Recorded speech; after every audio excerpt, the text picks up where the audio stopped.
welcome to our second session with Hyrule Warriors Age of Imprisonment. We are not very far along. We've been playing everything we can in terms of picking up all of the side missions along the way here on hard difficulty. So thus far, we are only 4 chapters into the main story and about to enter the 5th. I realize now, looking at the chapter selection, that as with Age of Calamity before, this is of course how you would also select anything for further replays on other difficulties as you go, and some material farming should you need it. But so far, we've just been completing everything once. We've been proceeding along both the main line and side quests and upgrading what we can along the way. And it looks like we will be getting into some growing suspicion, no doubt suspicion of Ganondorf, who has now passed the point we saw in the cinematics and Tears of the Kingdom, where he tries to make some overtures to peace and cooperation with Hyrule that absolutely nobody believes. And then, of course, we've got the whole subplot with Calamo the Korok and his suspiciously Link-like construct that he found down at the depths. That's something that still needs to be addressed in some fashion, along with the Ganon bot that I think was revealed in one of the most recent cinematics. That's quite a lot already, actually, given that we're only a few chapters in, but let's get into the main quest and just play right away. We're making one small change on our end for this, which is that I've put my Joy-Con 2 controllers in the grip, which I normally don't use, although we used it quite extensively back in Hollow Knight Silksong. But in this case, it's because the motion aiming for the free aim weapons such as Zelda's standard strong attack, which is on the X button, is bound entirely to the gyro in the left Joy-Con for some bizarre reason, rather than gyro in the right hand, which was used for so many other instances of free aiming motion control across the Nintendo Switch family of systems. I can think of countless examples. I can't think of very many where, for some reason, it's only using the left-hand gyro in a way that isn't configurable. That was a bit of a major point of control frustration in the previous stream, and so the best compromise we have for now is to dock the controllers together and forget about the problem. So, we'll see if that's an improvement. But let's play. I'm ready to depart, Your Majesty. Are all your preparations complete? Oh, also, yeah, it doesn't show the location when you're selecting by chapter. Whereas if you select it on the map, you would see Embark. Also, in terms of side quests, again, these just tend to come as we go, but we have to remember what to supply to the campsites: Muddle Bud and Amber, I think. Other than that, we usually just forget about the objectives and let them come naturally. Let's go.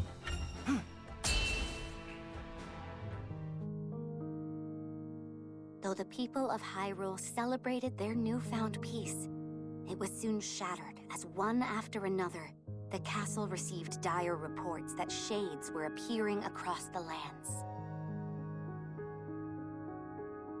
Deeply troubled by this news, Rauru sought to defend his lands at once, but before he could act, Ganondorf came forth with a detachment of his strongest warriors and offered to personally deal with the impending threat. So do we get playable Ganondorf, like we did for a sequence in the original Hyrule Warriors? I guess we'll find out. Well aware that Ganondorf could exploit this disturbance for his own selfish gain, Rauru decided to accompany him in the battle ahead, not as a show of support, but as a means of carefully observing the Gerudo's movements from up close. And thus, Ganondorf set off for Mount Hylia with Rauru following close behind, leaving Sonia and Zelda to look after affairs at the castle in the king's stead.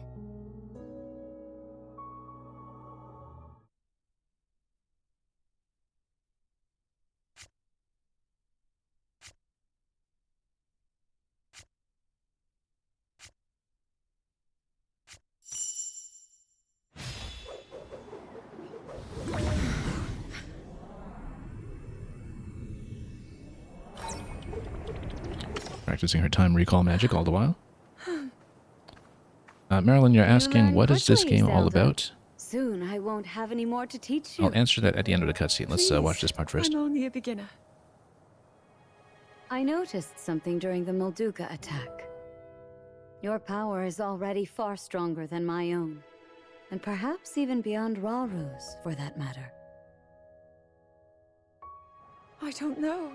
I've still so far to go. Zelda, this is no flattery. With that amount of power, the day will surely come that you can manipulate multiple objects at once. Or maybe even something larger, yes? I'll try my best. Good. I'm certain your training will prove useful. Is something the matter, Linalia? Lady Zelda, so this is where you've been. Could have sworn I saw you going back to your room, but I guess my eyes were playing tricks on me. I come bearing word from Lady Mineral.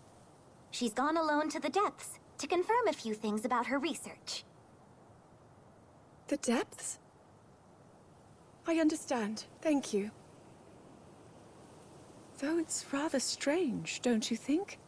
I've been here and haven't gone to my chambers since morning. Haven't you heard the stories? A young woman has appeared of late, said to look just like you. Actually, I did find it odd that you didn't respond when I called.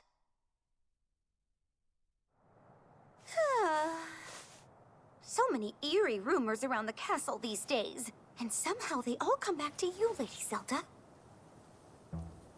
Perhaps someone's jealous of all the praise you've been getting and started wearing the same clothes as you, all so they can drag your good name down into the mud. Maybe it's an evil spirit made in your image. Or worse, a terrible sorcery from the harsh corners of the desert. I love how our intuitions on both counts are just absolutely on the ball. I should have talked to Lady Minaru's researchers that said they ran into her when I had the chance. Oh, how didn't I realize? Huh? It's them. Ancient beings crawling out of the depths and stealing the faces of anyone they come across. Linalia, you really seem to be enjoying this.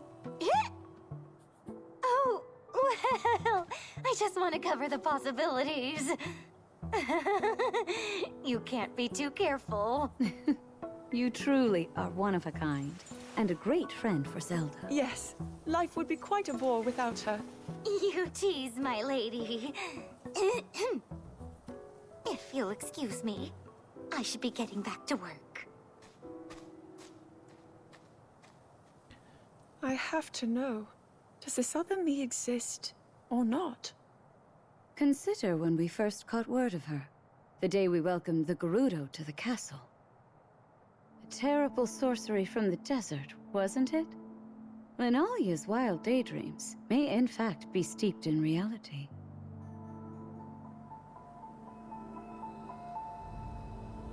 Why don't the two of us search for some answers? What? With Rauru away from the castle, it's our duty to dispel any fears our people may hold.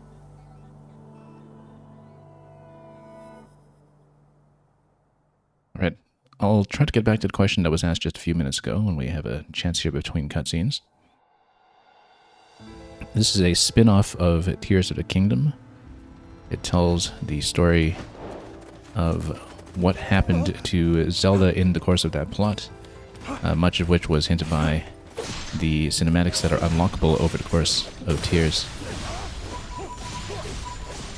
And this story kind of fills in the blanks of everything that went on over in her side of the time travel plot. It is one of several spin-offs of two Nintendo series, the Fire Emblem series and the Zelda series, that are in the Dynasty Warriors format, which is that you fight battles against a significant number of minions and try to claim their forts, and you steadily try to control the map by just moving your character across.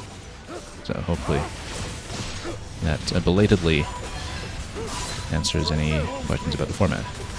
Yeah, so here we are kind of in a fort. You can see the pattern, or rather the bar, that's kind of the meter for how far we've whittled it down from control by the red team.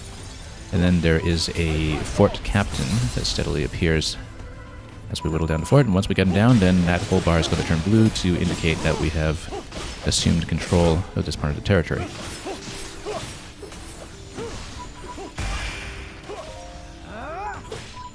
And there's a lot of the combat that's kind of original to this game, but many of the games following this format have some kind of mix of standard and strong attacks and some kind of shield break that goes on, which is depicted by the hexagons that you can see appear over the course of fighting some enemies from time to time. I did say I was trying this with a Joy-Con grip. I actually don't know if ergonomically I like that very much. I might actually go back to detaching it. It was mostly just to try to accommodate the slightly strange motion control scheme for some of the free aiming like on Zelda's attacks. Anyway, we're just playing Rauru solo for the moment, building up some meter with him, and we'll just try to progress to the next fort in what is a fairly linear sequence on this map. Some other maps are going to be a bit more complex with a bit more back and forth, or with some kind of timed element along the way. You're asking me, am I open for suggestions for my channel? Well, we tend to have a fairly packed schedule. I don't mind considering suggestions, but it may sometimes take quite a while before they come together. Particularly in the next few weeks, we've got a very full timetable.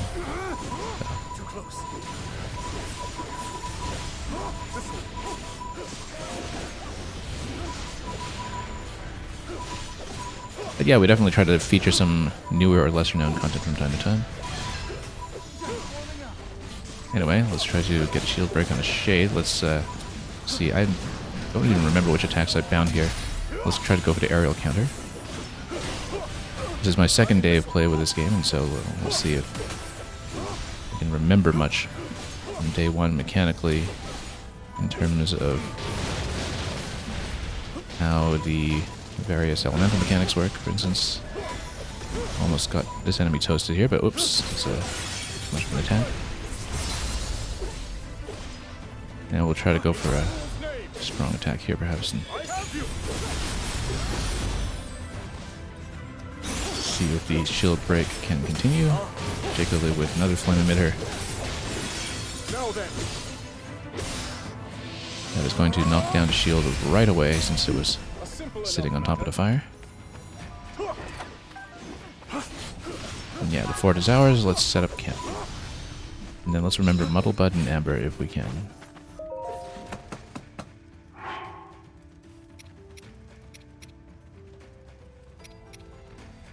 I'm curious how this goes. And yeah, suggestions are welcome, but don't necessarily expect anything. I'm willing to hear it. But particularly over the next few weeks, the game calendar that we have in mind is very, very full.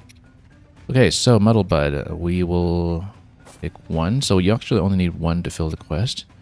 Did we have Amber anywhere? Not yet. Not until we bombed some stones, I suppose.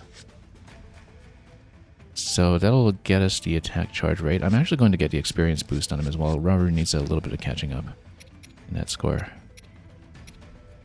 Yeah, so that's with all the ones that are denoted by the tent here. We can dump a little more meat in there, I suppose, but supply to the camp to enhance the effects of any insects or meat supplied with it. Interesting.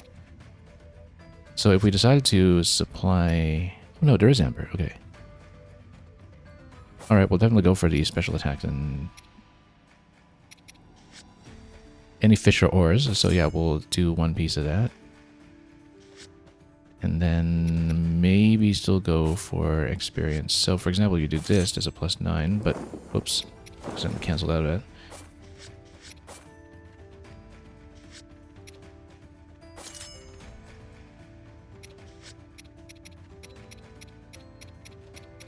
And yeah, we are not open for art commissions, unfortunately, but thank you for asking.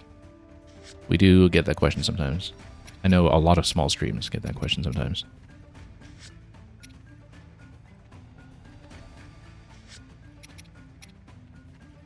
And not always from humans. Let's take a look here. Stimulus shroom. Will... Yeah, that gives you a little bit of both. I think we'll pump the XP anyway. And just fill both quests if we can. Alright, let's go with that.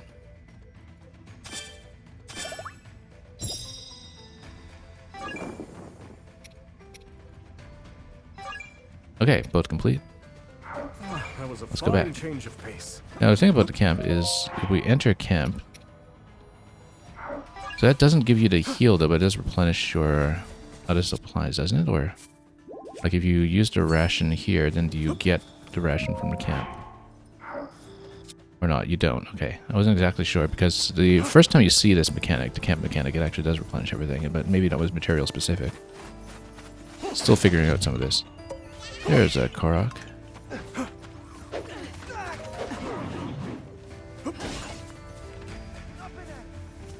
Yeah, of course, that's the issue with Yes. streaming lower frequency content. You get so much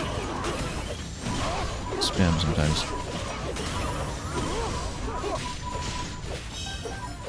Okay. Always kind of have to approach it in good faith in case somebody actually is a human. Let's advance. And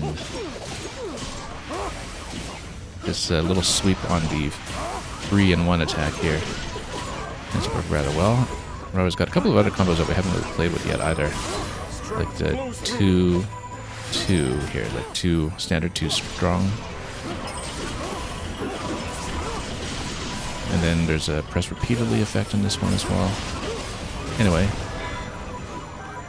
you can do the ground counter like that. And then maybe even set everything on fire a little bit. We were a little bit off center that time. No cooldown available yet.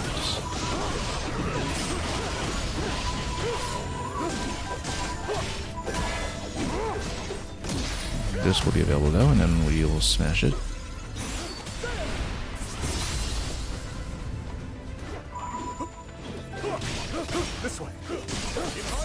And then we've got the meter charge up for the special. I think I still haven't really figured out the best times to use the special effectively, but you can kind of set it on fire. It's actually not very vulnerable to fire. It's not getting the burn effect. I think against these you generally want to go bombs or something. What do we even have on ZR? Noble Impact. Okay, that's a shield break, but that's on the cooldown. Yeah, the shield break effects tend to be okay, I guess. A little more effective against things that very conspicuously have shields on. But we're still figuring out some of this as we go. Descriptivist, you're telling me something about a video essay channel called Pay Talks Anime. I know nothing about anime, so I don't even recognize what that program is that you're talking about. But if it does turn out to be interesting, do tell me more. Oh, look. How can I actually aim towards this? Can I just smack it? Or... oh, there we go. You can just be approximate about it. You don't actually need a range attack to pop that. Yahaha, you found me. Yes, we did. Yeah, so we've got a nice range sweep against some of the masses of enemies that we'll take advantage of here. Also, yeah, I guess you do have some visibility on your ZR cooldown in the heads-up display in the top left. Still getting accustomed to some of the newer mechanics as they come in the interface.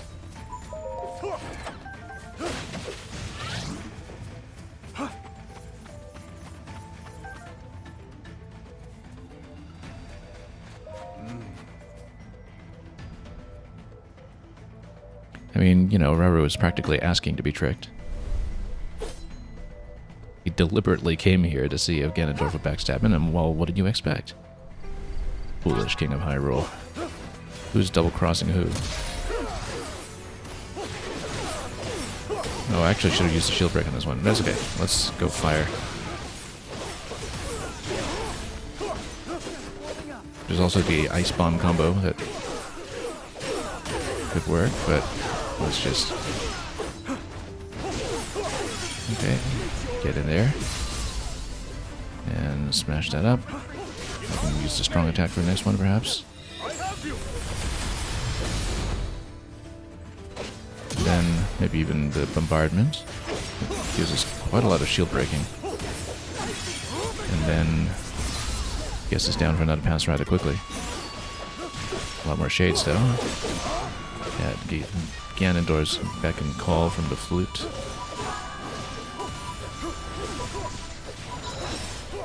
The very distinctive Gerudo pipe. So the shade is there. I don't know if we should go for shade first or assassin first. But I guess we'll have to rather literally pick our battles. Oh. Dodge is necessary. Should have done the aerial counter for that, but I don't know if that was available. Yeah, we'll continue on to the assassin for now, I think. Whoop. That's getting a little risky, though. Let's fill up the meter. Let's see what we can do. Yeah, the R-stick targeting throws me off a little bit sometimes. We are not too familiar with its inner workings just yet. Let's pair up here. Then, yeah, this has a bit of manual aim to it. It's not aimed as responsive to the gyro, though, unlike Zelda's attack. But that's the pair effect that we have on Kino here. And we'll do a couple of weak point smashes to complete the effect.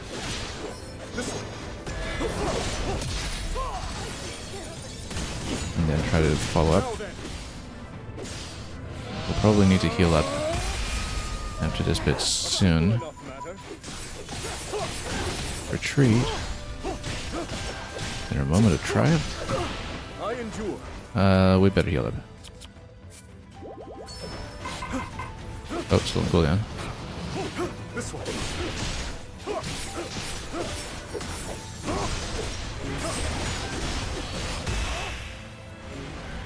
Okay.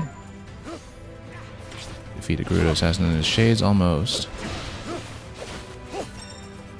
Let's see if we can get in there. And then can we get the aerial counter on it? And we kind of can. I was standing a bit close to see what was going on, but...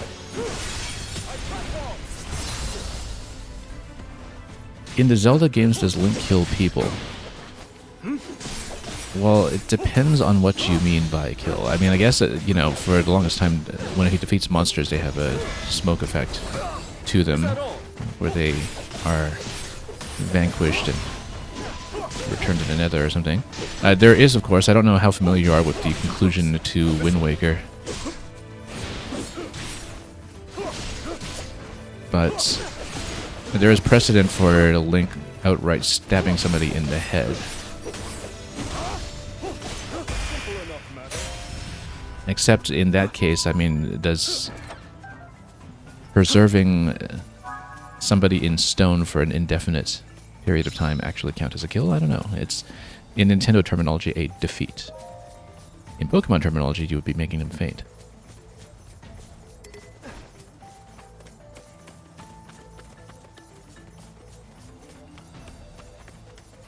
Actually, I would say that the recent games, Breath of the Wild and Tears of the Kingdom, are much franker about the subject of death than Zelda games of the past, but in terms of Link's own moral complicity, I think they remain a little bit evasive. Oh, missed it. Oh, okay, no, we still got an opportunity here. Actually, I should use the menu to bombard it. Time bomb, here we go. Just try to knock down the entirety of its shield meter here. Take it down.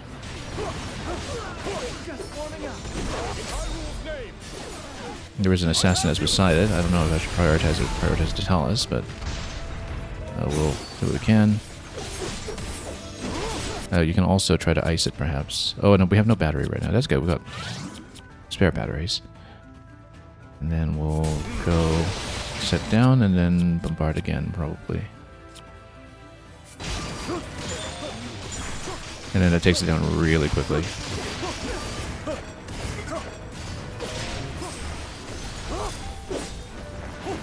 Or rather, would have, had we kind of flood this a little bit. That's okay. I'll just knock it down like this. That breaks it. Now then. And this should get it most of the way down. Here we go. A simple enough. And the assassin comes next. Oh, counter what's on cooldown. That's okay. We'll smash it up this way. Did I get a treasure chest already? Yes, I did.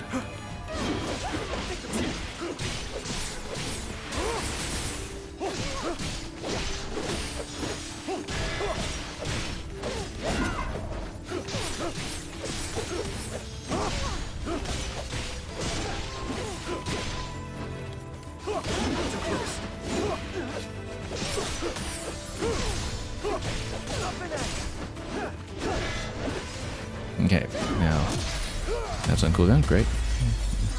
Got the ground counter. Let's follow it up. And then, yeah, I've been underusing the shield actually, but because it does give you an opening to counter the enemy when you do shield them dead. Now the red attacks can't be shielded, but you can just walk around them.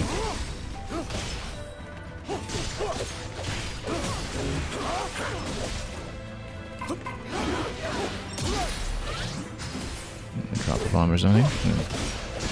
No, that wasn't actually that effective. Now then. It was at full battery. I could have just used fire or something there, but that's okay. We'll take it out this way. A simple enough matter. I've been glancing over to the dialogue in the bottom left. Quite a lot of interaction happens there sometimes mid-battle, and so it's worth reading along if you have the attention to spare for it.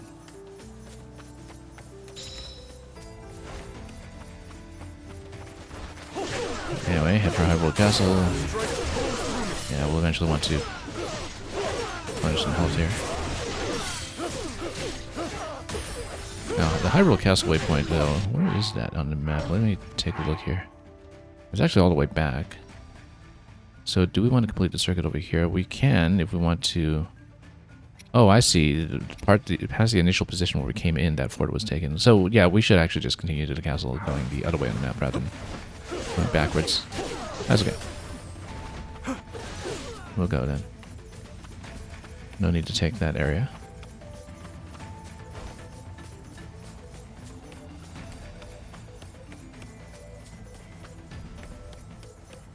Very easy to lose track of which way we're facing unless I take the time to actually look at the map. And there we go. We got some more battery here that I don't think we need, and then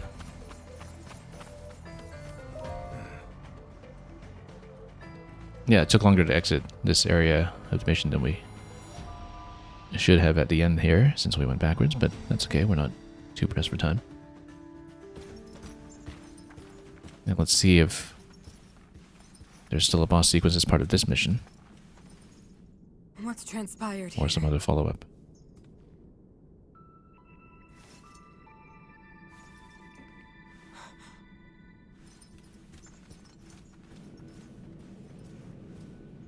An intruder. And they've taken one of the constructs. I'm still going to think of that thing as Ganonbot until we Did they activate it? know otherwise. We've not another moment to waste. I'm sure My Kelimo's feeling's Linkbot right. and the Ganonbot will fight each other at some point.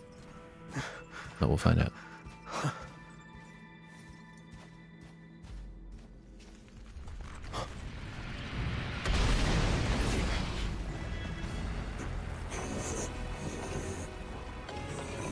That construct is a weapon. One created by the Zonai in a time long past.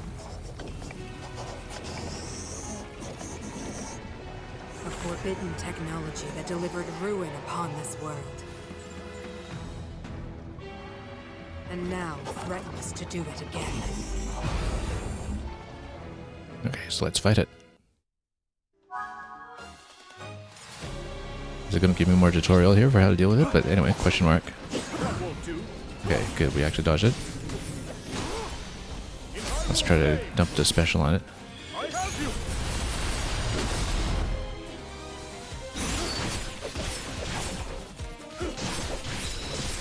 Let's actually drop the freeze on it for a moment here. And then try to go bomb on it. Just to knock it down with the combo. Until the battery's been depleted, basically.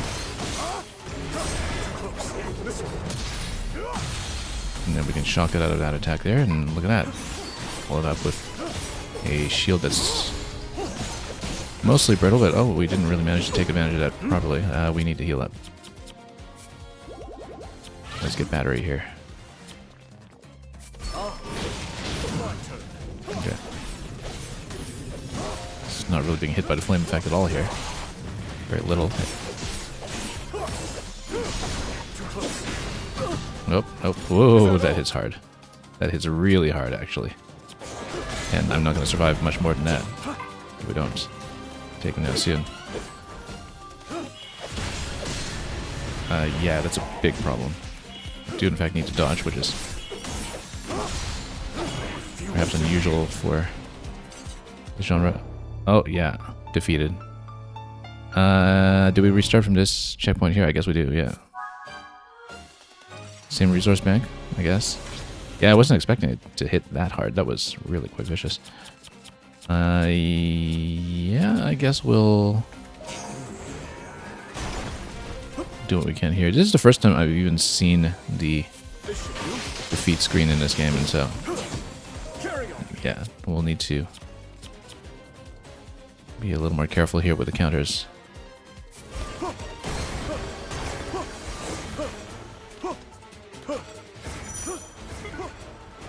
Then let's just put battery right away so we can just get some flames on it. Try to burn it up a bit. Ooh, yeah, that hits quite hard. We'll need to heal up for sure out of this one.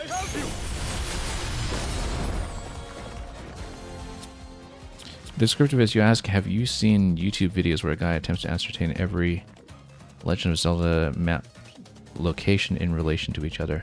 No, I've not seen that, but it's kind of well known that even back in Zelda 1 and Zelda 2, there was a bit of overlap in terms of Zelda 1 kind of taking part in a subset of that map. And then, of course, there is a rough geographical relationship sometimes between which cardinal direction things can be found in. Like, very often you find a Gerudo Desert in the southwest. There is, of course, the anomaly of the Wii version of Twilight Princess being mirrored, however, which adds a bit of a complication to things because it's actually a flipped map. But yeah, I find that generally people who try to stitch the entire series together in a continuity are usually kind of reaching for what they can, but you know, whatever brings them pleasure when I do that. But I find that people really overcommit to the idea of some kind of canonical timeline, which is an odd thing to say in relation to this game, because this game is the first time that Nintendo has really ever promoted something as what they wanted to call expressly canonical, and a lot of that was, of course, in response to Age of Calamity kind of unexpectedly taking place in an alternate timeline to Breath of the Wild, which was really not how it was marketed, because it was very much marketed as a prequel. Okay, we're probably going to die here. I'm mostly out of hearts, and yeah, we need to dodge and shield a lot better here, and maybe stay at range while we can. We missed a counter at that time, unfortunately. That's burn my cooldowns. Whoop. Okay. And then, yeah, no, I'm dead. Let's try this again. So yeah, first time we've been hitting defeats in this game, and that's twice down already here, but of course we are very low on heals. So we'll see how doable this is with our current resource bank, because having to restart the whole battle just to accommodate this might be less than optimal. In Hyrule's name, I have you. Yeah, as you were saying, right-handed Link isn't real, he can't hurt you. No, I guess he can't. You know what, I've assigned this to A already, why don't we just use it that way? That's okay. Okay, good, good. The freeze effect here, now we go bomb. And that tends to get you a really quick shield break when you can do it, but... Now, for this attack, the aerial counter works beautifully. We should actually, oh, if we get some battery here, continue to commit to the freeze. Because when you fill the freeze bar, then you'll be able to make them completely brittle, which then, if you can actually get in some kind of counter, everything's on cooldown, because Rour's cooldowns take forever, but yeah, we do in fact need to counter properly from time to time. There is the Flurry Rush and weak point, finally. Okay, making a little bit of progress. We haven't burnt the heal yet. Yeah, so we need to side dodge a lot more than we've been doing, rather than back dodge. Let's retain our standard specials for counterattacks when we can.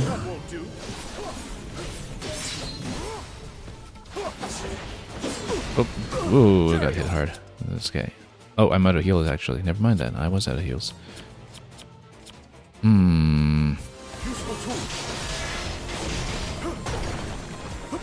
Yeah, so you bust down the device. Well, I mean, I guess we're learning how to do combat in this game the hard way.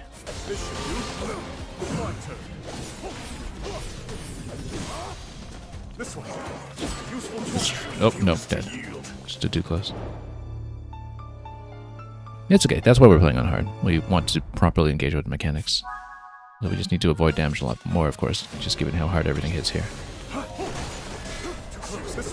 We asked for it. In a very literal sense. I do have my special available. I still haven't found the optimal way to use this specials yet, but I think maybe when the shield is about half down and we try to finish it with a special if we can.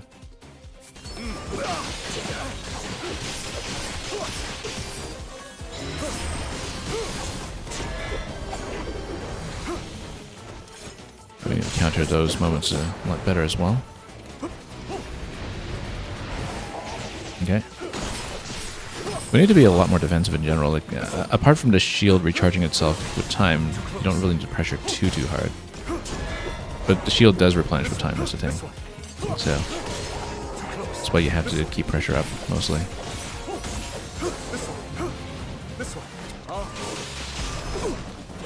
Okay.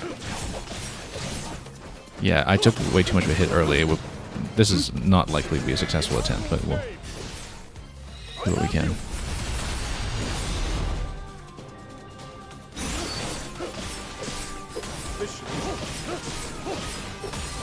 Flame effect isn't really doing much for me here. Whoop.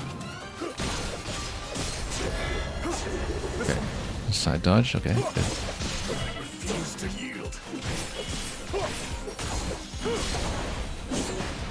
Okay, shield out of that.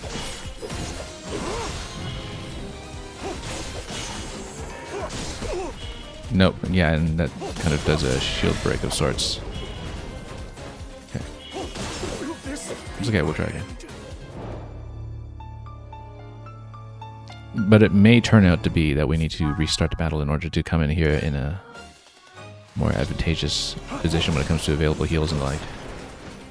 Since we squandered way too much of that early. That's okay, I mean, like I said, we asked to play this on hard for a reason.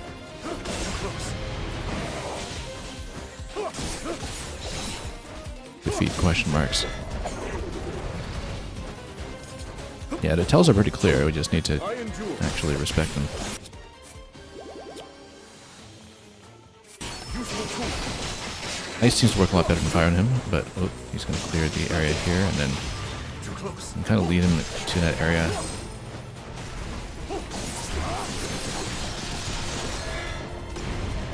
Okay. Have to land some of the counters from time to time. That's a big issue for us. In Hyrule's name. It was actually a bit of an accidental special. I didn't really mean to use it there, but that's okay. We'll take it. I'm actually trying to drop the freeze here. This should do. Yeah, you have to remember to drop the freeze, so otherwise it cancels out of it. Ooh. Yeah, no, we're gonna be dead again.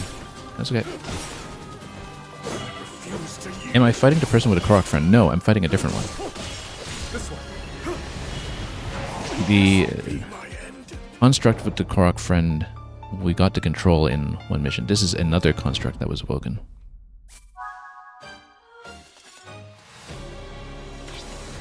So yeah, we'll learn a lot about this combat system by the time we're out of here, which is very much the point.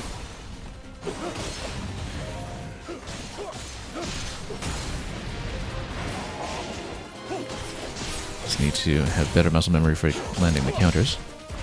If we can. And also figuring out which strong attacks to use against single target, which is something that we don't really have sorted out as Rauru just yet. Whoa. Won't do. We need to heal. And the heal doesn't give you much right now, that's the issue as well. It's too bad, we actually kind of burned a heal prematurely at the campsite while trying to figure out how to replenish. Too close. This one. Okay. Actually putting up the heal for standard attacks. Oh, nope, that hit too hard. Not yield. There's a red attack, it goes through shields. Oop.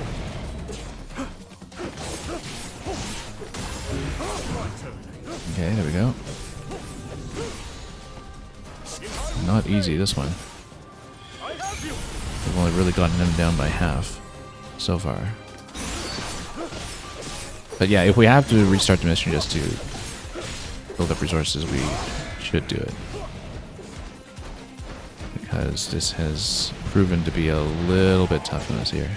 But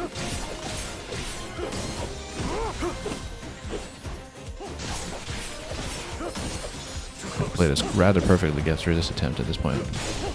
We don't know if there's going to be some late phase that we're not aware of yet. Some late phase pattern that we haven't seen. We should watch our energy bar so we can actually dump devices once recharged. Moreover,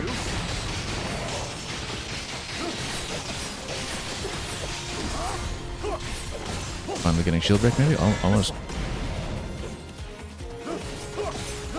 There we go. Yeah, we need to develop a certain muscle memory for dropping devices. We have to remember to drop them as a thing. Like this. Oh, a hit. Yeah, fire doesn't seem to do too much here, but ice seems to work. But you have to commit to a certain element, I think, in order to really whittle them down, because then it'll fill the meter with the appropriate color. Once it fills up, then the whole shield goes brittle, and that's what we're looking for. So that's a failed attempt, but we're going to get the hang of it. I actually think that we're going to rebind maybe ZR on the time bomb, because then we can combo it a little more efficiently.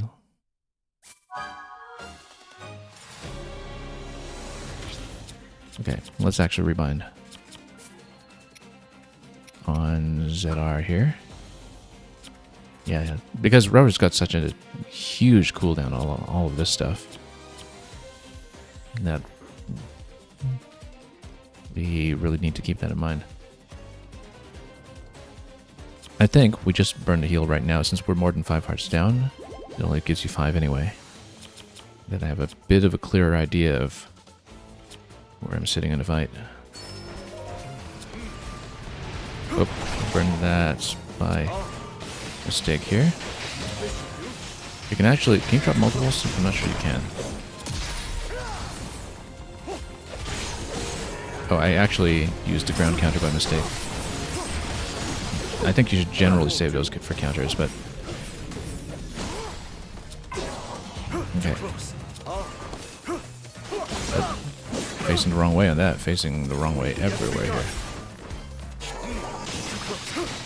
Okay.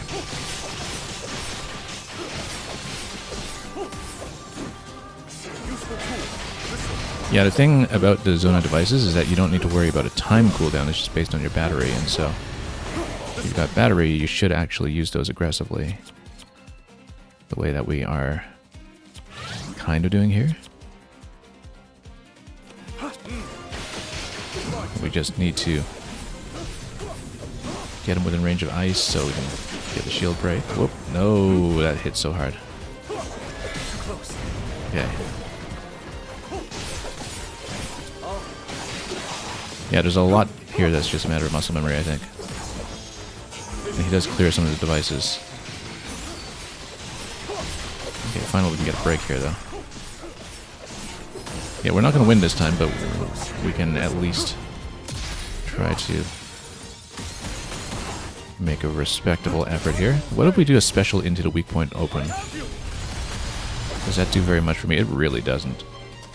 You have to do the weak point smash. Yeah, that's not a good way to burn a special. The special should be used for assisting with the shield break, I think. And again, we still don't really know how to use the special properly yet. So. Okay. Oh, that's dead. That's okay. It's just a matter of how heavily he's hitting. We just need to not get hit. And that seems to me a major consideration here. Also, since we reverted to the save point, yeah, Noble Impact was reassigned. That's okay, we better... This kind of depletes the whole battery anyway if we go for the bomb, so maybe we shouldn't. Yeah, because it does revert to the previous checkpoint and the whole configuration that you had at that point, so...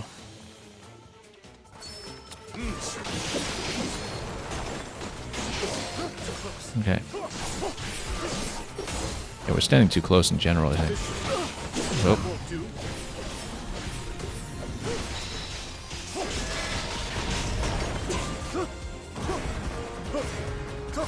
Missing all of this stuff.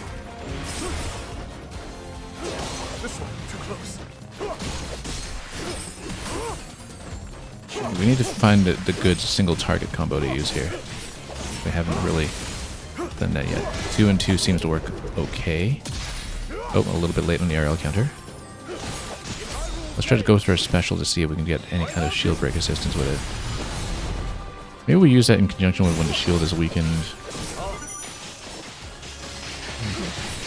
Let's recharge battery now, just so we have that available.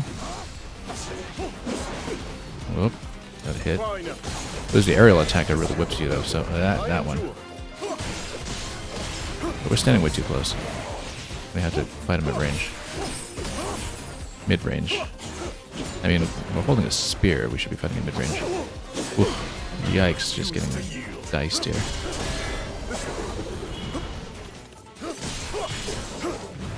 Okay.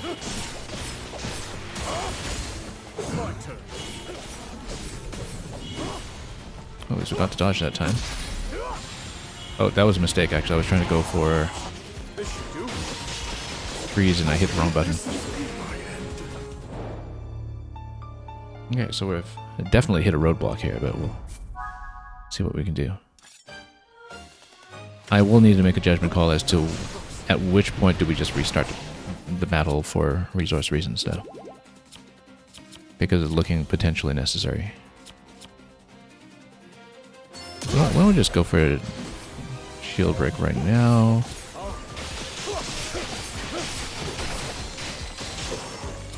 What happens if we go with fire and ice? It's not really doing much for me. Yeah, it does change the element that we're weakening him against, maybe. Ugh.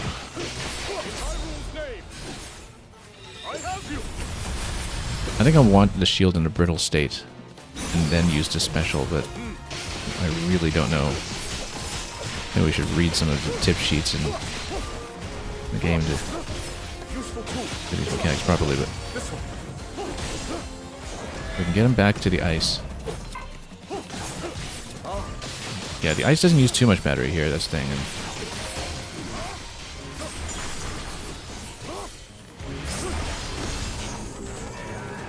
Okay. That won't do. Third rush is going to break that, and then doing better than before.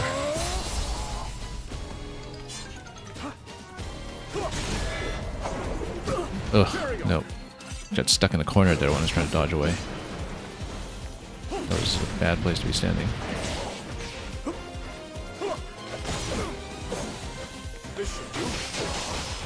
Yeah, going ice, as long as we actually position him in the ice, seems to work out okay. I mean, we have the battery power to do it.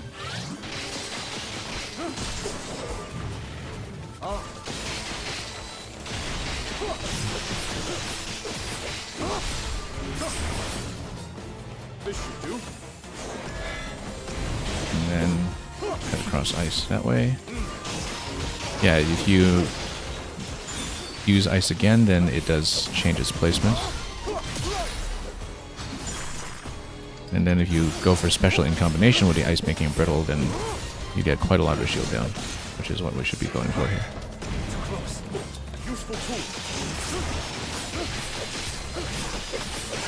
Now then. Okay, second weak point for once. It's actually the first time we've gotten as far as getting the second weak point smash here, so one more cycle as long as we don't lose too badly. What is this terrible aura? Well, okay, so that's actually as far as we need to go. It's a 75% benchmark. So if you hit 2 of the cycles, then that was actually sufficient. So we were doing better than we thought. We just needed to make it to the second weak point cycle.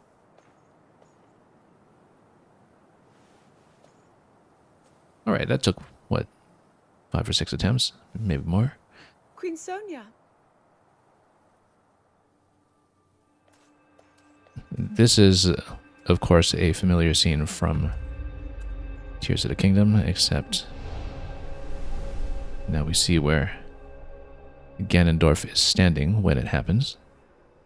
All right. Some of the shots here are directly We lifted are from as you the Tears of the Kingdom cinematic, I think.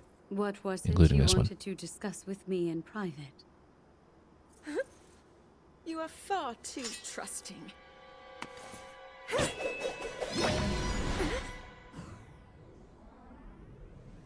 Oh my. I'm surprised to hear you say such a thing. That is quite out of character for the Zelda I know. But then you are a puppet of Ganondorf. Did you really think we hadn't realized your deceit?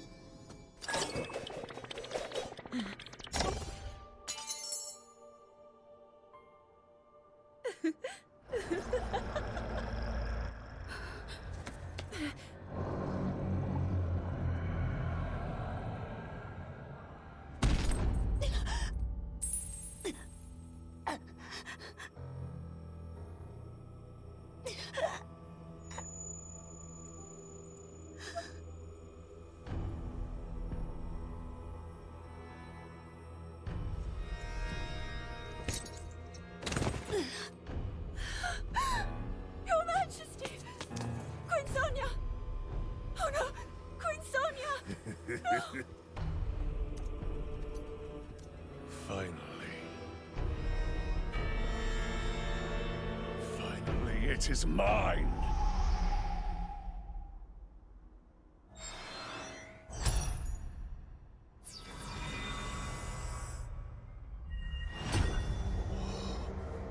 I can feel my strength surging.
Sonia!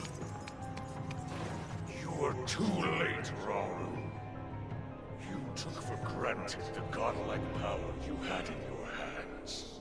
Do you now see the potential you squandered? As for her, she is merely the first victim of your arrogance. You tried to control me, Rauru, and you will die knowing that you failed. Ganondorf!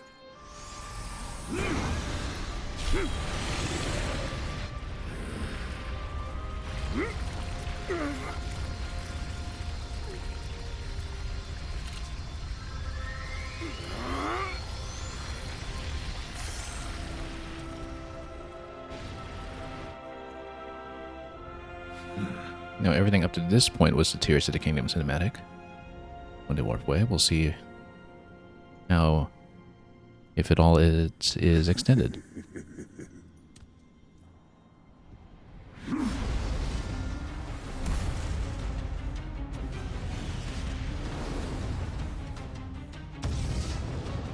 And this material here is new. Cry. Tempests. Sand. Rise, my loyal archfiends. Let Hyrule suffer beneath your boundless might, and make known the demon king's supremacy.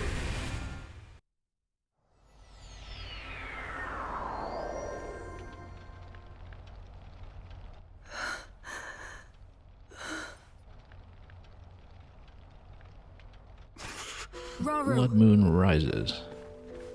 I've word. One of the constructs has...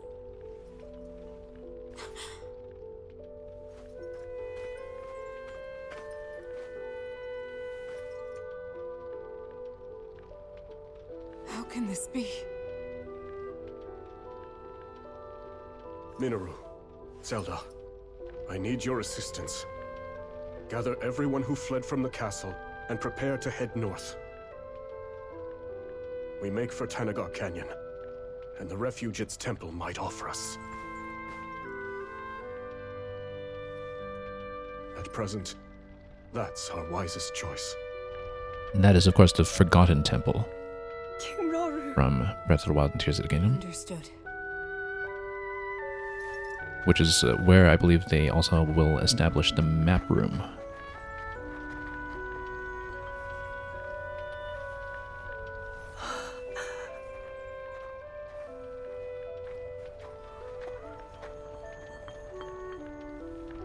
Let's be off.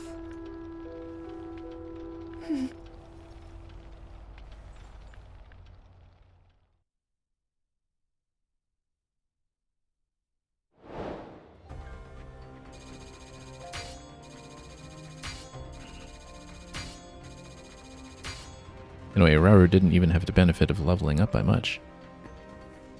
But we made it.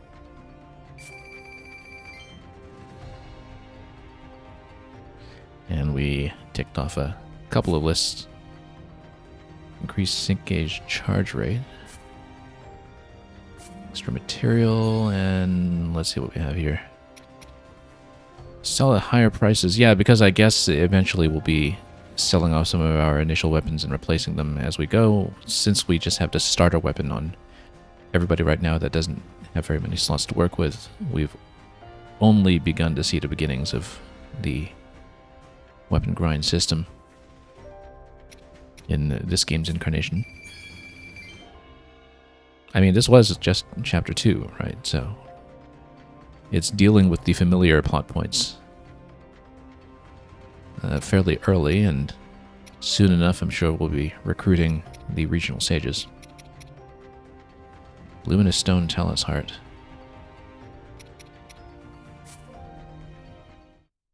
Gresnox, is this when Hestu begins his reign of terror and maracas? We'll find out.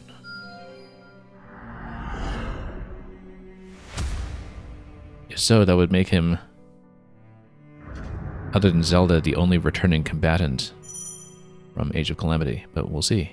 So anyway, the map has changed quite a bit here. Now we only control a small region, and Ganondorf is trying to cover everything. Very interesting that up to this point it has felt like the map was developing in a very similar fashion to Age of Calamity, but now it seems like we actually need to claim region by region and take things back in order to potentially even access things like weapon crafting again. But then what does that say for our access to the depths? I guess we'll find out. And that's a lot of map to cover. We might be at this for a while. Oh, no, you actually just get some other quest points, I guess. But anyway, as usual, we will do side content before main content, whenever possible. At least you have access to your side quests, and we'll need to take down a moblin at some point. Yeah, because now we actually get the classic Ganon enemy set, which, of course, is exactly the same as Calamity Ganon's enemy set in Breath of the Wild. As if the name was not already a dead giveaway. So yeah, we get another device dispenser here. We'll feed that with some material, and then the depths seem at least unobstructed. So let's just go there first. And so I don't know if what you choose to plug in here affects what you get, or if it is something that's dispensed in a set order the way that we got Frost first. Last time we paid in the soldier constructs. I don't know if your choice of material necessarily matters or affects anything, but we should try the soldier construct again just to see, maybe. See if we get something similar.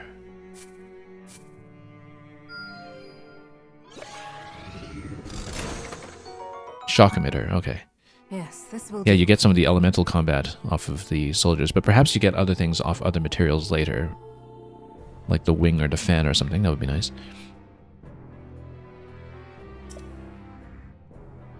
And amplified near water, of course. And then we have the shock effect as well. We'll assign some of this later and situationally.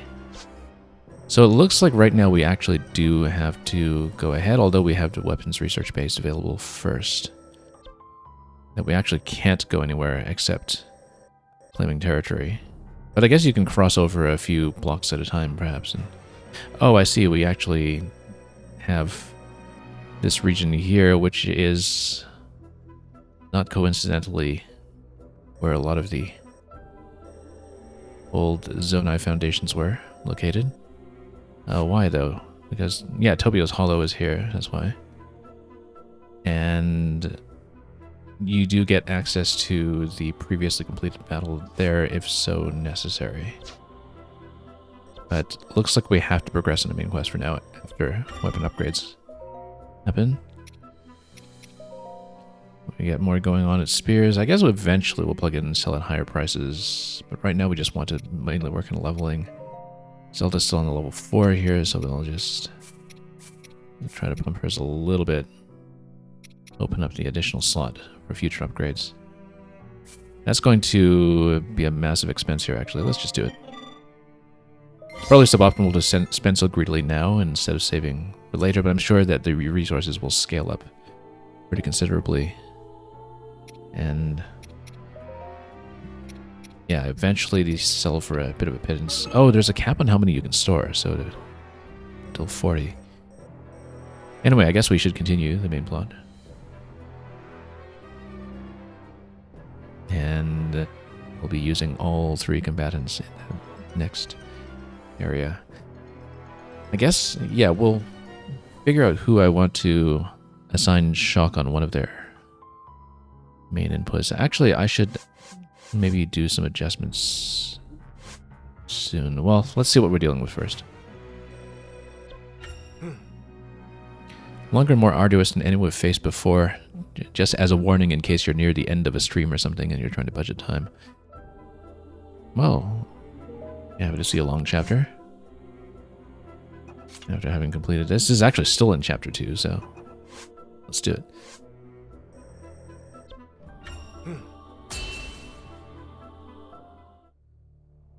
We're basically finally almost out of tutorial zone. Still fresh on his hands, Ganondorf used her secret stone to transform himself into a being of pure evil.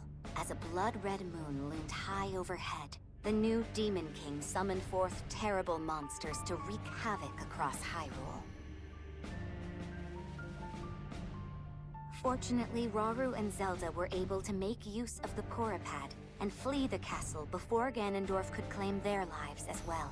The fast travel feature of the Porapad that our Link never actually used in our run through Tears of the Kingdom. No, we used it once at the very beginning of the game for something that actually could have been circumvented had we known the mechanics at the time, but we didn't. Hyrule Castle, once a sacred symbol of peace, now played host to the great evil that threatened to consume the kingdom. And Rauru, having lost both his home and his beloved queen in but an instant, was overcome with sorrow and rage in equal measure. Well, let's see if we see the Forgotten Temple in a cutscene first. I assume we will. It, of course, cannot be called Forgotten in the context of this plot, because they just remembered it.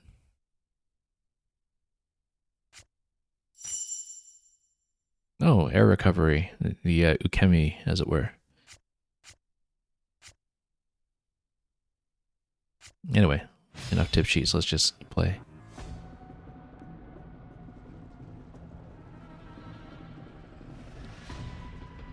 Some Demon Kings just want to watch the world burn.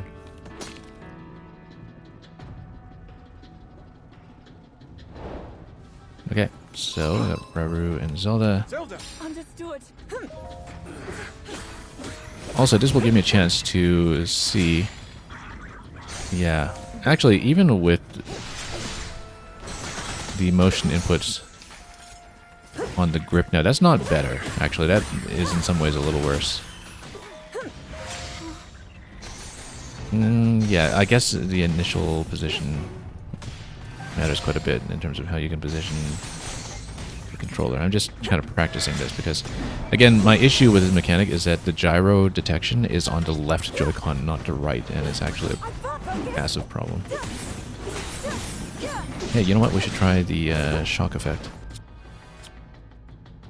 Let's try this. Surprising.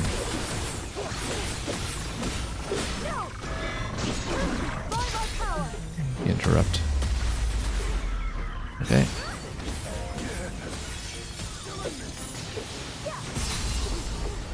Oh, we should actually, whoops, send some of my allies ahead to the captains. Let's see. Yeah, let's just order them all ahead while we are going. We'll take them up on ourselves.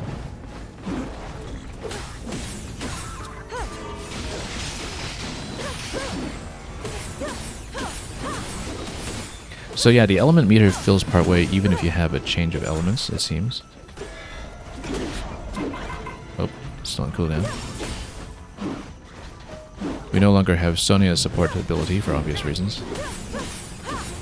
Let's try this. Focus.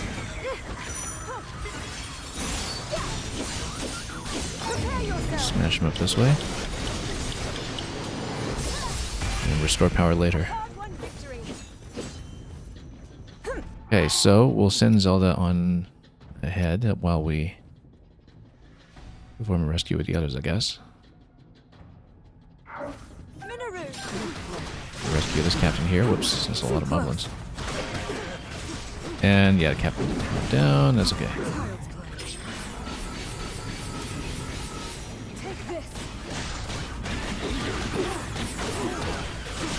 In which case, we should actually send everyone to the next captain. Zelda's kind of hanging back anyway, so. Not yet. What was the vehicle input again? I think it was 4 in 1 or 3 in 1. Trying to find a vehicle combo. There we go. Oh. Didn't work that well, actually.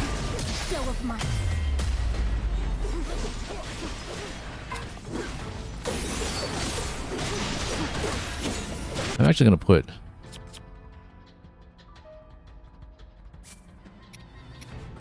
shock on Minoru just to play around a little bit with a different setup. And Let's get batteries up. No. Oops. It's over. The end has come. And smoke the moblins. Like this. Whoop. A little untidy here. Let's go for the counter. Oh, I missed the counter. Stood in the path by mistake. We can go for pair ability. We can. Who's she pairing with? Whoop. Her meter is all built up, but we need to improve our standing with some of the other ones here.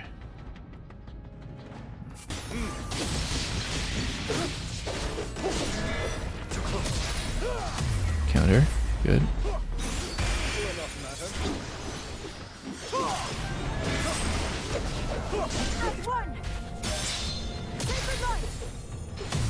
Zelda's got the counter available for the switch.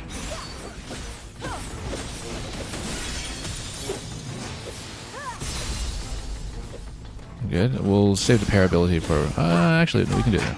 Because then we can fire the beam at him.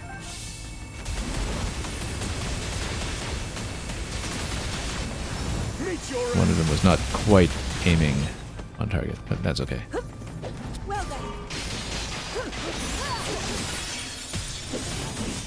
Prepare yourself. And Zelda will get her temporal finisher. We'll get some moblin parts out of the deal. And in the meantime, I think we should... yeah, I guess the captain's down over there as well, but the Minoru will need to break that gate, so we'll send them all to Minoru and port over to her. Oh! Yeah, I guess since she approached that position already, she gets... Do we call them Hinox or Hinox? I know I decided before I streamed Tears of the Kingdom, and anyway, this is the boss bokoblin. It's got more than one eye. But it's the bokoblin that always has that trail of other bokoblins carrying his meat for him.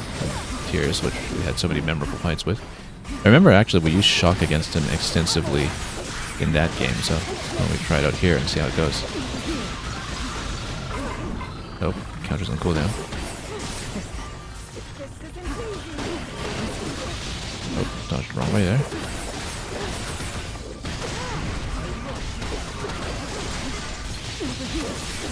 There we go. The end has come. We better heal up in the meantime. Burning too many heals early, which we really paid for dearly in the previous map. But maybe we'll get some camps to replenish. We need to really figure out the camp system a lot more than we have. Who's struggling here? Who said they're struggling? Oh yeah, I guess this opened up a little further. In fact, okay, no, you can actually switch to the map here. There's the encampment. There's the Highland captain who's struggling. Okay, we'll send both over and then... back. Okay, let's see. I think currently we'll switch to Zelda. We'll order the other ones over to the other position. So then we'll go order all over here. Oh, can we? Oh no, the gate's not down yet, so I guess we... No, the gate's not down yet, so we can't do that yet. Okay, never mind.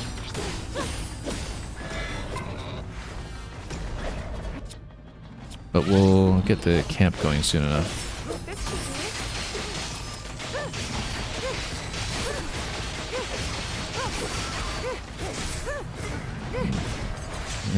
Freeze effect didn't quite finish here, but that's okay. We'll get it done quickly, I'm sure.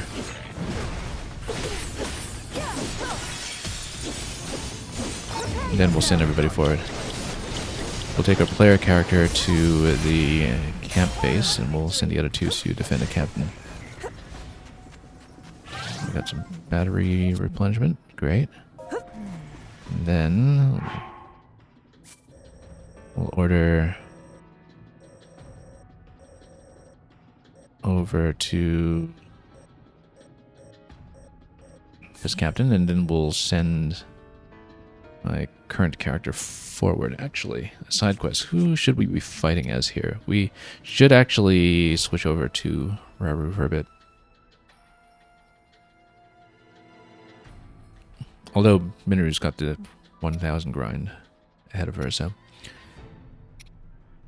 let's play as... Actually, yeah, you know what? Let's think about this here. Change and order all here. And we'll take Mineru and, whoops, take her up to the camp instead.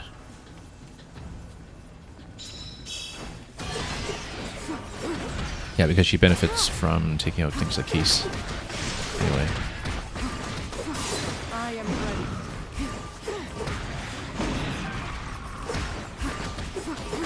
We have to learn the different positional properties of various attacks, I think.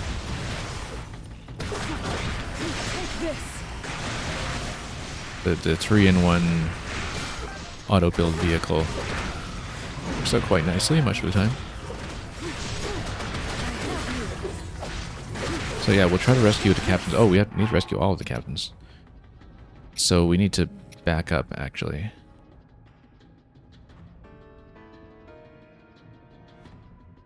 And then maybe assign one each then. Let's order here.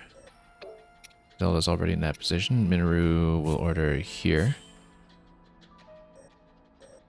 And let's switch to Zelda to fight that one right away.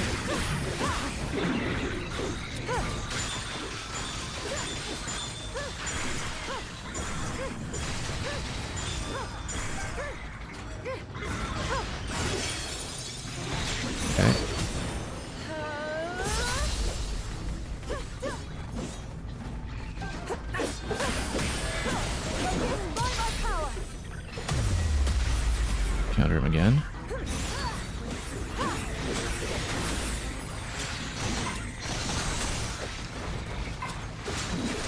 Need some battery here.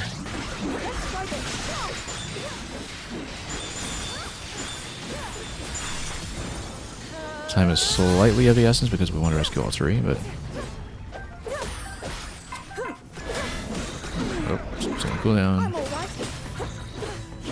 Yeah, we need to farm more of the special meter off of these standard enemies if we can. Here we go.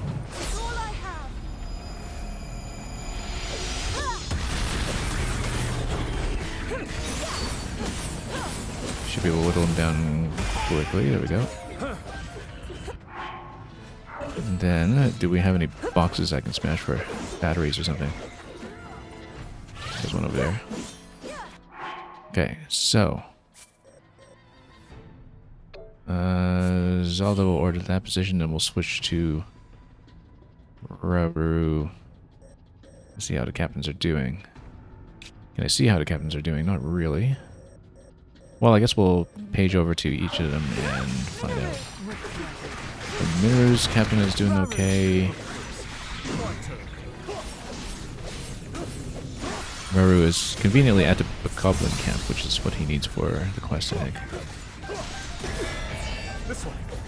So this one's got a shield, which means we need to bomb out the shield.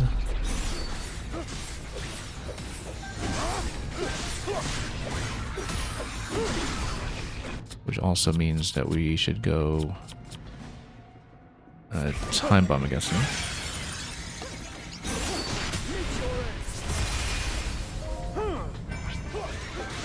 And then we'll go for the other captain after that. So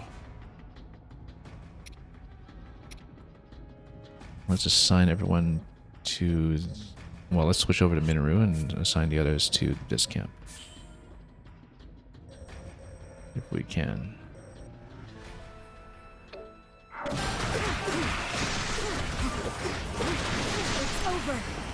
Many monsters appeared.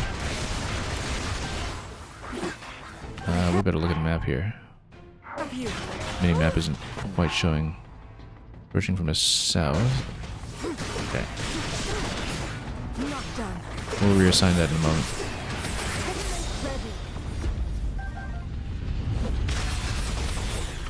You would think shock is good against Lizalfos, actually.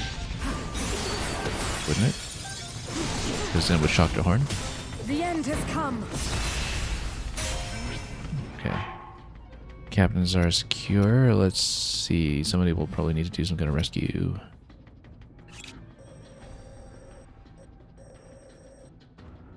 But we have the encampment. Let's get the encampment first.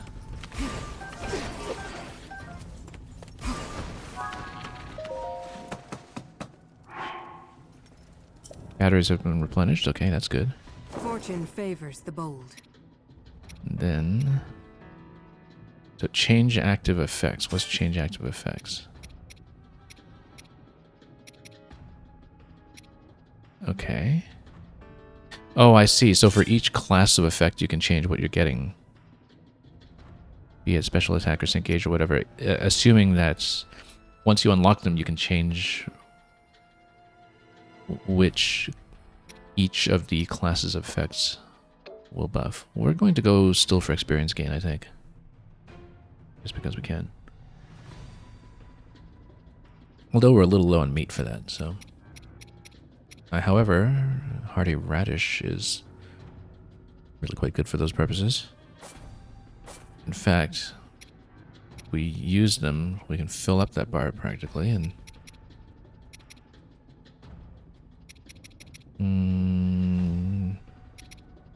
let's see, because, yeah, you can actually, if you wanted to use the expensive stuff, really fill things quickly. Let's actually remove until we find maybe a more efficient way to do this. Because I guess the idea is that you want to fill up as much as possible across all 3 bars if you can.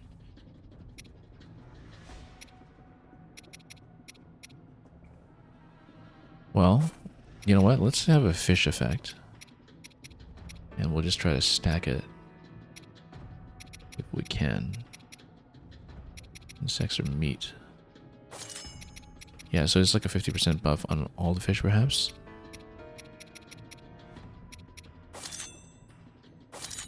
Which means that you just have those slots there, and then we can probably buff something else. Because if it's fish and ore, we can do something like amber for the special attack charge. Let's consider this. Yeah, we don't want to be burning the really expensive stuff yet.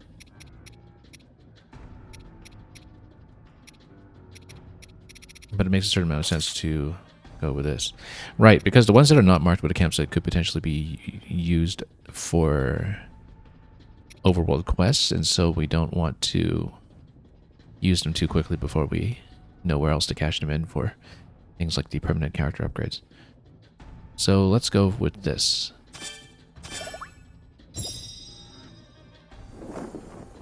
Okay. Back to our objective then. Yeah, so now that we've rescued the captains, that already diffuses the other event that was going on. So then we should actually just, hang on, go order all to the enemy outpost rather, and then we'll switch to whoever is most proximate. Also, there's a little nook here that is probably worth looking at. Let's rescue that captain first. So we'll go with...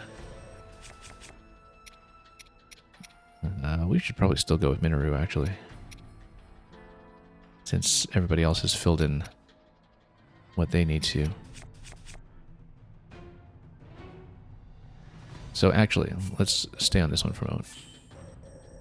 We're going to stay on Minoru. We're going to bust our way over to this little corner here to see what's unlockable. Then we will proceed to next outpost after that. Yes. Okay. Then Alia managed to escape. Good, because somebody needs to make the dresses around here. And yeah, Minoru needed to go for some of the choo-choos anyway, so...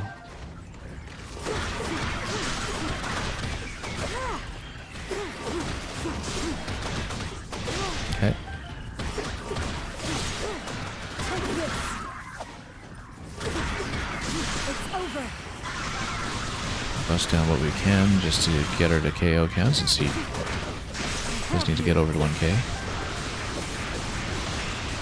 And we'll just steadily make our way over to where we wanted to go.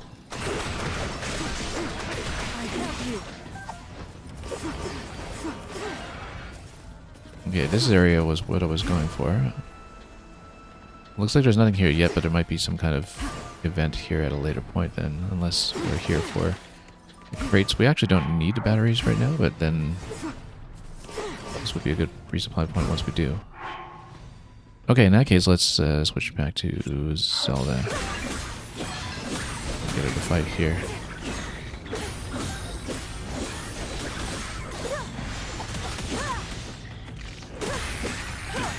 I need to move her back to that fort, actually.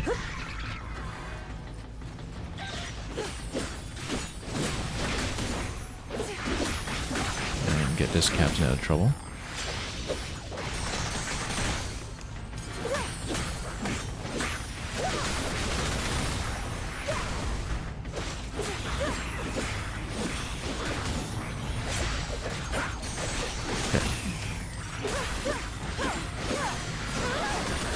You know, we've gotten ourselves in a situation where we will actually have batteries to spare, I think, so. Well, there's Alpha's over here. Let's go for shock if we can.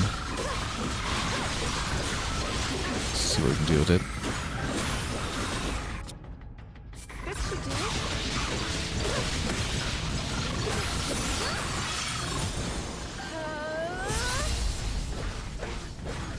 And then we can even go for bombs past that point and burn most of the meter down, because we know more batteries will be coming. Whoops, hang on.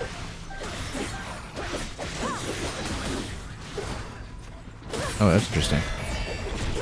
That obviously needs to be bombed out with the armor. Okay, that was a very quick break in the stone.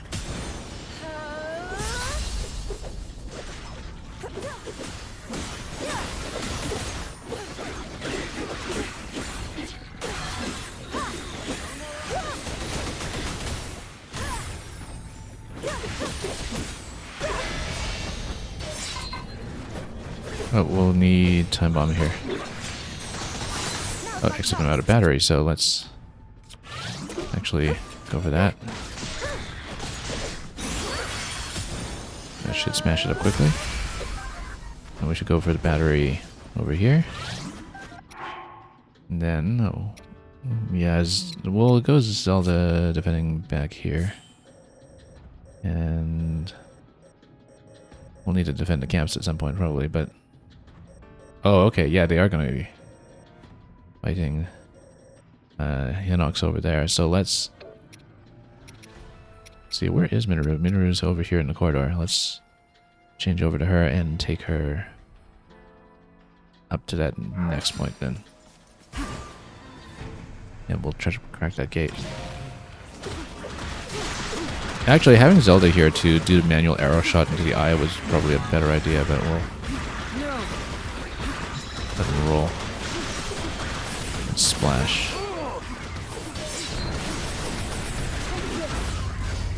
I can probably do the duo combo with Rauru at some point. There we go.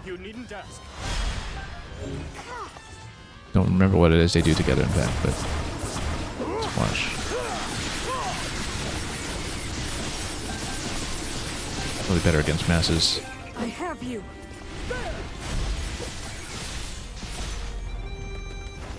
Okay. Let's actually go fire against him. I mean, it makes sense, right? This is the one with the wood around his legs. Oh yeah, you can actually go for the aerial counter against that if you so chose, but we'll just burn him. The end has come.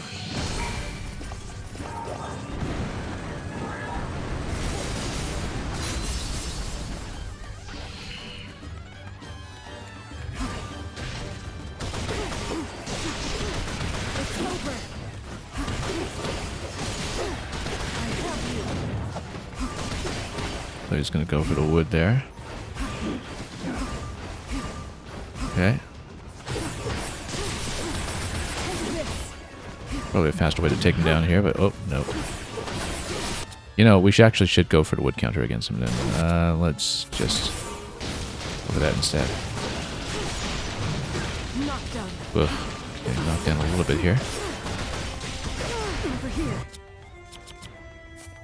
Already out of heals, actually. That's not great at all. We need a shield into that, actually. It's not a red attack, but it should be shieldable. Oh, late.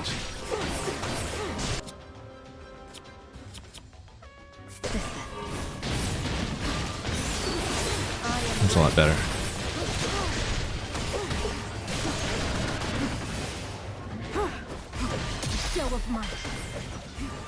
Just try to weaken him this way. No, that did not work out. We should have saved it for the aerial counter, but however, Rubber has his available, so we'll switch over and blast him. A simple enough matter. And then we can set up a camp here. Batteries are up. Yeah, but the thing is you don't get heals back, that's the thing, and so we still have the same camp effects as before. Ready for whatever's next. Okay, head for the northern escape point.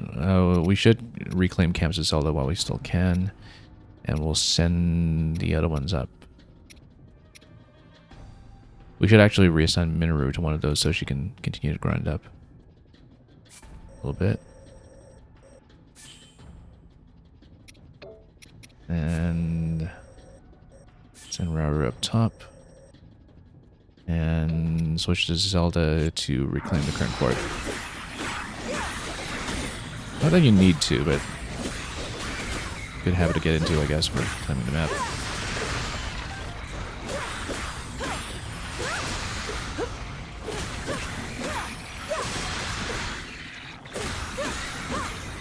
Building up some meter while you're at it.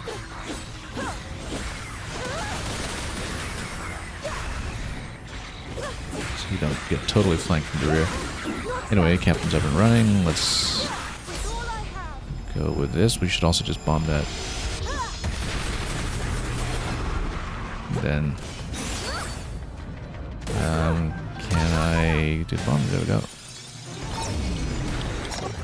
Should be a quick finish in this encampment over here.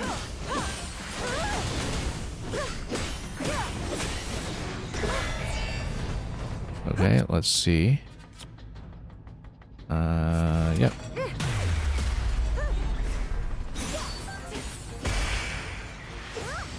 Okay, nice and quick. Get some loot. And then let's look at map assignment.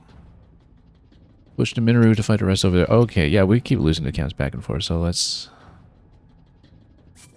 get what we can. Rubber's going to be approaching the finish pretty soon anyway, so.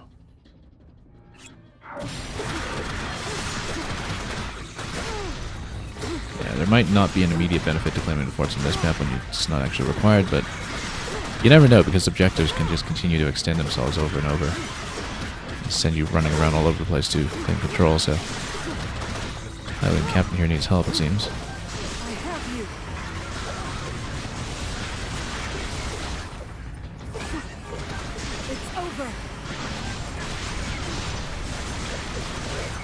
Anyway, let's get back into the fort area.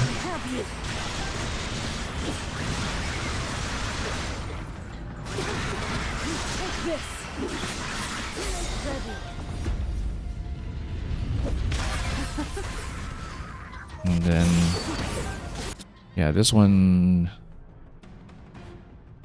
we can just go time bombing inside. The end has come.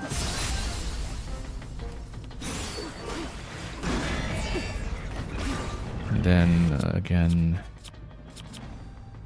I guess she doesn't have a standard bombardment attack like what we were hoping for, but go for the bomb here instead.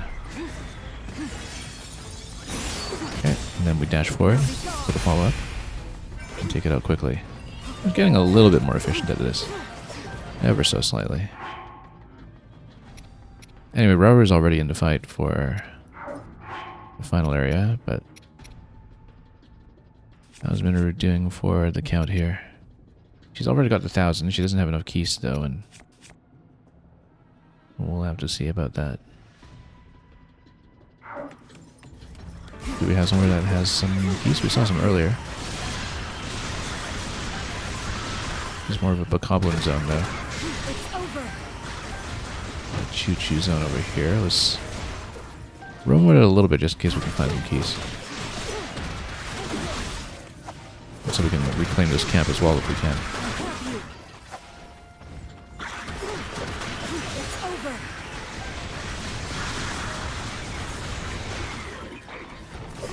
Yeah, I don't know if we'll manage to finish the Keys objective this time. We're so close to it though, it kind of makes sense to try to go for it if we can just find the location before we switch back to Rauru for the finish.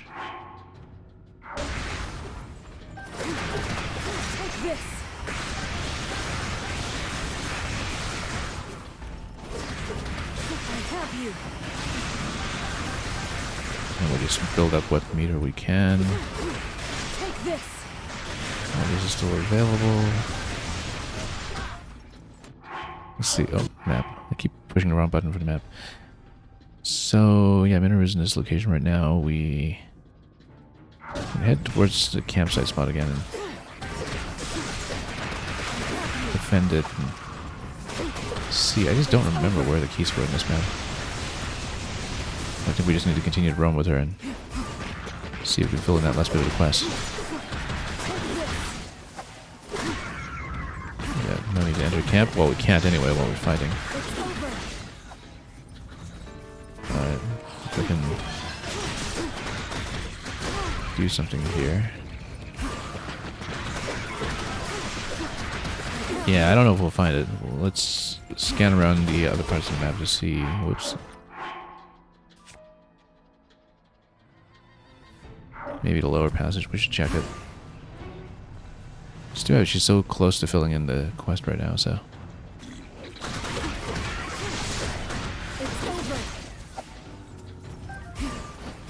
Let me just roam and see if we can find a location. Also, how's Rauru doing up there? I actually don't really know how to read the indication on the left side yet. Not very well, anyway.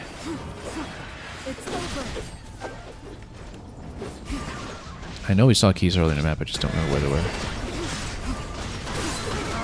And we might as well take this guy out while we can.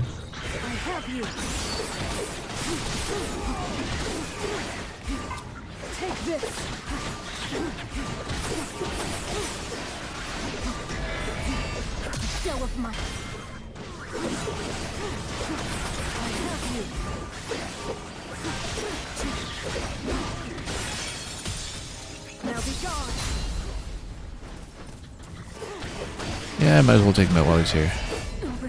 Get some more bokoblin materials.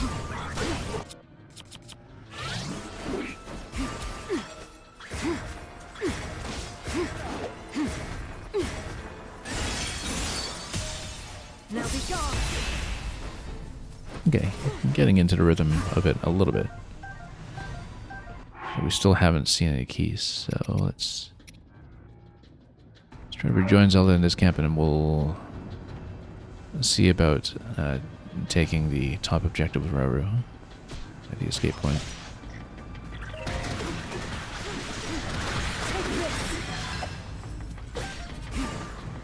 Anyway, we'll take out what we can. Fighting next to Zelda has its own benefit, I guess.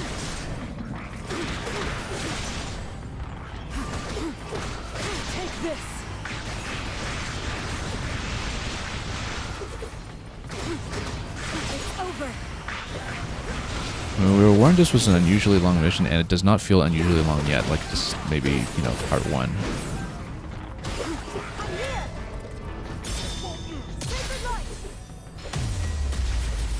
So I'm just gonna punch that out and follow up for the nuke over here. Oops. There we go.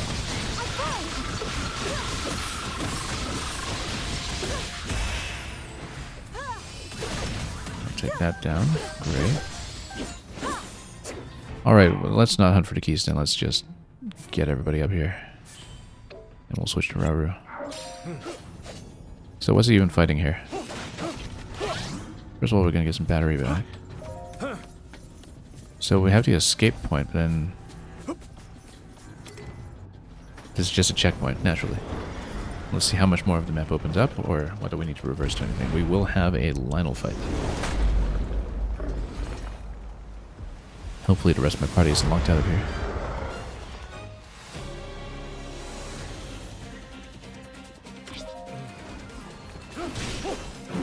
Oh.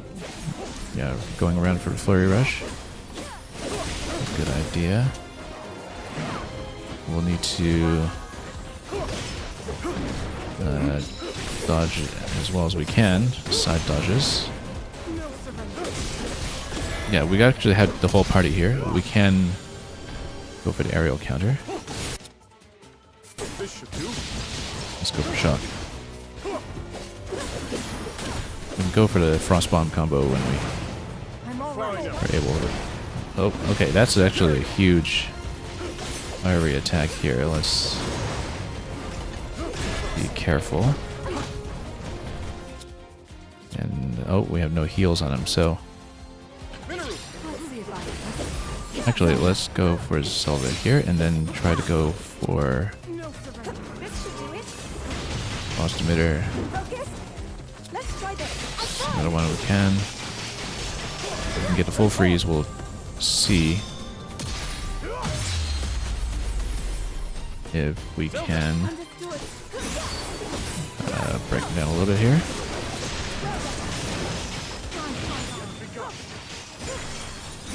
Okay, here we go. So we don't burn too much of the battery and bombs while we have the counter available. Now, let's give Rauru a high five and then just fire the beam at him.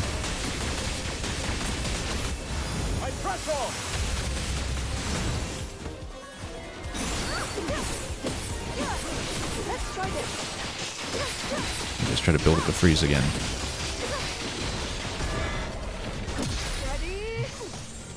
Aerial counter is going to go nicely. Good. Alright, this is going to go well, actually.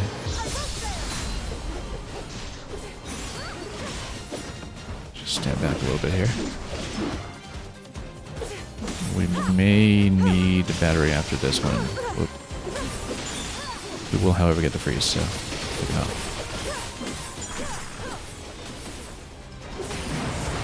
That could burn down a little bit better there, though.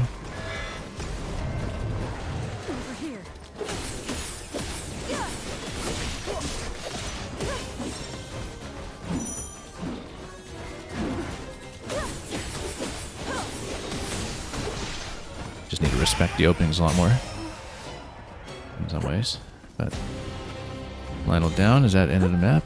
I don't know.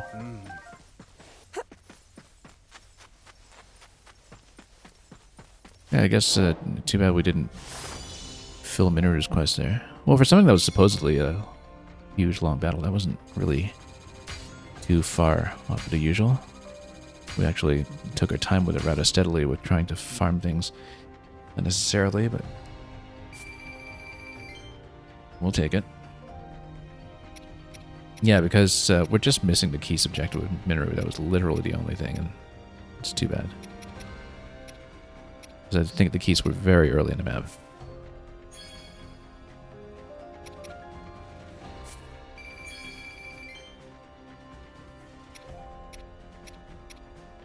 But then we'll get quite a lot to work with here.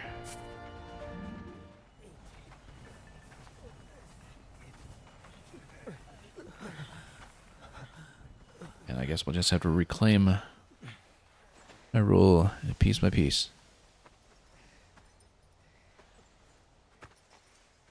King Rauru.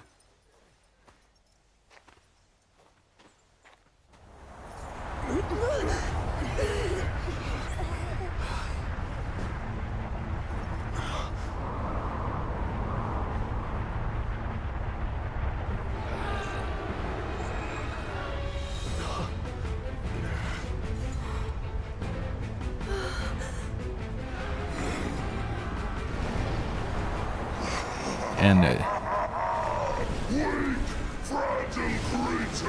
guess this is like a Can hope to stand against me, strongest of the 4 archfiends. Grimgura. Archfiend of Tempest. Kind of like a distant relative of Kolgara, whom we eventually see. Mulgara, of course, was from the Wind Temple Wind Waker. Not at our current strength. 4 colossal masses of gloom emerged colossal from masses of Hyrule gloom. Castle as it fell. If I had to guess, I'd say that fiend is one of them. Well, for bosses, we need to Attacking such an adversary grab head-on 4 would only sages lead us to take them, greater probably. misery. So we need to recruit the Rito ancestor for this one, presumably. But what other choice do we have?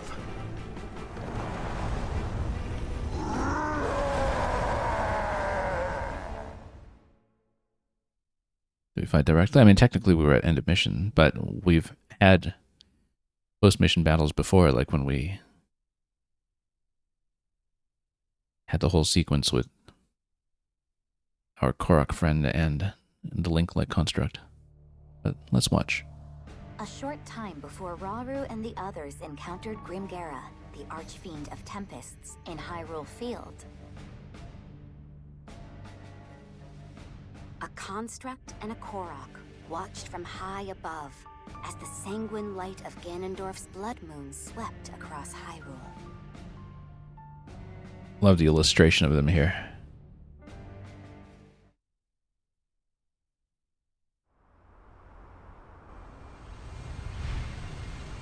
What the? Why'd the sky turn red all of a sudden? Where do you think you're going? Don't try and ignore me, bud. That's such a characteristically smarmy leaf mask.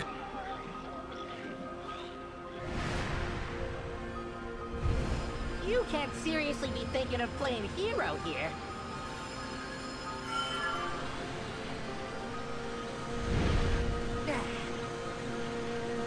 Here to stop us, are ya? Let's see you try. Go and get him, bud. Hang on. That means I'm going too. I take it back. I take it back.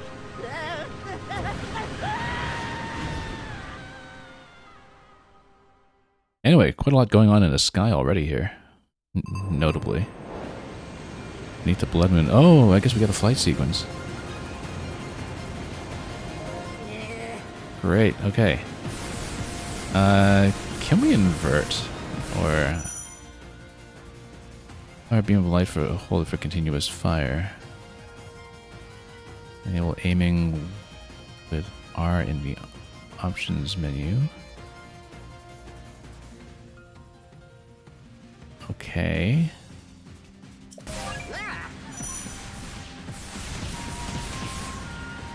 So it's only with R, not ZR or anything. Probably not. Hang on here. And then, is it motion sensitive? It doesn't look like it is. Let's see here.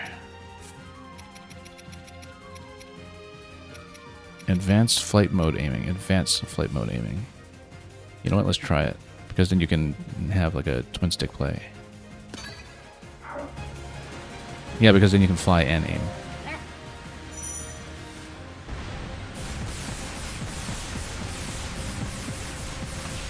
It's not very quick though.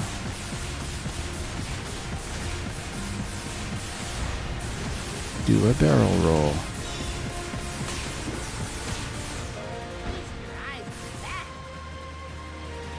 Yeah, where all these floating sky islands come from. Are they supposed to be here yet?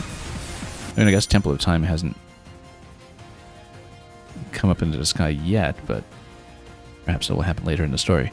When a mysterious construct obtains a Zonite capsule, it can equip a Zonite device. So I guess we pick up elements as we go then.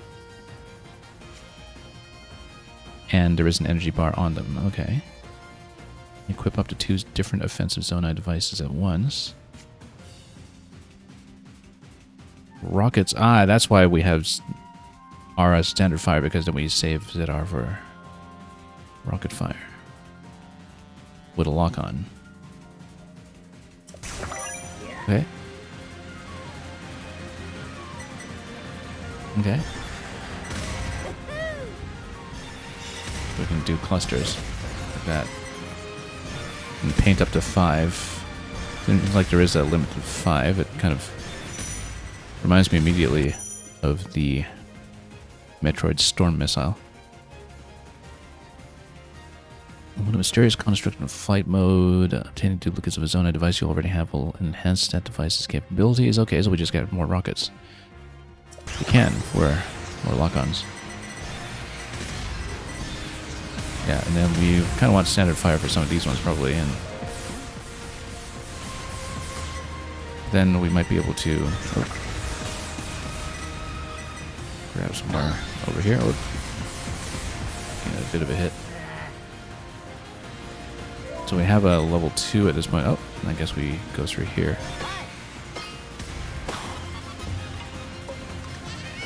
It's real important. Standing big and tall.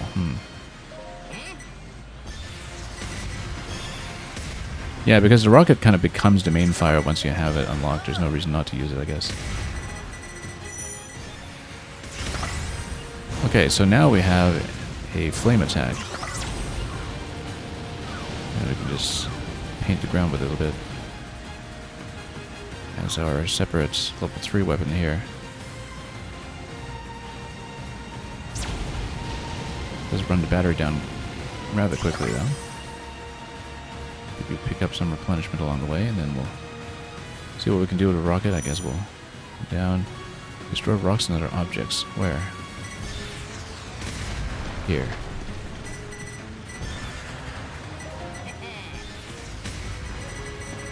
Ooh, that's okay. A lot of painting we can do it now. And we see the flying moons as well that we spent so much time going through. Reflects enemy projectiles when pressing B to dodge. Okay, so that's generally available. Oh, we got a big hand here. Wouldn't be a shooting sequence without a hand boss. Twin blasters.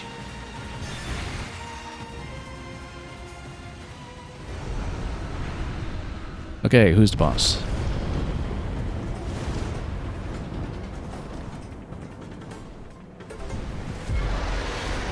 Liok.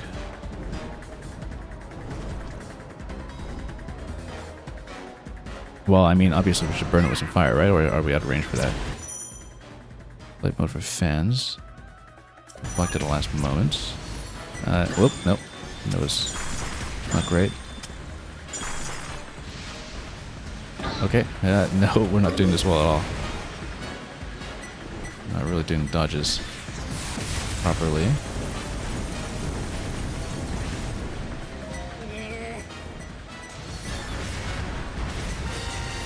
Okay.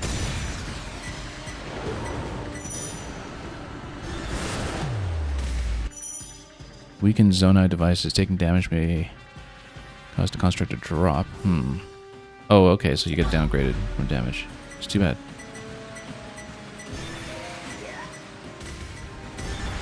But surely we can get in close enough for flames. Yeah, I haven't really been able to lock onto the heads yet.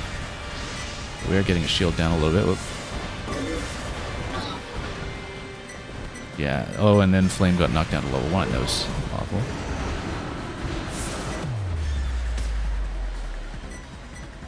Be much better at dodging.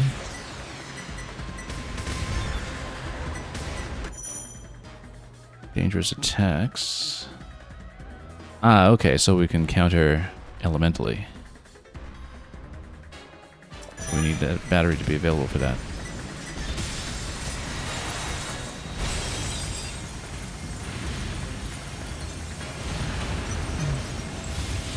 And then we'll do this bit here.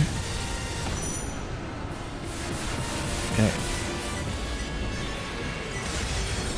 And we get a weak point smash. The shield is down.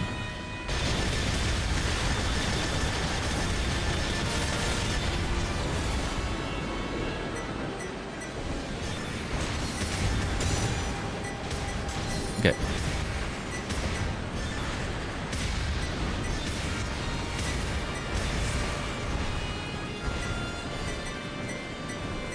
It's funny, we play so many games that have aerial shooter sequences out of nowhere. Wasn't expecting this to be one of them. It is, I think, much more interesting than the Divine Beast sequences in the first game, which... I keep thinking of Age of Calamity as the first game, even though technically it was the second Hyrule Warriors, but, you know, the two of them do kind of come together as a set, so...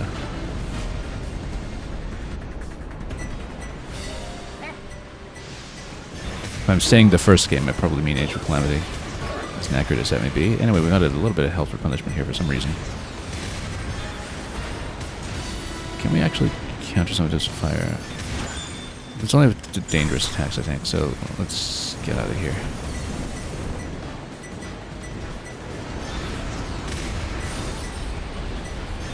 Okay, we'll need to... Probably... No, we'll just put flame in front of us and we just melt our way forward.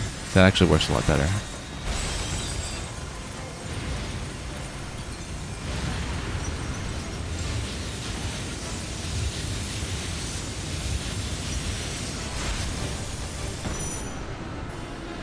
But yeah, usually we really don't get caught by surprise by aerial sequences like this. Star Fox sequences, essentially. It's a big part of the Bayonetta series and its precursors, like Devil May Cry. It's a big part of Kirby, obviously. Kirby's actually got a lot of these, be it side-scroller or 3D. Blast them out of the sky. Okay, so, again, go fire to defend against this bit. Go rocket to do some counter damage, so we can get some battery back on fire. Whoop. Do a barrel roll.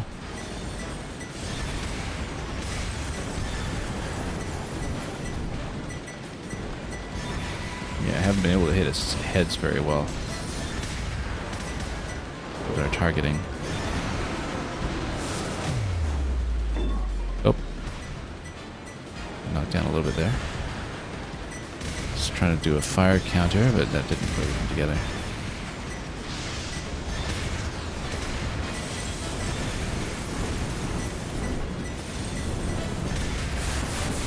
I don't know when we should be using our standard attack, actually. Maybe we should be using that a lot more than we have. Instead of depending on rockets everywhere. Anyway, here's the finisher.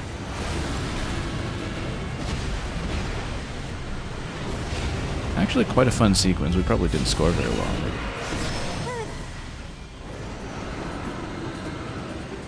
Really interesting way of giving you some exposure to the sky as it exists in this point in the timeline. There's quite a lot more going on in the sky than I thought it would be, but I guess the Zonai were there first.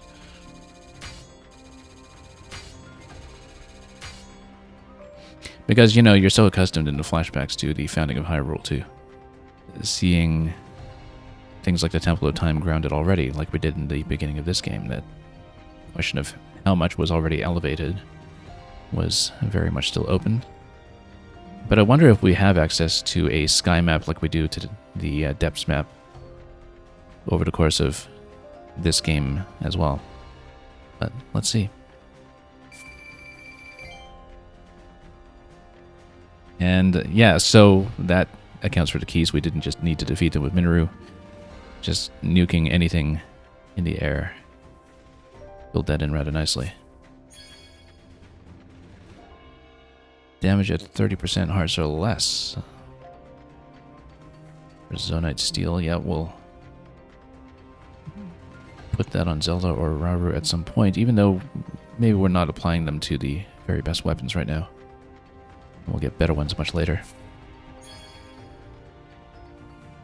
But let's just keep going.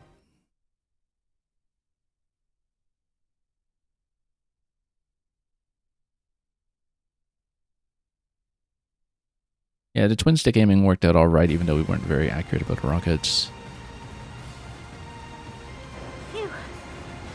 It often takes me a while to figure out whether I want to invert the flight stick, because Probably not so great with that thing around. I've always been accustomed to inverting in things like Star Fox, but D-pad and stick give me slightly different intuitions. Left stick and right stick also give me different intuitions when it comes to whether we should be playing inverted or not.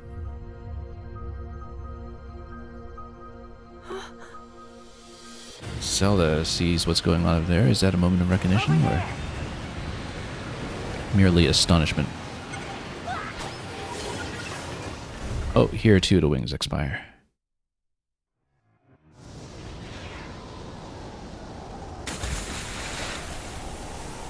We'll see how the construct does in water. It does very well, as it turns out.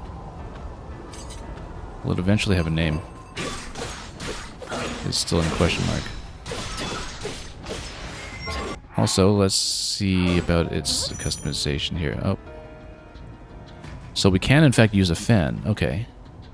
Hold R and press B to use a fan to reflect enemy projectiles. That's interesting. Oh, I see, because it's assigned to B right now as your Zonai device. Okay. Yeah, it freezes until you've seen the tutorial here. Very interesting. And you can actually set it down as well as with the other devices. Let's take a look here. So, power surge for the battery, everything else is assigned right now. I actually think I want fan on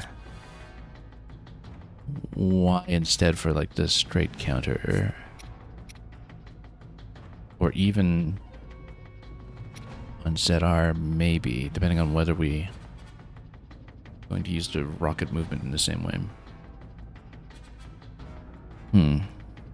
Let's think about this. Flame emitter I'm just more accustomed to would be at this point in conjunction with everybody else, but yeah, let's swap them actually. Let's put flame emitter over here, fan over here. Okay, then we use fan as a counter.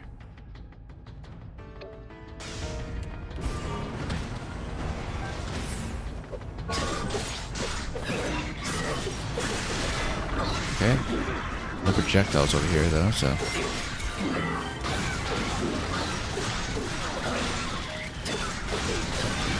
Melton's not really in the fire zone at the moment.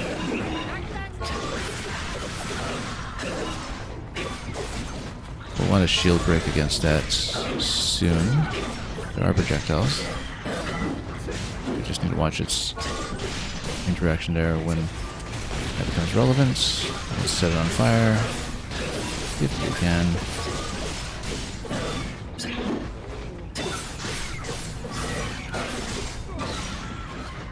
I haven't figured out a lot of the combos against this guy yet. Yeah, so we can do a projectile counter with a fan in those circumstances.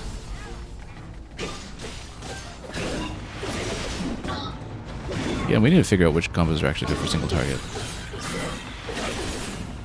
This is something that we've not been very diligent about discovering. Not going to worry about the battery too much for now. We'll do the surge later if we need, perhaps.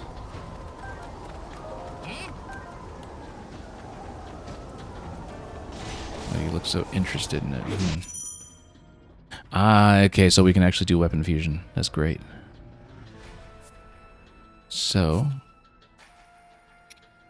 let's put it on the emitter. Boko Swift Cutter. There's all Swift Cutter. Oh, I see. So you have limited ammunition. So it's not fusion, but it is you're using the enemy parts as a projectile weapon. Maybe. Or no, as a temporary buff, actually. That's what it looks like. The more parts you use, the longer the attack will continue. How does it work then? Let's see. Okay, so we had to press repeatedly. And then that is a fuse attack. Okay. But do we need energy to do that? I don't know what we do. But then we can do that as a major shield break.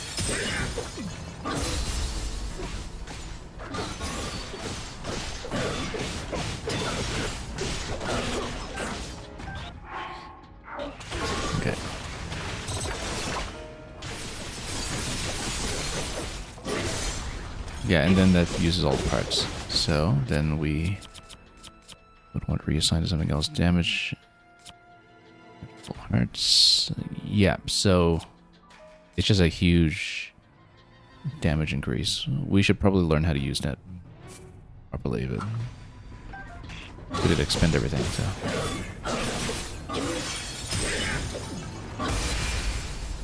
There's a lot of systems depth here to combat that we have really barely begun to scratch. But I guess that's the reason that you're farming enemy materials. Then let's go Yahaha. Still don't know why we're collecting crocs necessarily, but seems like there's something going on in the map. So yeah, fuse attacks can be changed at any time.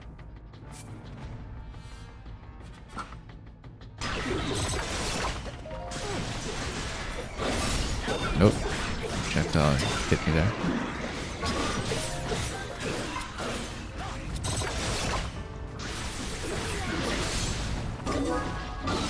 Okay.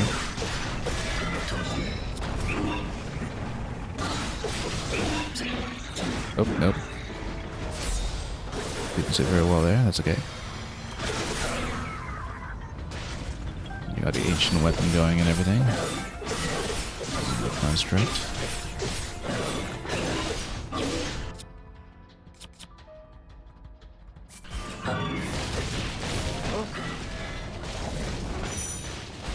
Let's actually go rocket, perhaps. Use a wind attack against a powerful enemy that's burning, frozen, or shocked. Do we have wind attacks? Oh, I guess it's a fan. Yeah, the fan is a wind attack. Okay, let's try to combo that then. Oh, except, no, wrong one. I thought it had still had flame there. There we go.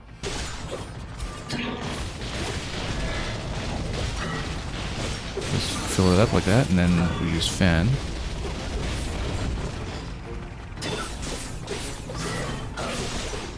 Breaks it down some ways.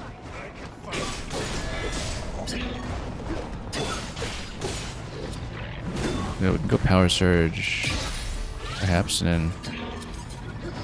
Oh, actually, that didn't quite work at all.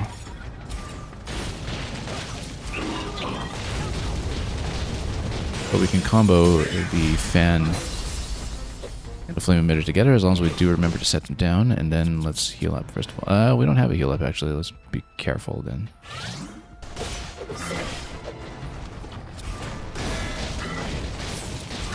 Okay.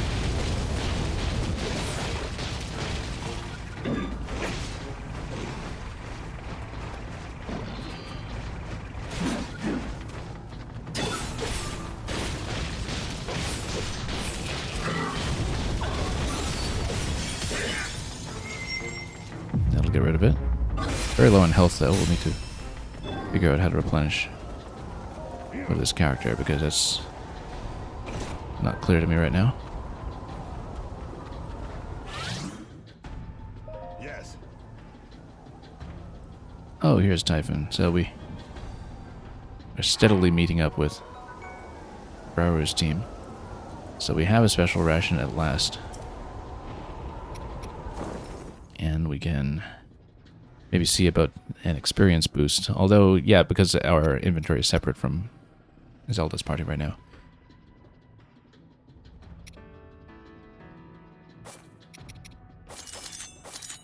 Let's just boost that.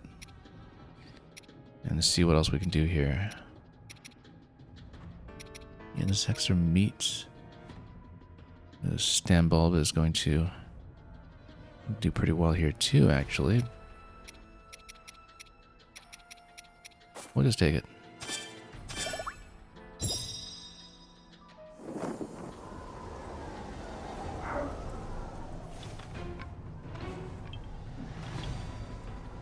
Oh, so Calamo's going to enter the fray. This traveling Korok boasts a variety of strong attacks that make use of nature's bounty, throwing fruit that explodes in bursts of flame, ice, and electricity. So does that dig into the fruit in your inventory like the monster parts do then? I guess we'll have to find out. I don't think so. I think that's probably just part of his standard moveset, if I had to guess. And yeah, he's got quite a lot going on here. Dazzle Fruit and Bouncing Slash. So you do have the 2 standard counter types. That's important. Fan and Flame Emitter are in a very different configuration than what I had on his other friend there. So we should actually maybe reconfigure a bit just to match them up with each other. Oh, and you can select different fruit. Interesting. For various elements, perhaps. Special attacks will deal damage to multiple elemental types at once. Okay, so we need to figure out which element is which so we can use them accordingly.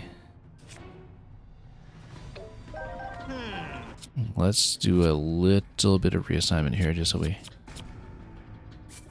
don't get into too much of a mess with muscle memory. I guess Fan will have to be on A. We'll maybe do something similar with his Construct Pal at some point. But yeah, that's going to throw off muscle memory a little bit perhaps. But let's just figure it out. Okay, so when 1 is Shock. Strong attack first is Fan.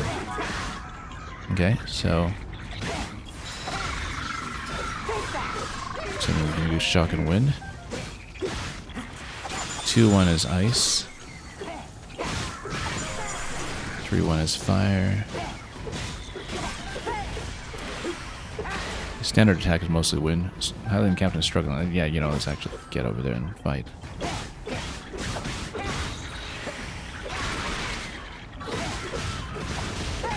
You can actually be pretty deliberate about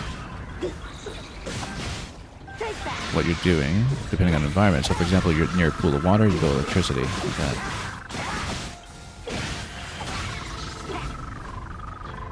Yeah, so there's a lot here you can do for combo depth. And you can do counter like that as well. Whoop.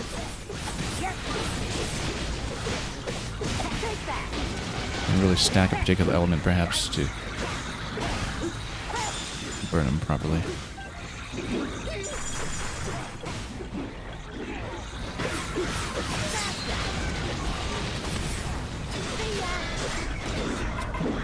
Nope, still on cooldown. And you know what? Let's do the duo attack. Let's see what happens.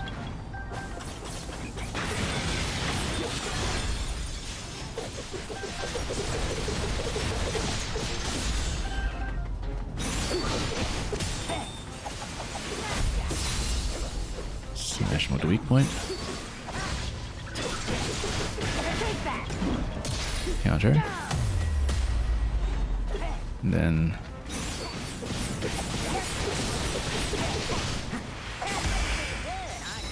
that's down. Great.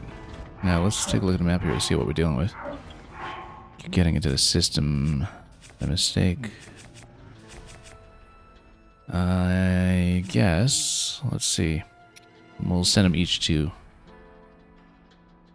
a fort. Rescue the Highland captains. We will go for the other rescue first then, I guess.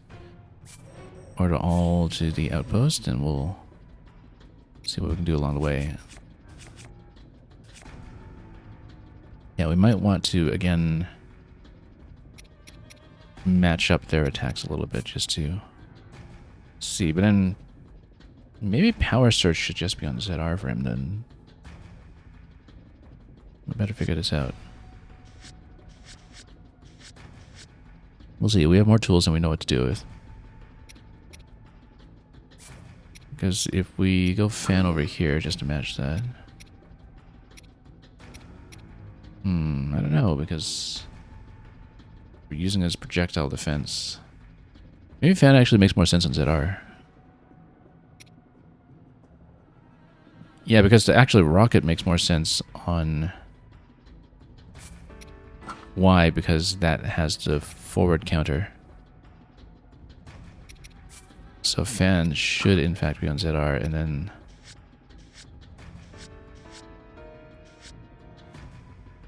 battery. Hang on, wrong character.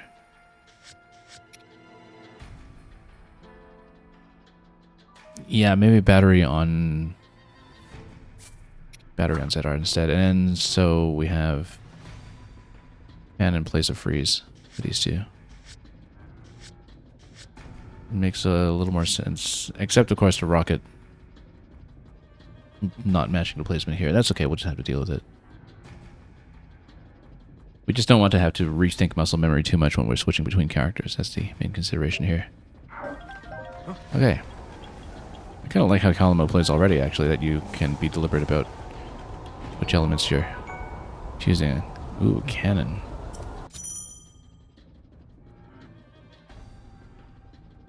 Let's put that on his ZR, actually.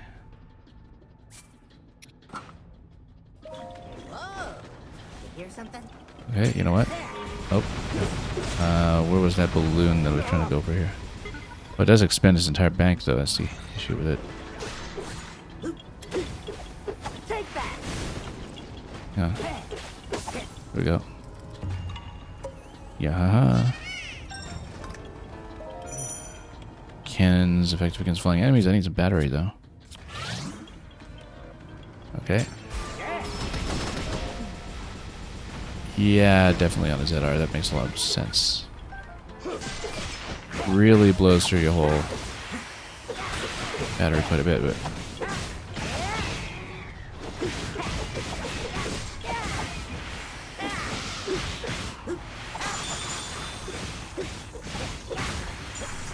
they're in grass, we should be using fire right now.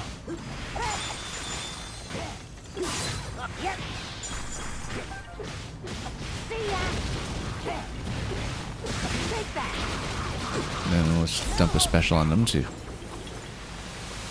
With all kinds of elements in play.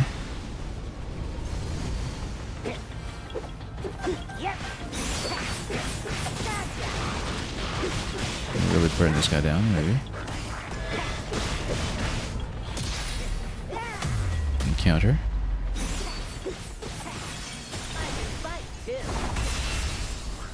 That'll take that down quickly. Good. Now we'd better switch over to my other character for the sake of defending the other captain. Mysterious construct, yeah.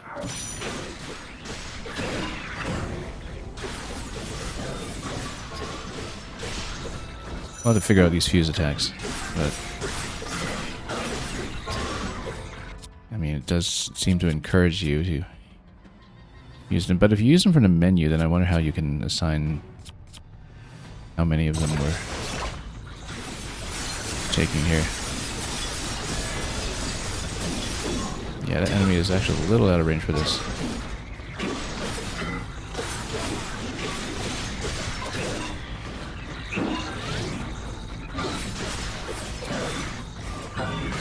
Okay, there we go.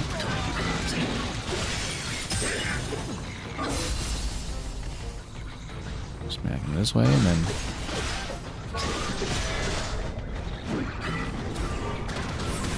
yeah, what if we go rocket is to counter for that? Maybe didn't quite work the way I had in mind, but hang on.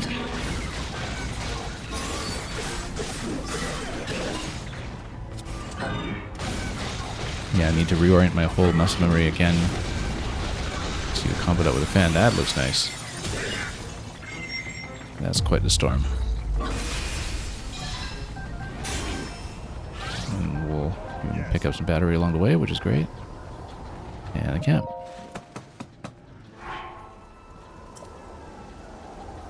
You're not leaving me behind this. Okay.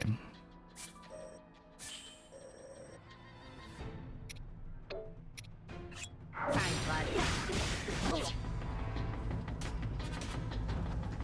So it's Typhon calling in first. Oh, Typhon gets joined in fun.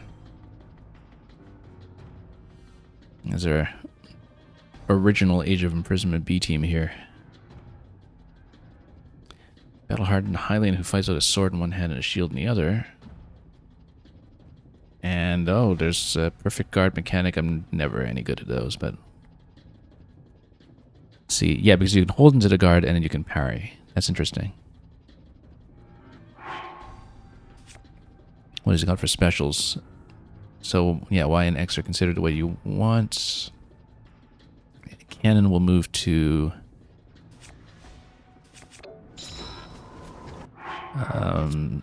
ZR, I think. Yeah, we want to match our characters as much as possible to avoid confusion. So cannon here. Fan on A. Do we want rocket? I guess for things that are more movement intensive we should, but we'll have him match Calamo for the time being until we find a reason not to. Since I do have a side counter already, technically. We're probably way underusing the rocket, but we'll have to figure that out. Okay, so the map has opened up quite a bit all of a sudden now. Let's see about assignments. So, yeah, he's going to head down there. That's fine. Well, we might as well Typhon join up at that camp as well then, just to give him a bit of an initial look. Lots of spots in the northwest of the map that are probably worth exploring as well. So we'll see. Horde of monsters, yeah. So he's got a couple of repeated inputs for flurries and the like, I guess.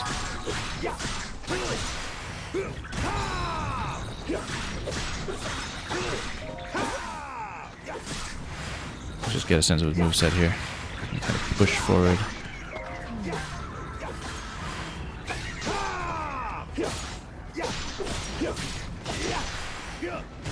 And we'll get into Hyrule Field proper once we take the fort.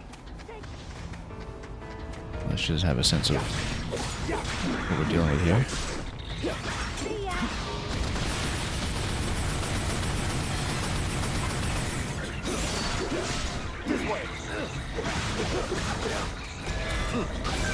Oh, should have done the aerial counter. That's okay, we just missed it.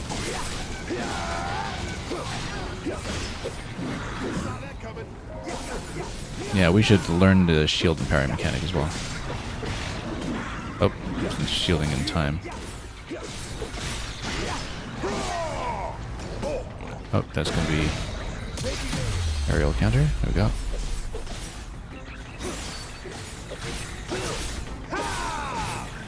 I'll just slap down a shield. Almost.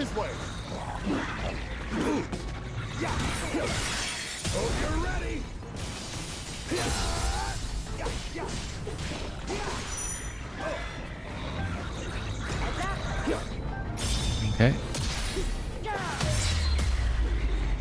Get a team switch counter over here, and then we'll see what we can do.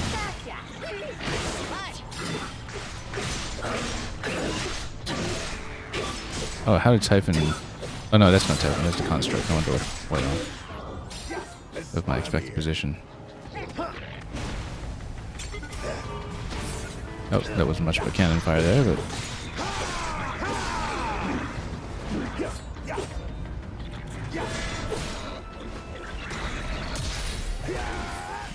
Counter him directly this way, good. So he does have a couple of different hold inputs.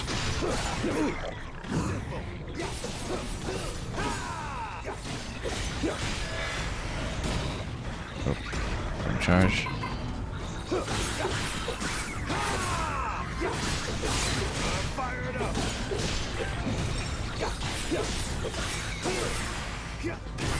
Yeah, we're missing some of the hold inputs here.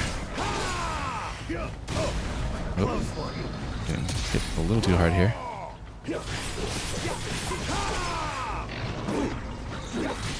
Well, let's just drop the special on him. Try to finish that shield break.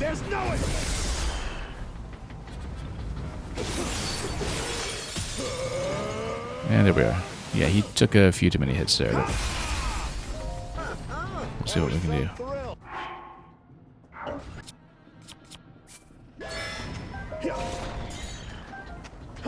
Okay, now we have the central objective over here. We should go for that. Good time. Defeat conditions if Calamo goes down. Interesting. Guess what we'll do is we'll maintain orders over there. Let's go. Actually, let's just go here as Calamo and send Typhon up here for a moment. And while we're waiting for that, we'll go back to the construct to do this end. No fort captain available here yet. Let's just farm up resources.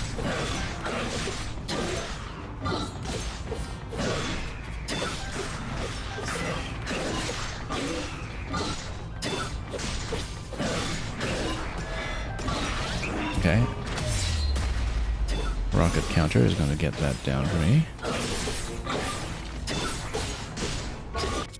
Let's see if we can do some of the fusion here. Damage for 100. We're at, what, 700s or something at the moment? Let's... Yeah, so either one of these are pretty good for these purposes. But the damage numbers are different. That's the thing.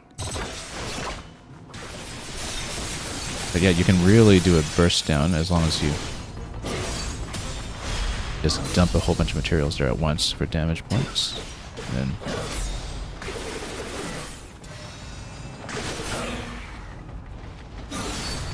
be pretty deliberate about that. And that's the fort, so. Okay, assignments. Let's... yeah, we'll send him over here and we'll go back to Calamo for whatever is in that corner. Just to see if there's anything that we can pick up around here. Doesn't look like it.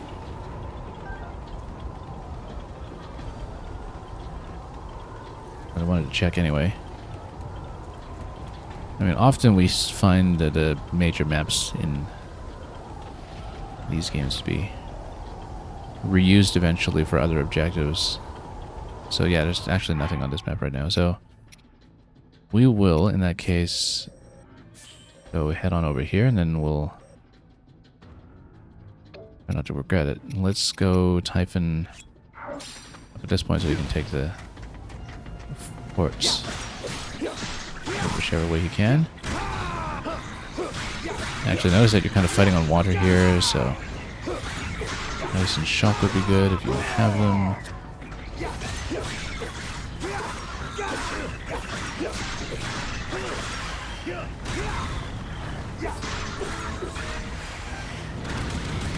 Okay, so you can do a shield charge. That's how you do a hold input.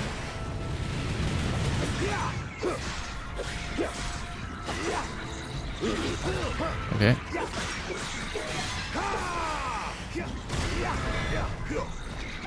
Counter.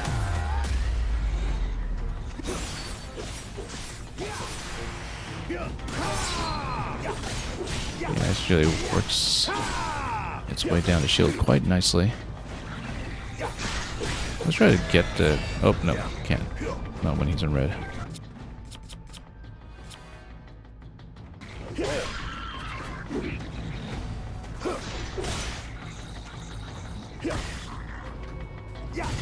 Oh, missed a parry completely. Okay. We should learn the mechanic. But at this point, we'll go Typhon to the fort. Where's Construct? Construct's fighting down there as well. I guess, yeah, we'll get him to pair up and see what we can do.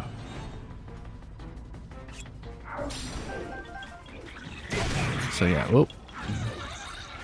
Well, you'd think that cannon would be pretty good against such a large target here, especially if you can get him in the eyes.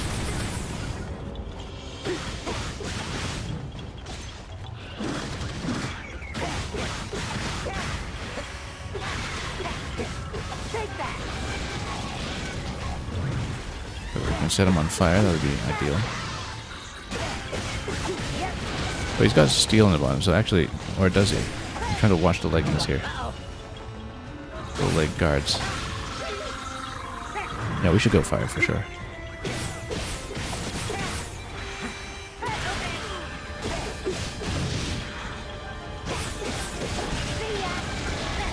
There we go. Should have gone for the aerial counter and missed it. We, however, can get into a cooperative attack very soon here. Where'd it go? Oh, set up camp. Why are we over here? Back to battle. Where did the construct even go? Wow. Well, right here. Or, oh yeah, construct's all the way over here. Okay, then let's get over to Calamo. Typhon's all the way over here.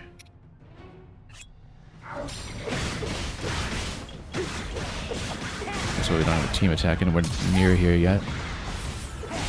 And it's slow on the counter.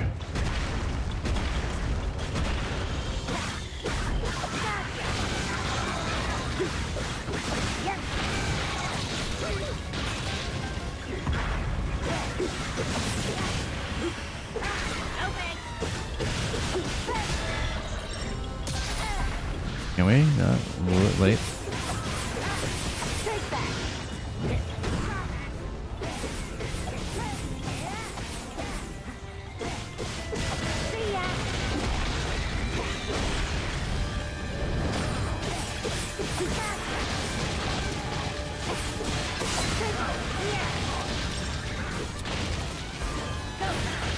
Yeah, and then you can follow up like this.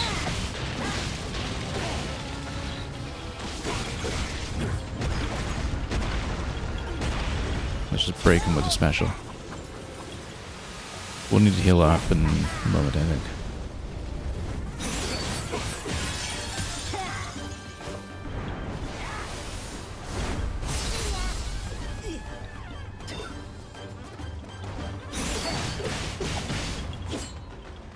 Team up.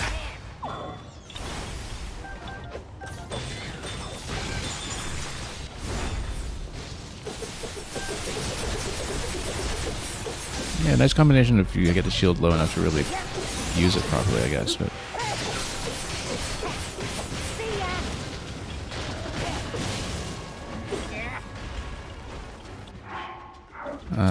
do we have heals? We should use one.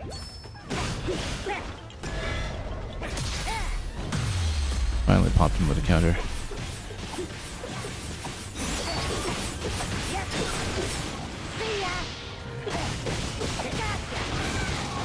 Push him elementally.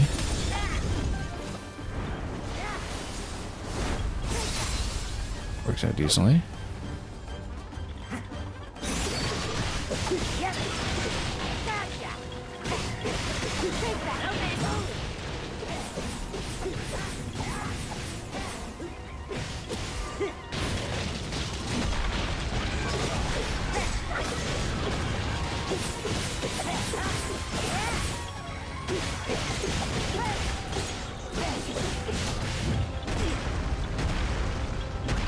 We can even go cannon from afar, try to poke him in the eye if we can.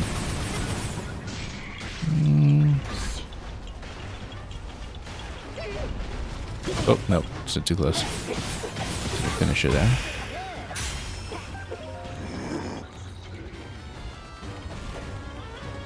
Okay, do we have more that we can do here?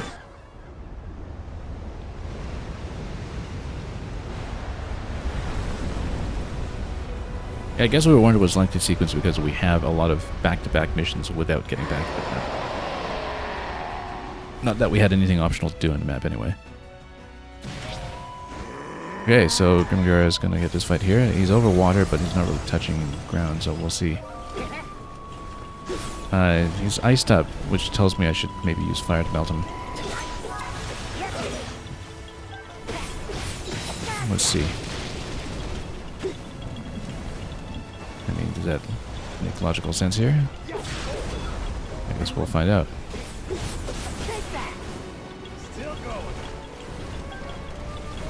Zelda notices that we're pulling some attention here. Ooh, that was hitting the ground hard.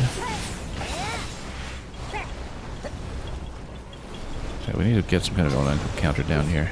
We should actually go cannon. as soon as we can. That breaks it nicely. We can continue the attack.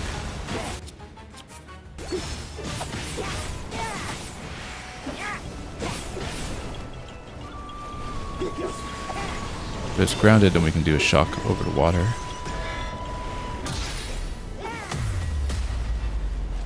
Like right here, for instance. Yeah, using fire directly over water might not be that effective, so.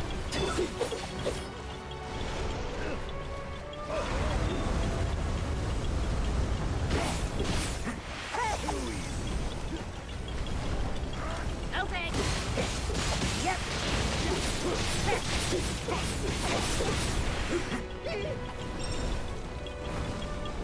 If we get him over to this location, then let's see what we can do.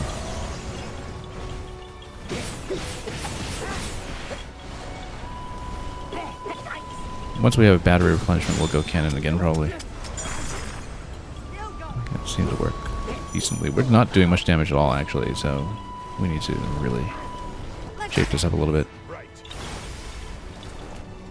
Let's see the combo attack here and just see what it does.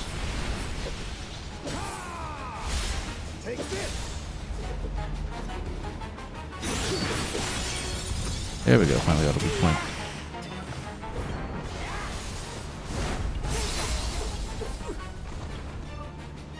Okay.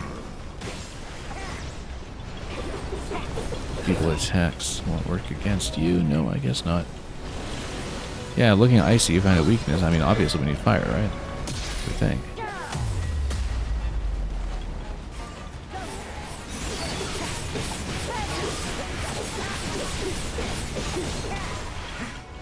But maybe not. I think we need to go bomb or equivalent.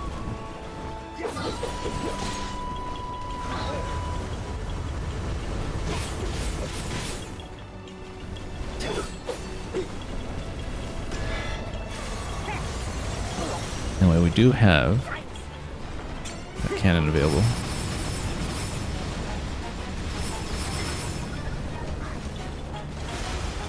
Oh, okay, we need to heal up here. We have no heals. We'd better switch off of Calamo then before we lose the mission.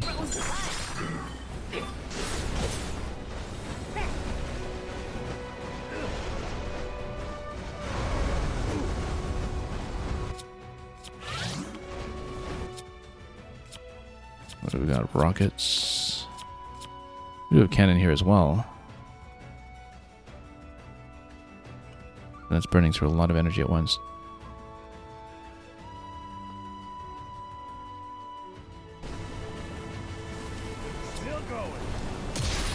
We just...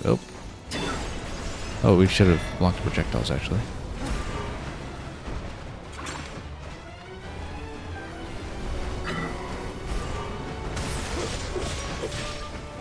Go around here a little bit.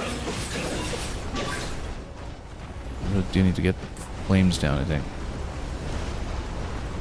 Just to work properly.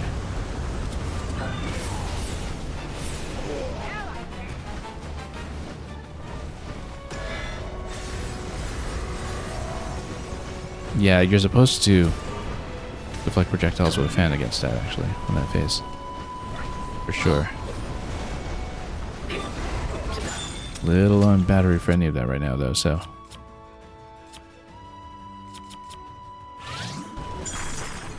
Let's actually go Typhon, since we still have some health. This fight's not going too well right now. Got a bit of a learning curve, too.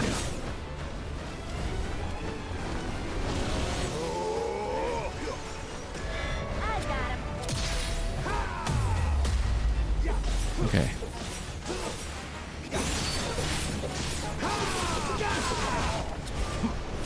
Oh, we should have left the fire down there while it was grounded. That was a mistake.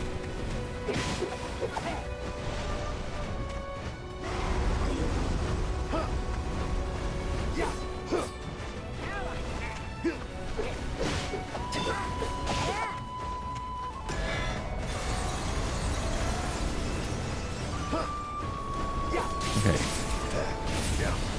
Nope, still missing. That is, however, steadily breaking the shield down a little bit. Whoop. That hit a little hard here. There's a big fire down here. We should actually move towards that. Is that a my own making? Probably. Oh, that was incorrect.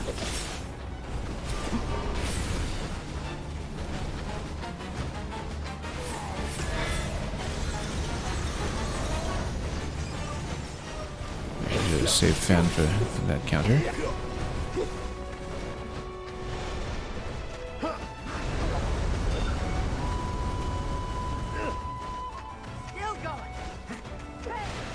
Well, I'll be a little cautious here.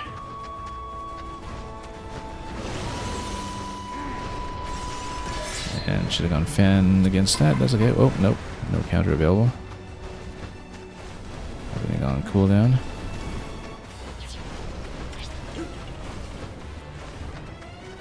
We should actually go for a combined attack for what that's worth. That's totally going to whip. Everything's going to whip. We're too far away from that. Yeah, we are not even remotely within range. That was a total squander.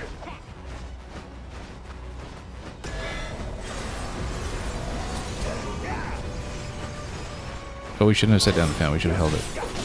I'm so accustomed to setting down devices as soon as we pull them. That was actually a bit of a mistake. We can stand behind rocks from time to time. Okay, finally got a weak point. There we go. That took too long. Way too long, but one more weak point sequence might do it. That's why we remain alive for it. Try to get Typhon special down when we can.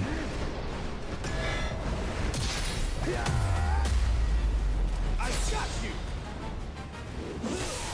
There's no escape.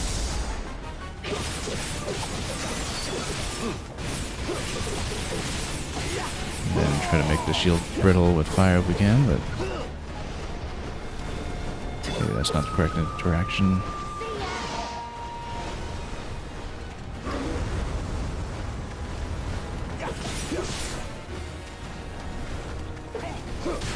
Oh, okay. Yeah, everybody's getting low on health here.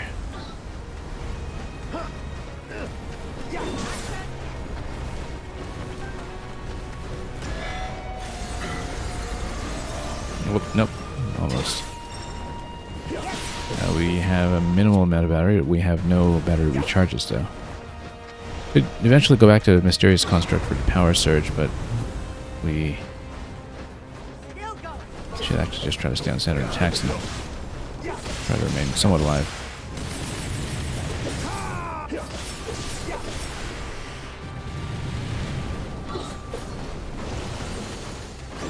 Yeah, no Fan available yet. However, we do have the standard counters. We needed to go for the aerial counter for that one. That was a bit of a mistake.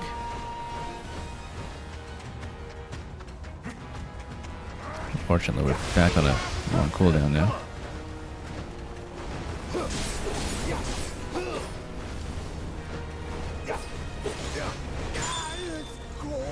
Yeah, getting much too low. Should actually maybe go back to Construct.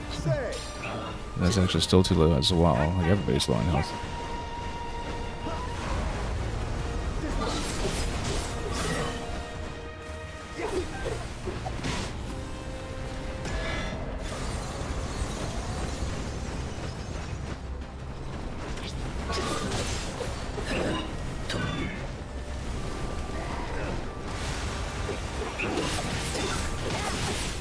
I'm gonna try to cautiously find openings at this point without losing any party members if we can avoid it.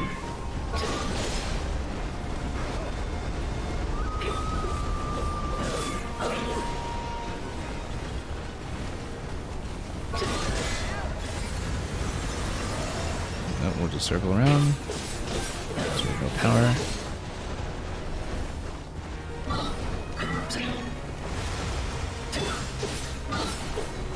Power surge might be worthwhile at this point.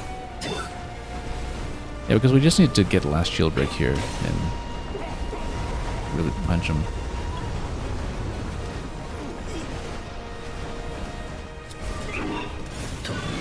Oh, set that down a little too soon, unfortunately.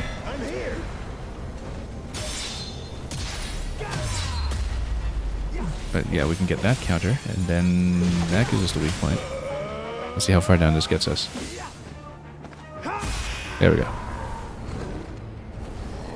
Cutting it really close there, but it's a learning experience.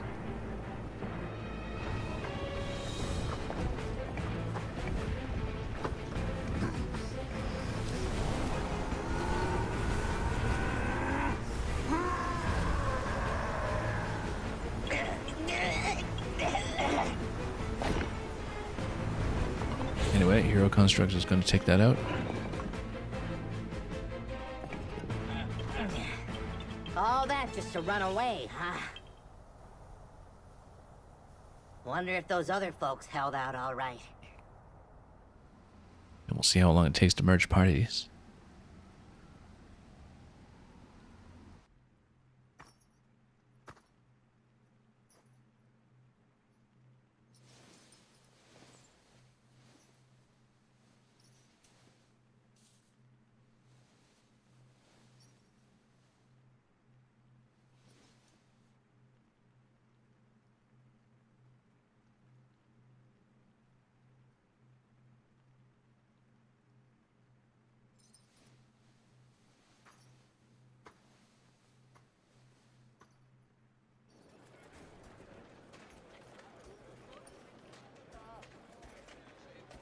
Your Majesty!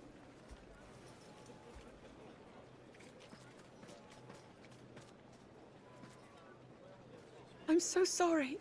I was right there next to her, and yet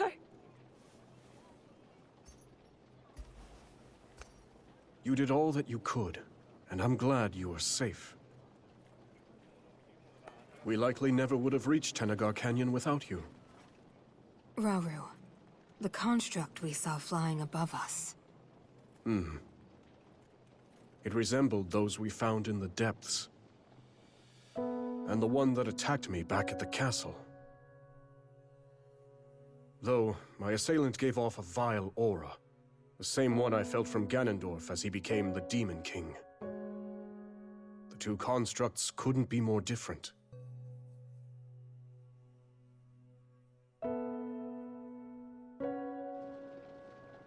When we first discovered that chamber, one of its pedestals lay bare.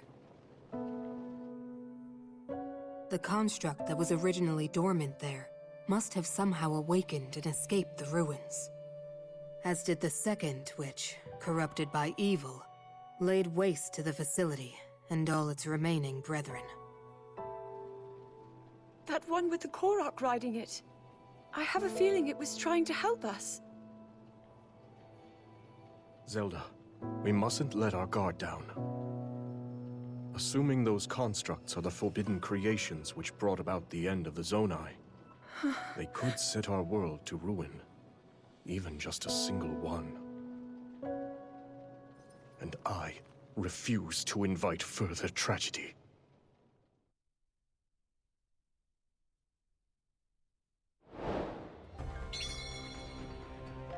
Anyway, that's it for the Howling Tempest, I guess. Since we've leveled them up. This party, after about a half-hour mission that time, we'll see if they join the rest of the crew. We'll find out.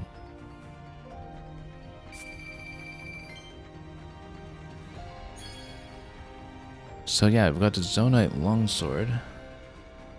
Fresh weapon entirely.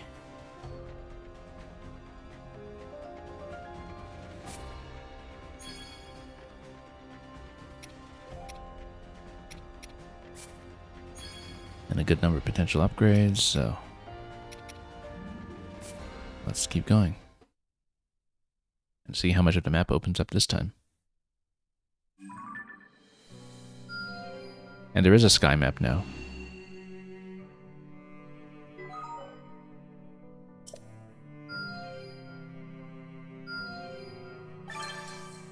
Oh, mysterious construct.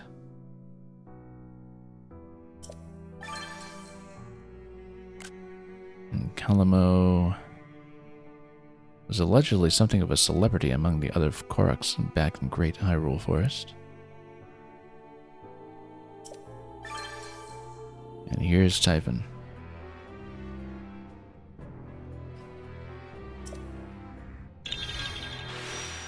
So, party's starting to fill out a little bit here. And we've claimed a little bit more territory.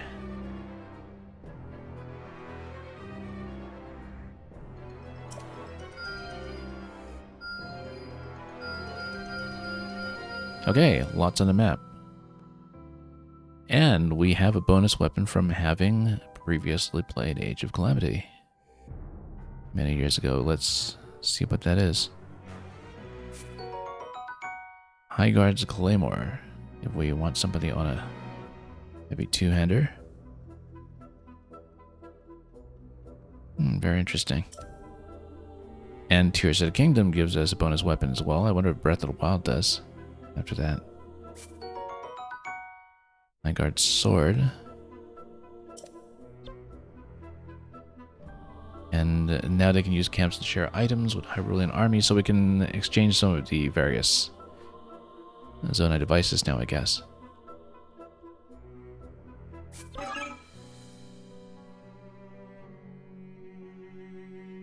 And so, next part here is going to be Tabitha Frontier.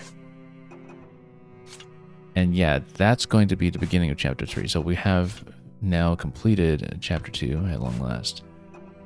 And we've got 2 main quests, essentially, to get through. Now, before we get to any of that, let's do anything optional and grab all of that. Gain ability to camp pre-battle. Because then, I guess, pre-battle you can get some of the buffs going already with the materials that you're inputting. Yeah, we should definitely take it. We got more than enough. A fine showing.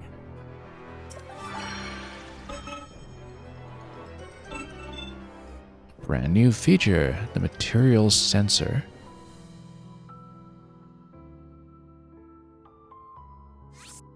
Okay, we'll do it. Excellent work. In case we need a big grind at some point. Or more character progression.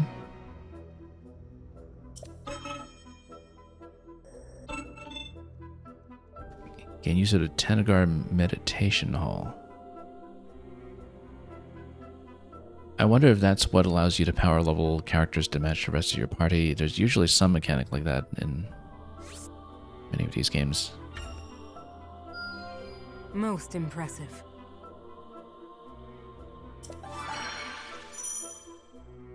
Oh, practice combat in a dreamlike setting. Okay, so then it's the new practice room.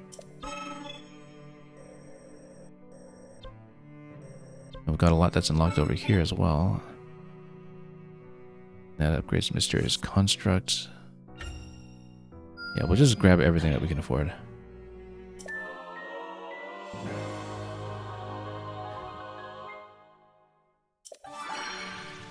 A basic hold strong attack there. And there's going to be a mission available here whenever a particular Hylian warrior finds himself struggling in the defense of Hyrule. He remembers a time when he was cut off from the main army and fighting for his life, only to be rescued by Calamo and Mysterious Construct. So yeah, we place these two here and just fight everything. Seems reasonably straightforward. Because I guess, depending on which of the main quests we approach first, that will determine what part of the map we're opening up, perhaps. Okay, Reverend Zelda taking out a couple of things over here. Concern for the citizens. So it's just optional missions at this point, 3 of them. We may do some of that. I don't think we'll necessarily continue the main quest further today because there's a lot to do before we even get to that point.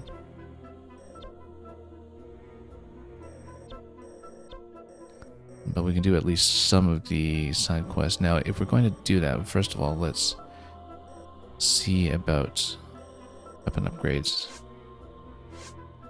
And for that matter, the quests over here.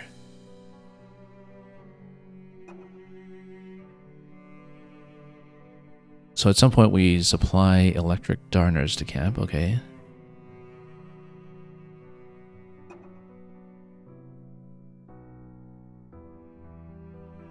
Recruit one ally as a battle reward. Interesting.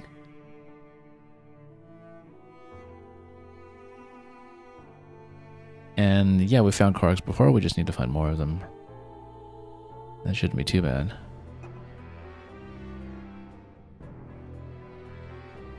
We need to figure out more fuse attacks.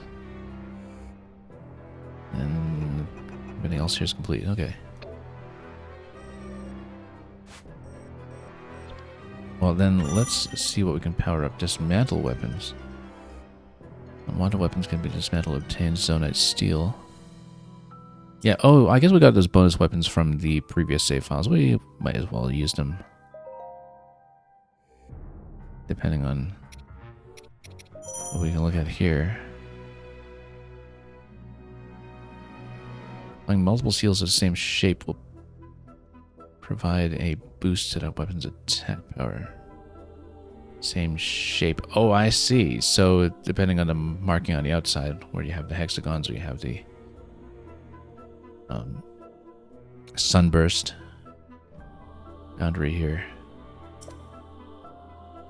Yeah, so there are certain types that are going to stack with each other and for desperation plays and the like. Let's see. Now we see the Blade of Light, but then how do we configure out our weapons? I guess we should figure this out because we have a couple of spares to work with at the moment. There is a cap on the number of weapons in our inventory as well that we should be aware of. Also, these are currently locked. Oh no, they're not sellable, or rather you can't dismantle them because you can't get them back. Let's actually see how we can configure weapons first.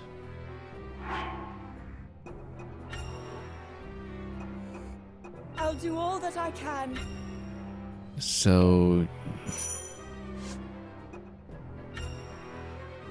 yeah, Wanderer's Sword. Can we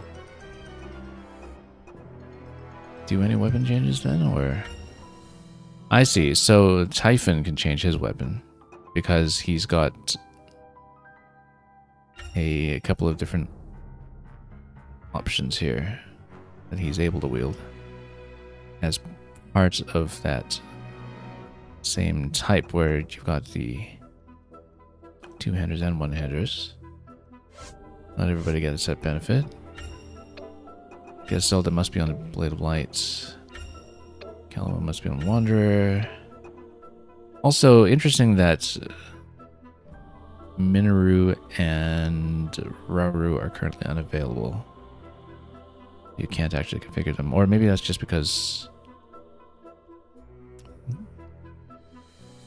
yeah, because in the upcoming missions you don't have them here anyway. But looks like Typhon can change his weapon and Soldier can, or rather Construct can change his weapon here, and Typhon's locked away from this class for the two-handers.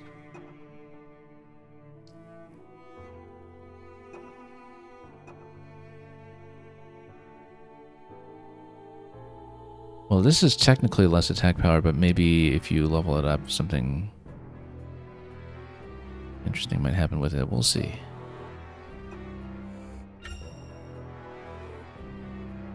Yeah, because you can definitely switch it over to a longsword instead. It does show you who's assigned to all those. Well, given that we have set weapons on Zelda and Kalama, we should maybe prioritize those ones for the moment.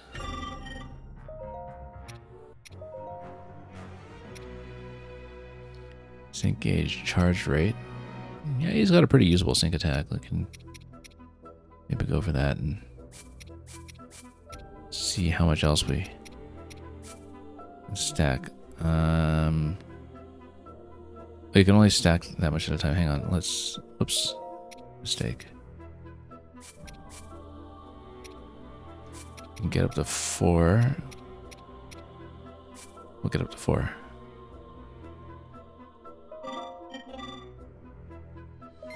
And see what else we can do. Yeah, because you can't quite get up to 5 with them right now anyway, so we'll leave that as is.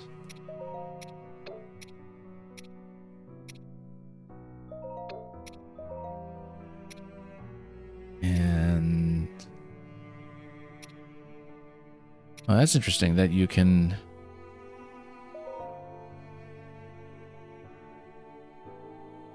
take the one-handers here. So High Guard Sword is locked, but then why is it locked?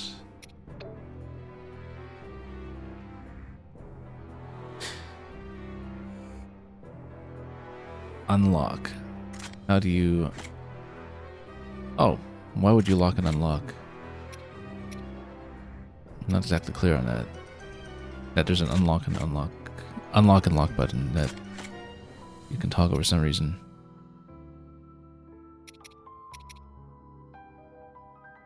Well, why don't we just give him the High Guard Sword for fun then?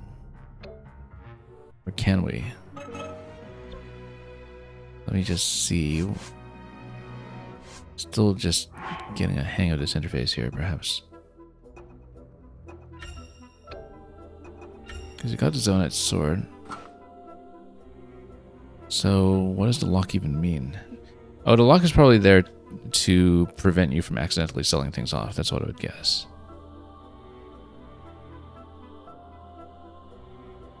So, let's actually go with that.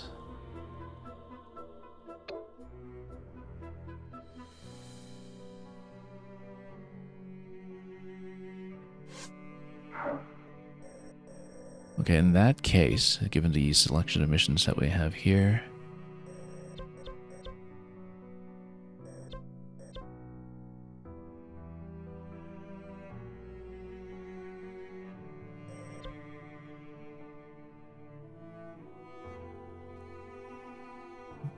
aerial menace, yeah, a lot of aerial enemies over here. Well, we can take these in any particular order. Let's see what we want here.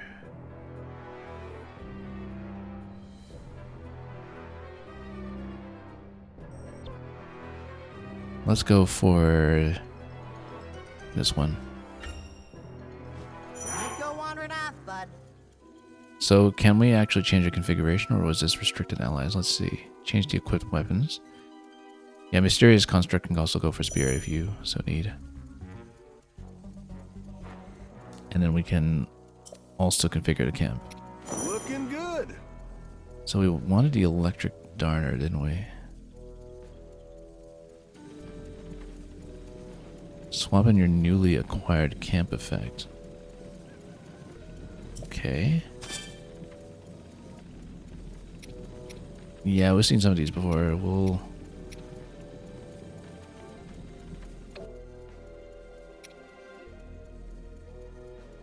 see what we can go for here.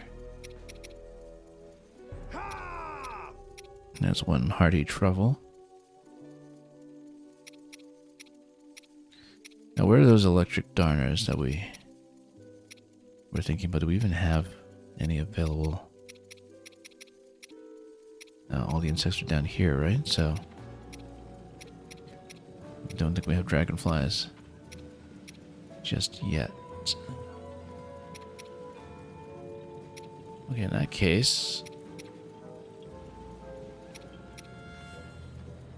yeah, raw bird thigh. We don't have very many of those to work with, though.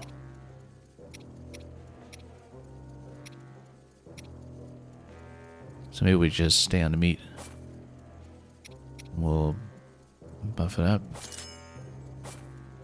We actually double the effect of the meat if we want, because then we do that, and we actually just need 2 pieces of meat to fill the bar completely. And we might as well do that, since we've got lots of wood.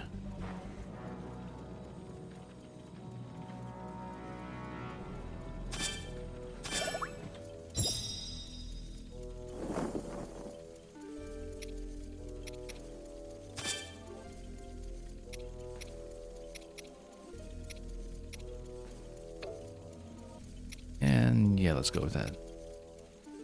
Only slightly over recommended level, so we'll have to see how it goes this time. I'm setting out.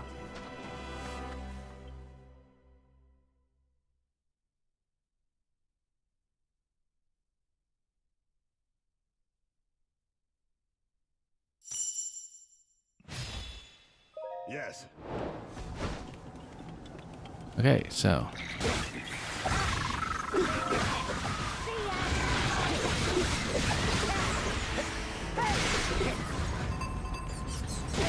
defeat the Arakuda.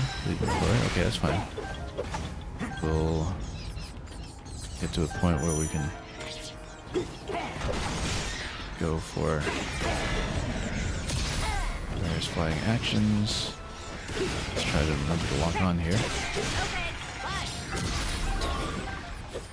And then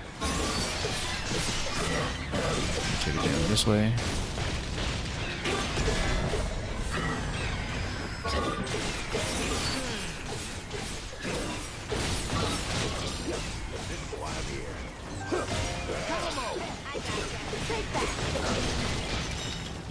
Actually, since we're fighting over water, it makes sense to go shock.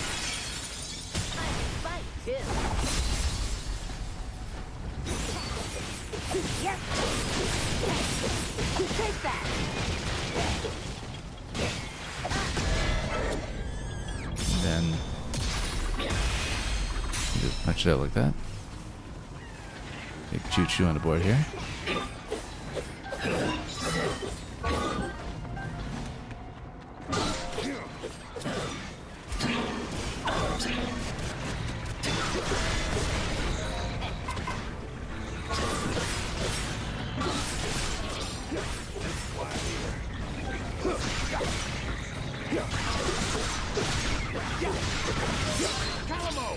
Yeah, again, it's over water.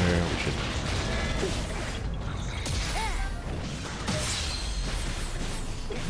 do what we can with a shock if possible.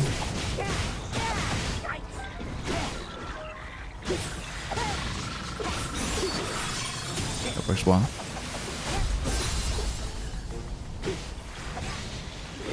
Might as well do a combo attack just to see what happens. Raring to go. Okay. Yeah, actually, for sure, in this location, combining those two together works quite nicely. I'm not just a traveler. I can fight too. Pretty good, aren't I? Okay. What next? Is that it? Moblin. Yeah, we knew from the preview there's quite a lot more in terms of enemies for them to get through.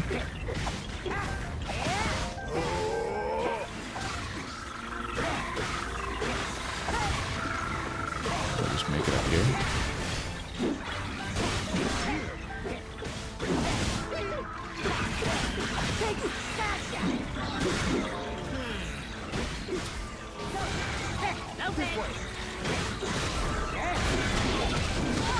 Yeah, but this is over grass, and so alright, should work out well.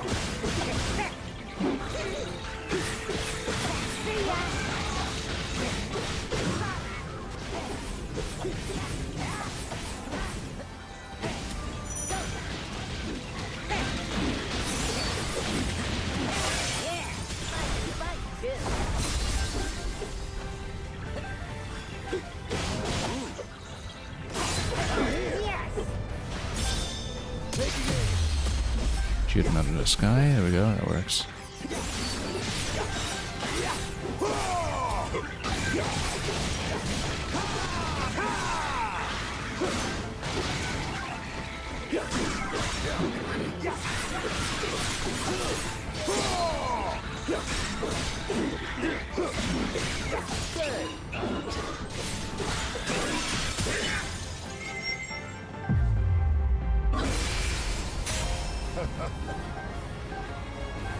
I owe you, Calamo, and you, Calamo's bud. Yep. Yeah, that was quick.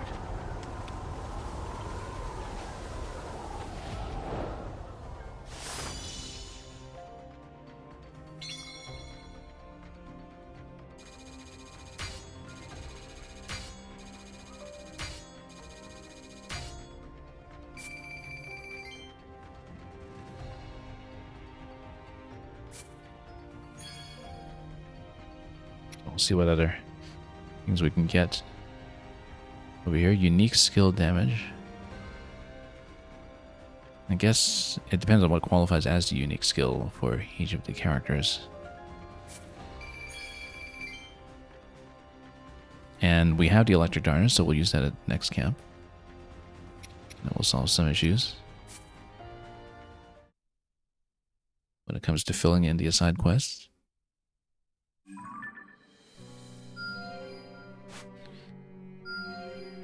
Yeah, Mora does unlock along the way, which is great. There's a bit of a soft recommendation system here, but we will probably continue with what we've been doing.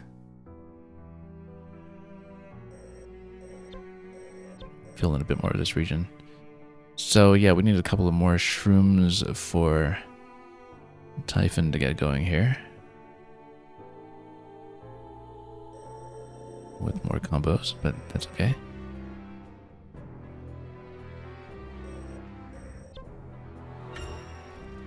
Huh? Someone talking to me? You're going in. Okay, Sure. so electric darner. We'll do 2 of those, and we'll see about the insect enhancement.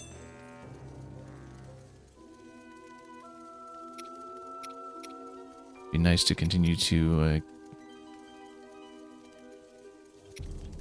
enhance experience here, but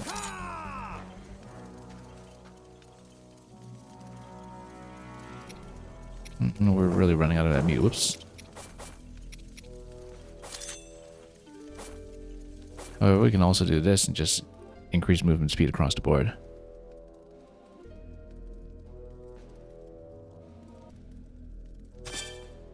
Try that instead.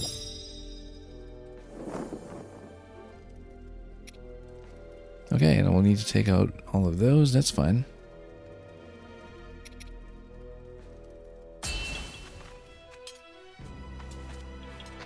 On my way!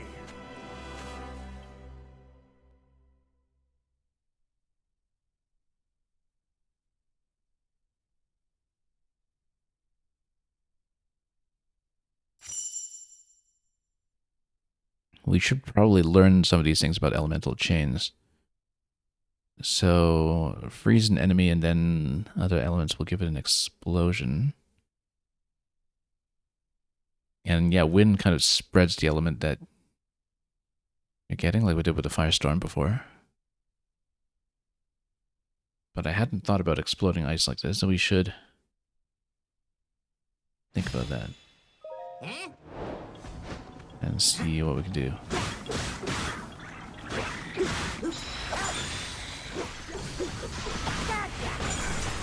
That.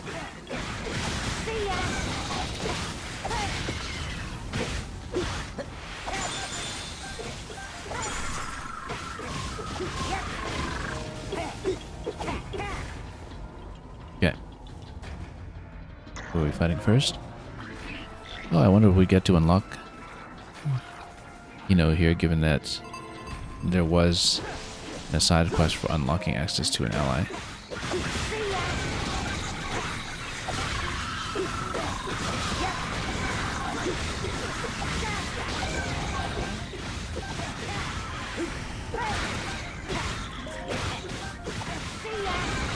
We're fighting over water, so we should go for a shot when possible.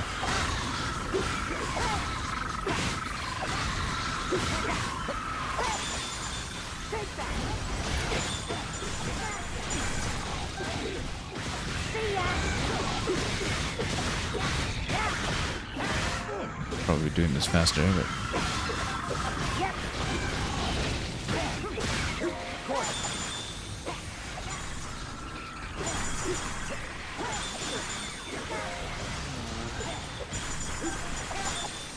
good time to Do the freezing shock, I guess. Even though you're over water anyway.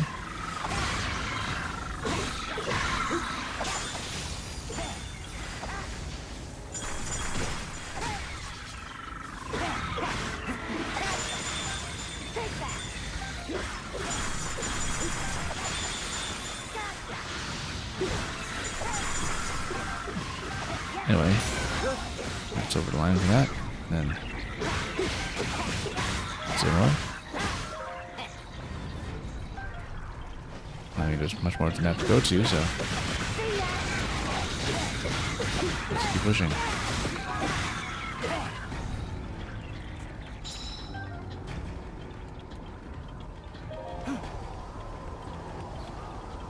There's only one thing you can do for Hyrule now. Join the party, perhaps. Of course. Exactly. Okay. He just got a two-hander. Cutting waves that can strike distant enemies. Okay, that's good, because then we can actually fight at a bit of a distance. Let's see about the button mappings here. Which skills we have going on. Time bomb on bottom. Yeah, that's fine. We can work with that, maybe. Rocket up top.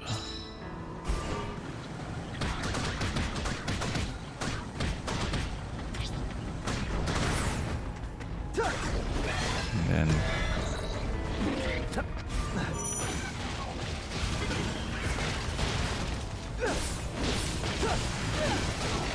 let's see about the combos here. Yeah, there's a bit of a charge attack available here.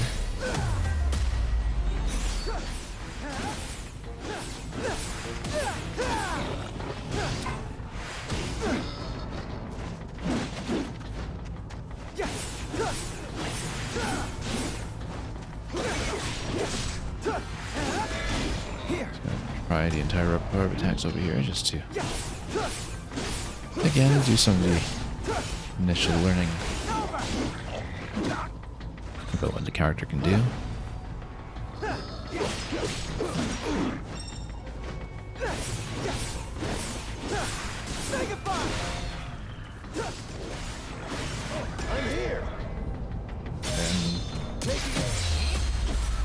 Then aerial attack available here, and then the weak point. That's what the combo attack is.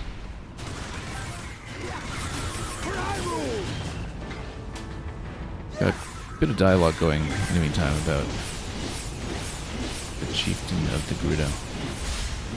If I glanced at that accurately. Haven't really been able to pay too much attention to it at the moment.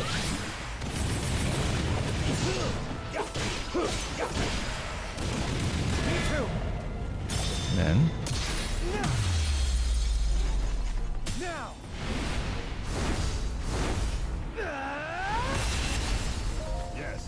that'll work well enough.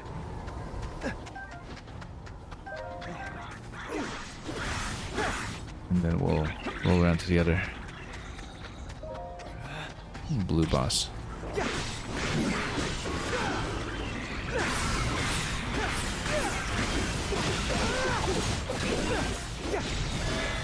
Oh.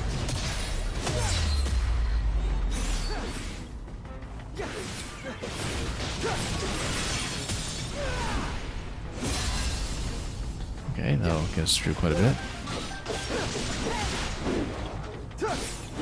We do have a power attack available at Kalamo. Let's just take it. Spend resources while we have them. Okay, and then let's go fire.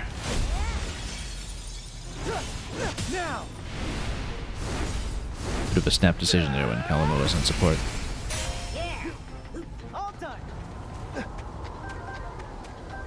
Who's next?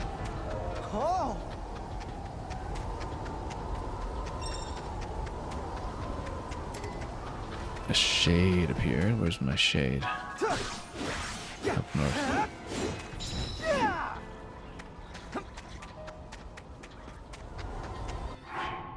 Whoops. I was pushed the wrong button for that. Let's Get everybody up.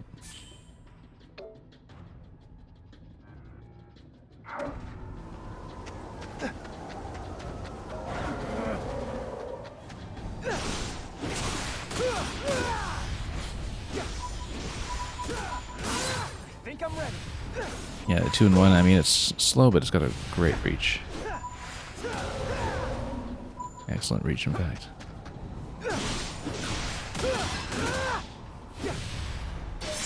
Yeah, that's a lot of bows.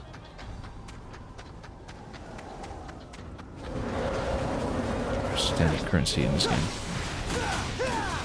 Oh, we should have gone fan against that. Still not really in the habit of it yet.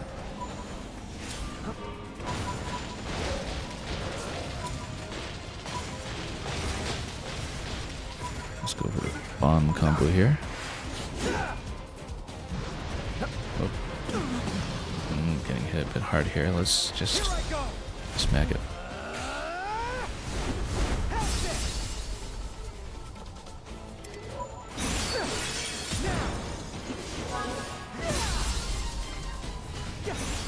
More shades in the mix.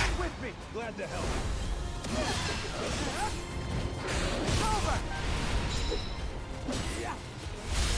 Take this.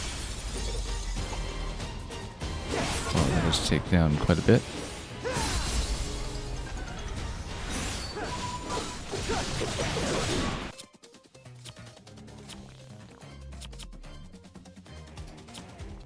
And yeah, oh no, no energy. It's fine.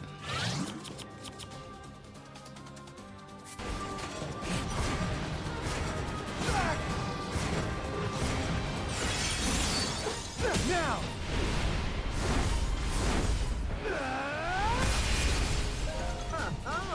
All done. Take it from here. All right. Calamo.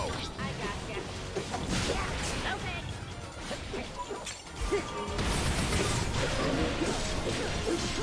That battery should really use that. My turn.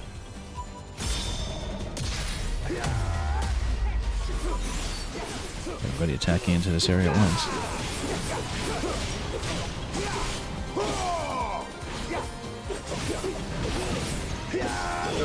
Oops.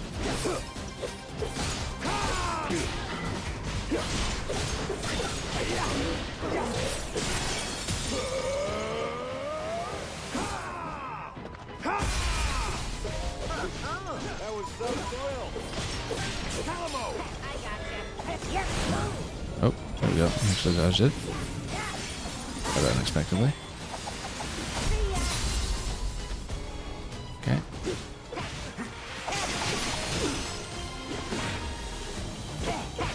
No holding back. Yes.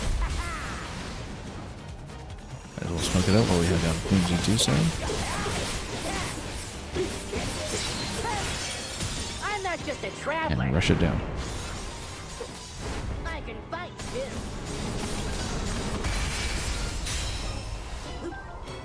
Okay, is that it? Looks like it.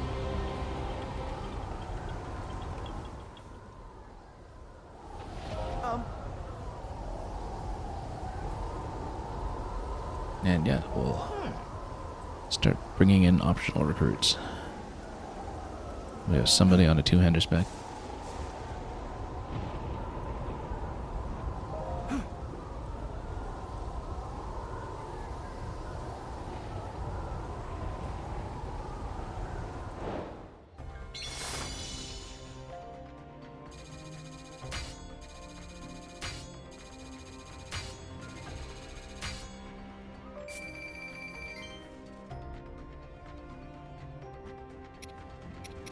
Defeat 2 enemies using special attacks in a single battle. Well, yeah, we should try to a little more deliberately at some point. But reduced unique skill cooldown time.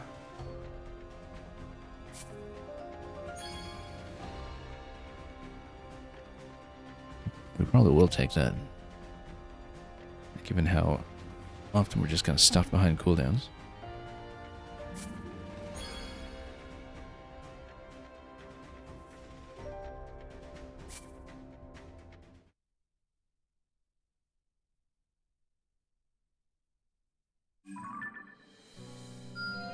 Let's see what else we can afford here.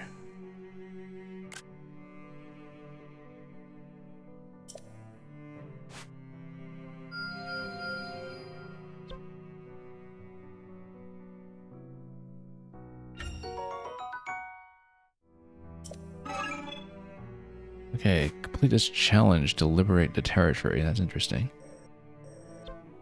But let's see what else we can do here. This doesn't liberate this territory. But I guess this is the real smoky bit here.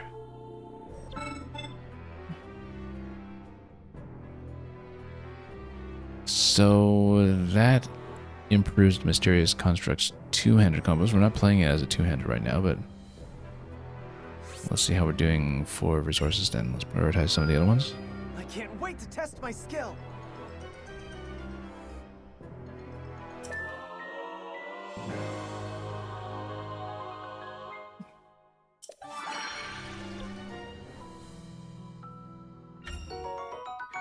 More birds.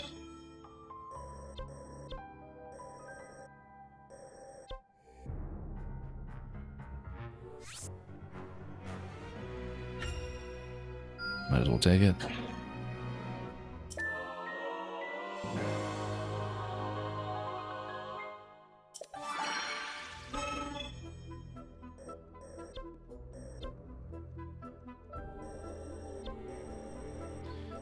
Yeah, let's do this one first then. This way, King Rauru. Farm a few more resources. I'm curious how this goes. Anyway, we should actually check quests first before we do this. See if there's anything else that we need at camp.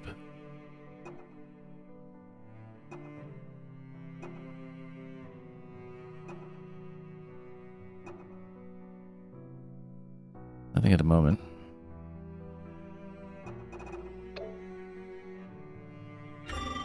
Oops.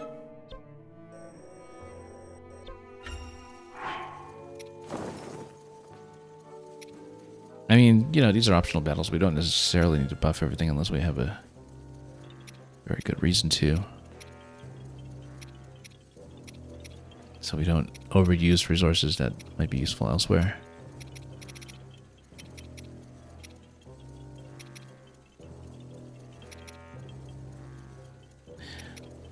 Let's just not bother with the camp for this one, I would think.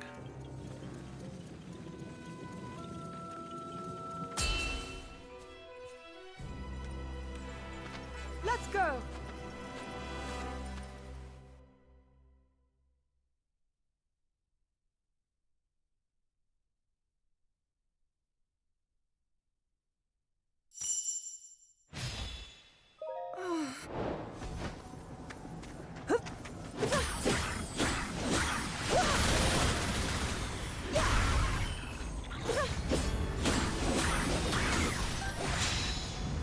First, get a Highland captains. Yeah, we'll do that.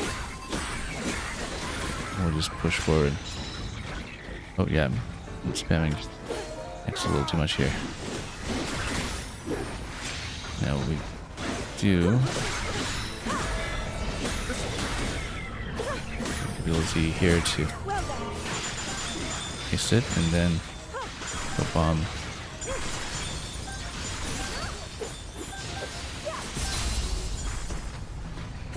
Just get out of that quickly.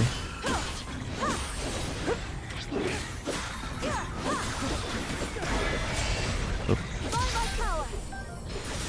Oh yeah, no, wrong one. We needed to actually go for the shield here. The shield break, rather.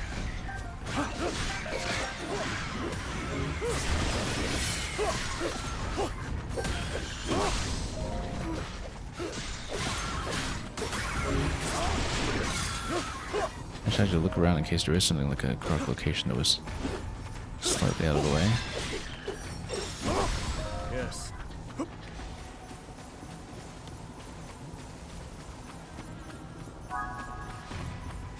Anyway, one rescue done. Nothing really going on here at the moment.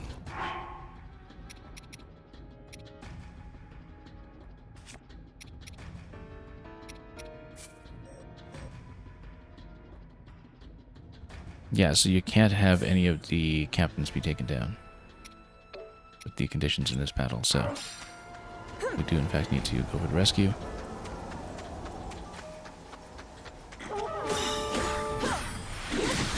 Not yet.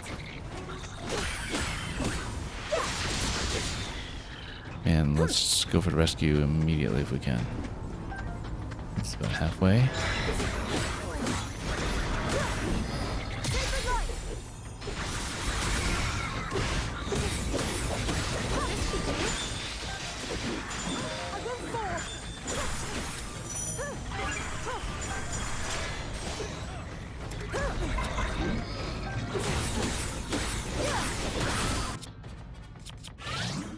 Might as well use one.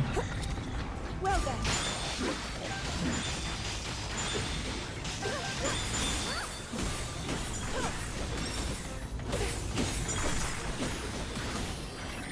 This should do it. I fall.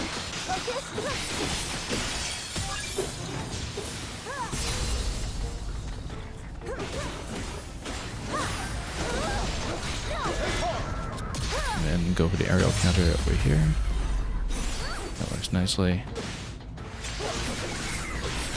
And we'll zap it.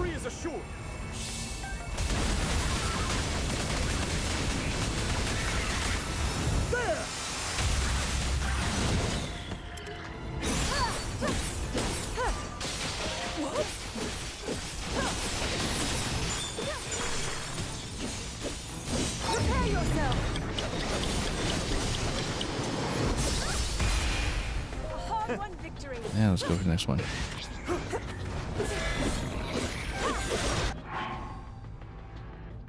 Oh, let's get out of this one first. Yeah, let's figure out where we're going here. You got another captain.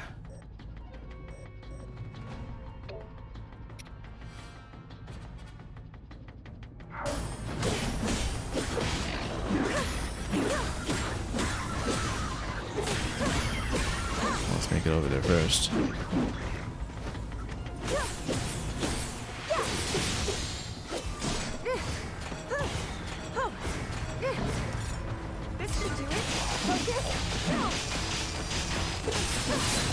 Nice big target, at least. It makes some kind of interactions like that a little easier.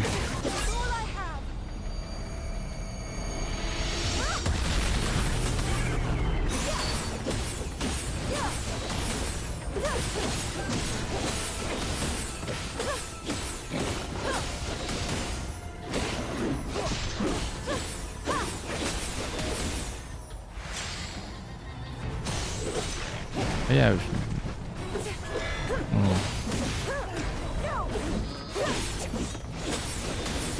For some later foes, we can see if the manually aimed the arrow can get us a bit of an edge. But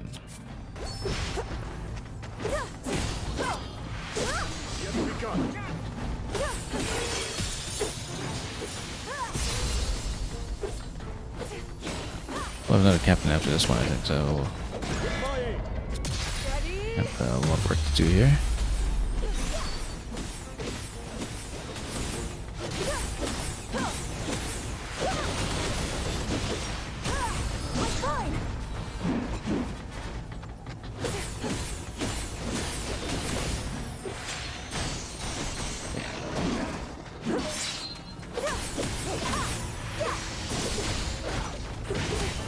Energy to speak over here, but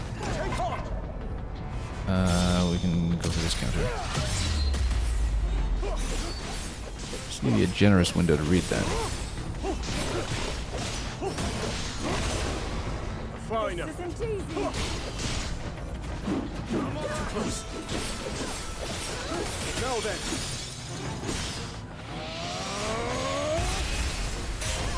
A simple enough matter. I think we would have gotten some of this done faster, but that's okay. So what about this captain here? There we go. So here's what we want to do. Let's actually see.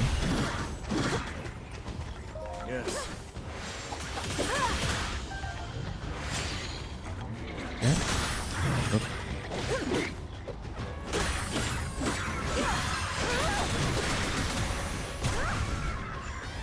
to see if I can get a shot in its eye.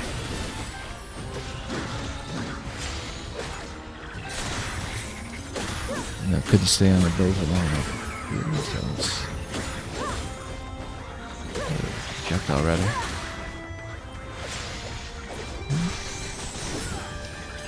And yeah, you can actually pick it in the eye, absolutely.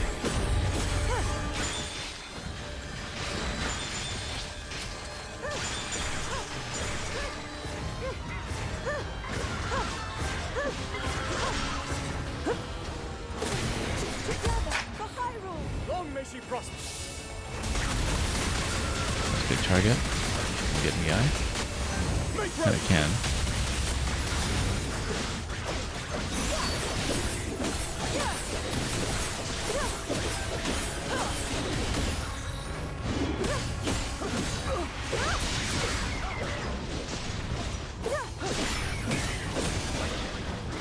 With my aid.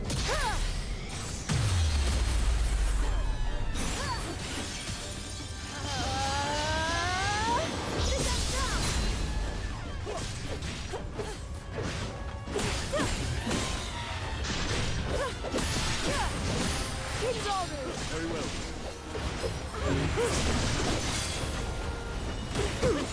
Oh.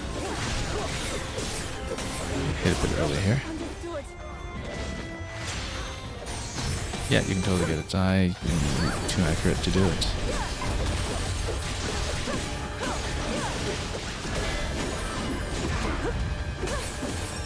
Just the opportunity.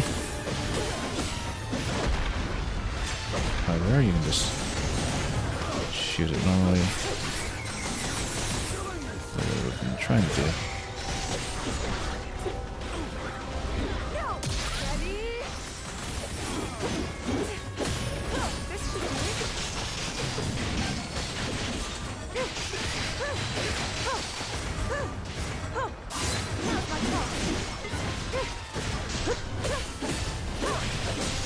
Take heart.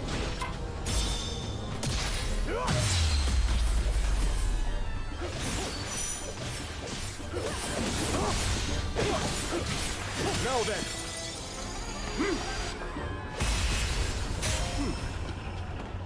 Okay, was that it? Maybe so.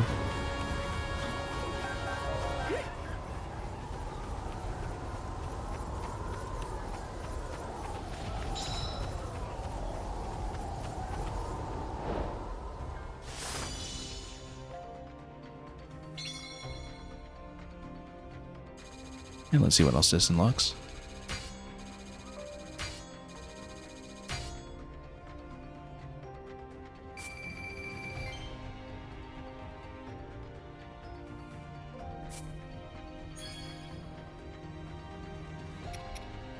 Flurry rush damage for when we actually managed to dodge successfully for a change. Rare as it may seem.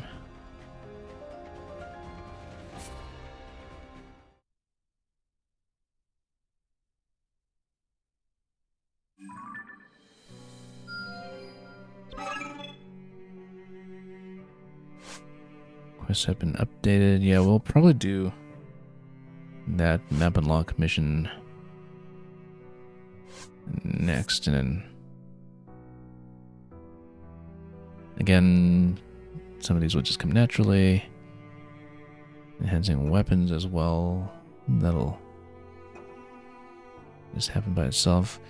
We need mighty thistles on the camp next. That's the only thing.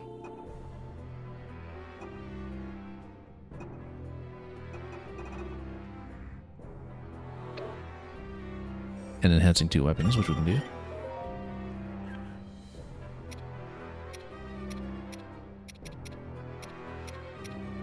Yeah, we've got the soldiers' claymore over here. I don't know if there's too much of a difference between that and the High Guard's claymore. Other than that, the High Guard weapon seems to be a little bit costlier to upgrade. So you currently have the sync gauge charge rate. We need to unlock level 5 before we can actually get a second slot though, so that should actually be the priority.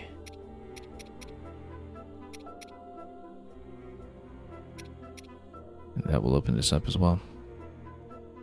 But this is not the right set of shapes, so let's go for this instead.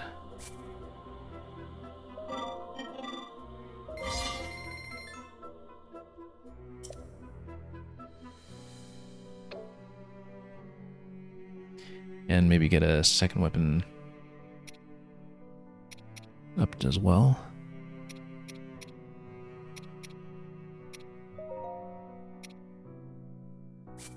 I mean, can we get them up to 6? Yeah, we can.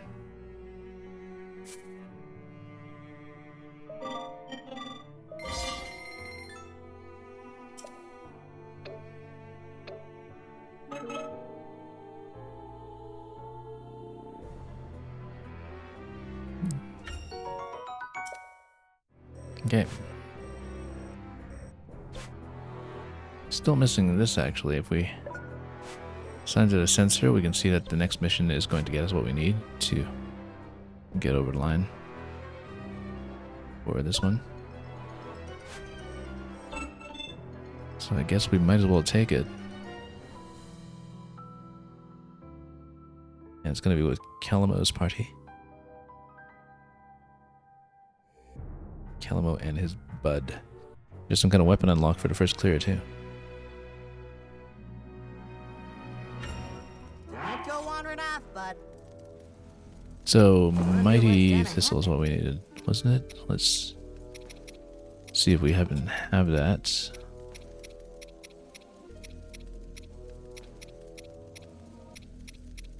I don't think we do actually, and I'll have to wait until we've harvested some from some other map. Well, anyway, for this one then, maybe we can just go for a Stamella over here since we have so many of these available. Do we have something that's like a mushroom buff? Pine cones.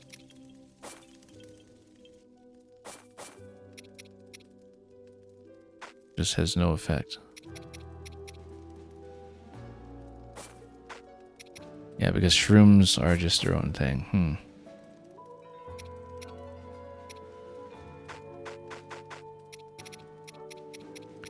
Well, let's see. I mean, these are not really used for anything else. We might as well take advantage of that. Since we have such a massive surplus.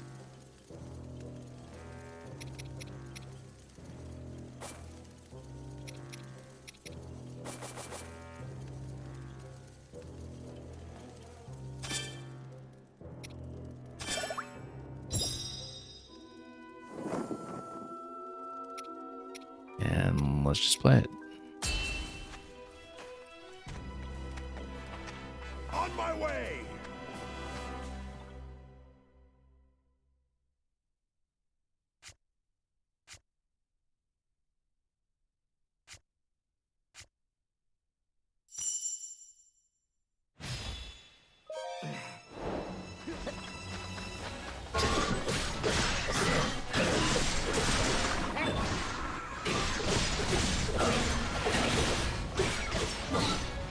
Okay, so we'll send everybody up ahead to perform the rescues.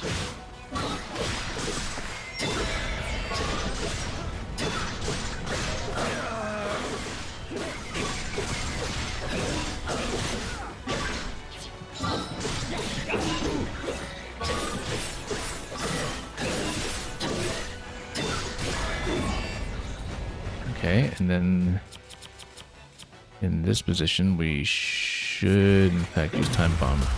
A shield break. Then we chase so we stop burning energy.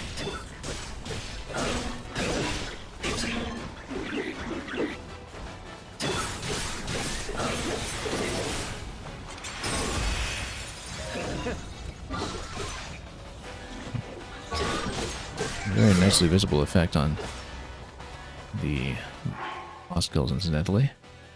Let's get everyone ordered over to the captain, and then someone's already there, right? We've got Calamo already available, so let's do that. Yeah, I like playing Helena. There's a very clear differentiation between the different aspects of the combo, and so I find that I'm already able to think a lot more clearly on the strategic layer.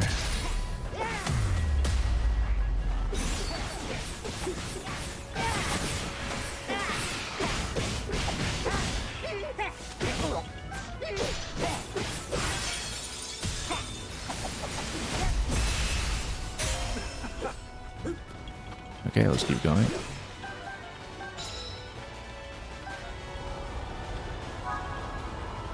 I'm gonna get the whole party to follow.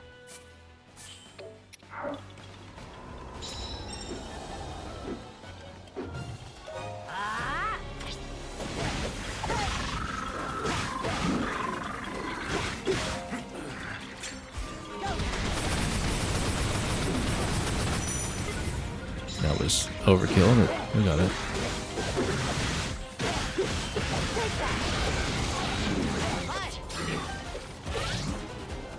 Now we can actually fill in battery this way.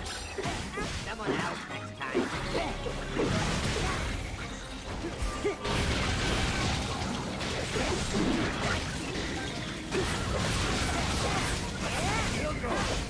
Get it burned if we can. Oops.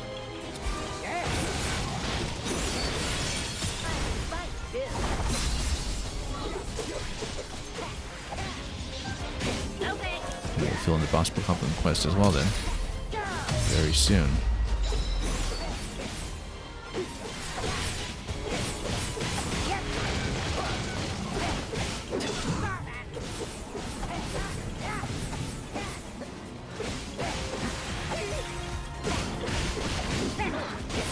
We'll plan for the team attack soon.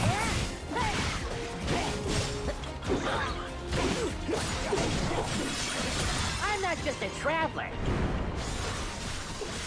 I can fight too. Pretty good, aren't And then with boss goblin down, we can also just drop all sorts.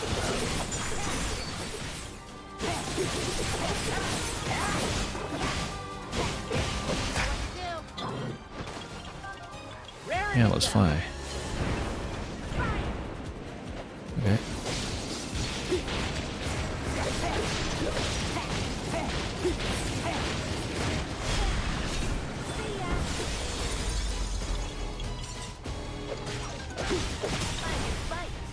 That'll give you a nice quick shield break.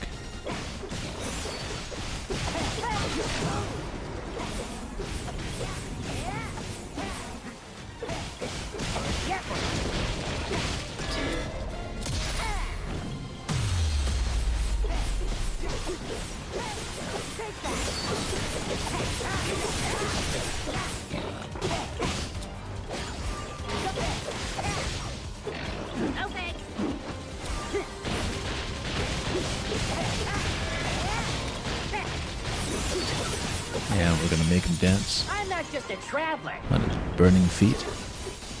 I can fight too. Okay, who's next? Yeah, the optional battles are really rather quick. But then there's a good variety of pace to it, I guess, between these and the story missions really deciding to go long, like we saw with the end of Chapter 2.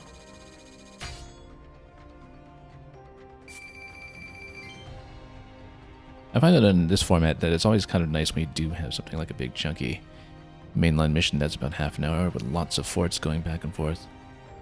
That's when the format actually shines instead of just being pure combat in a limited micro scale.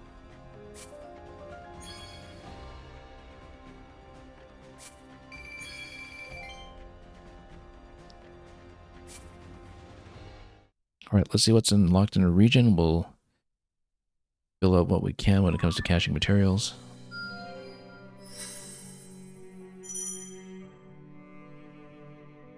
Rare occasions, nearby regions may also become free of Ganondorf's influence. Yeah. Nearby regions, okay. Well, this is newly available. or Typhon's basic actions. Can't wait to put this to the test.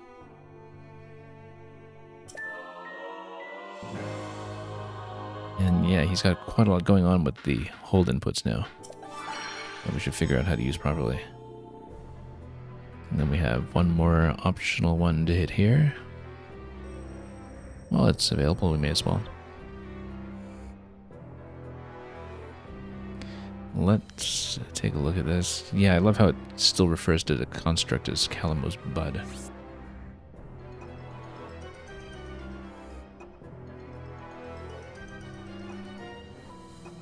Still have to find a Korok at some point.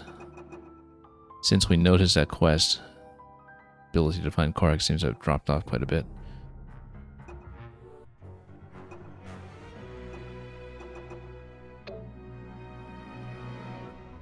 Okay, at this point,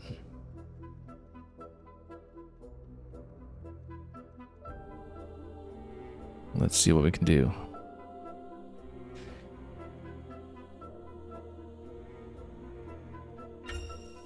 Go wandering off. This should do it. And we still don't have the correct material for the quest now, do we?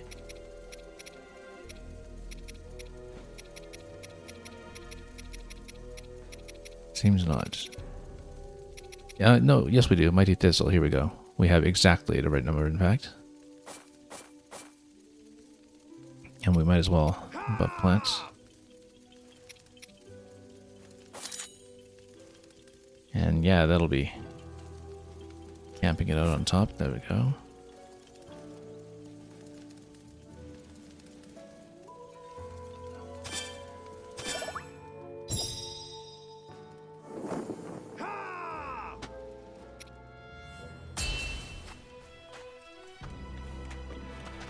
I'm setting out.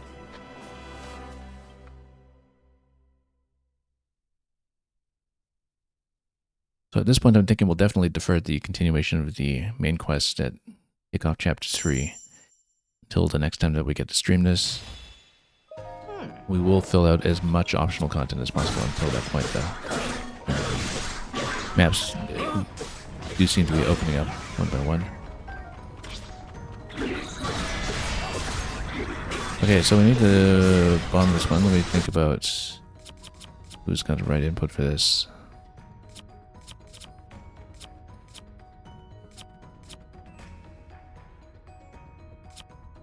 I mean, you can do some of the cutters and such, but I think it's preferable to go for something like the time bomb instead.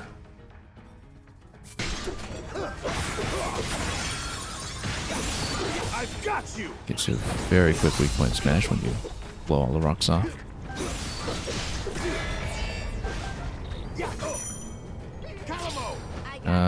Whoops. Let's get a time bomb going here again. Just hard counter to shield where we can.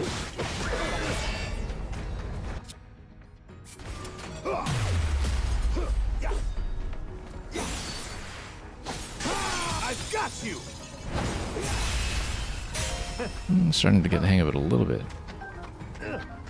Let's see who's next. Check back here too, just in case of Koroks, but seems like nobody this round.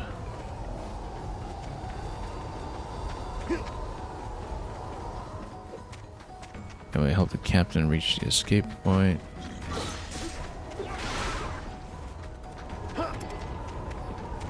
And we'll just run up ahead and fight what we can.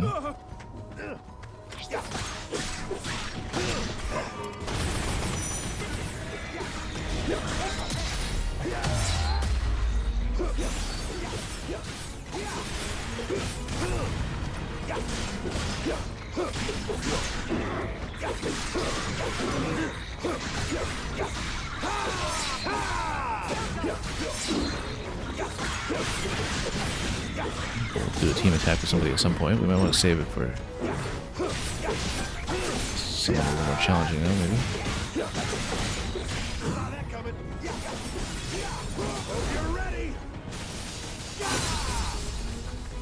Oh, actually, let's just do an attack now. Burn them up if we can.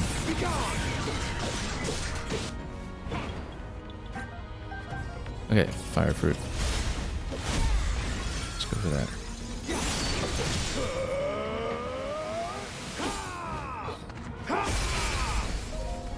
Let's keep going.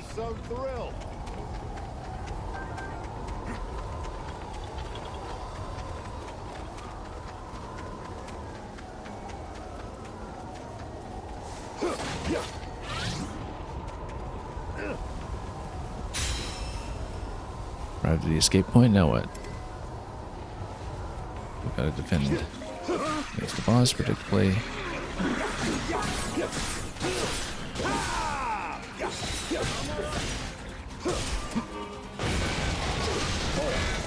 Set him on fire if we can. Oh, missed a counter.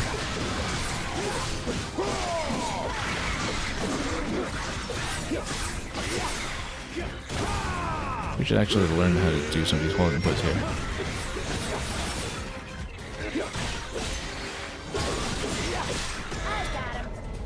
And then shoot him out of the air.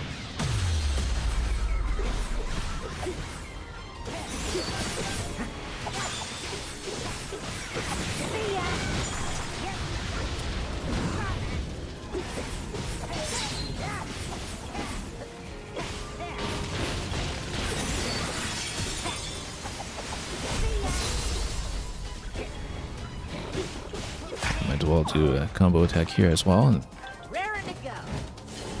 fly right up above.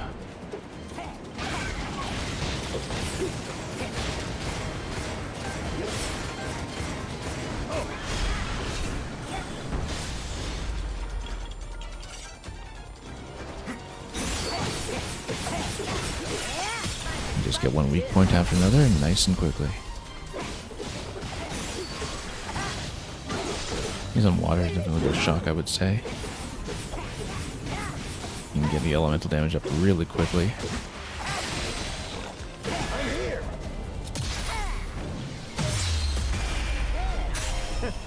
And that's it.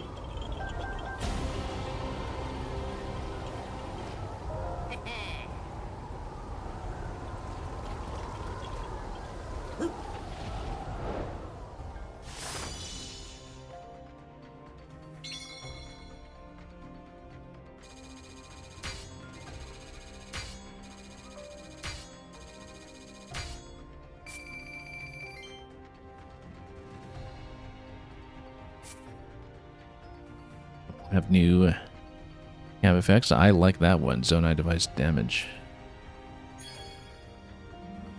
Given how heavily we've been using those.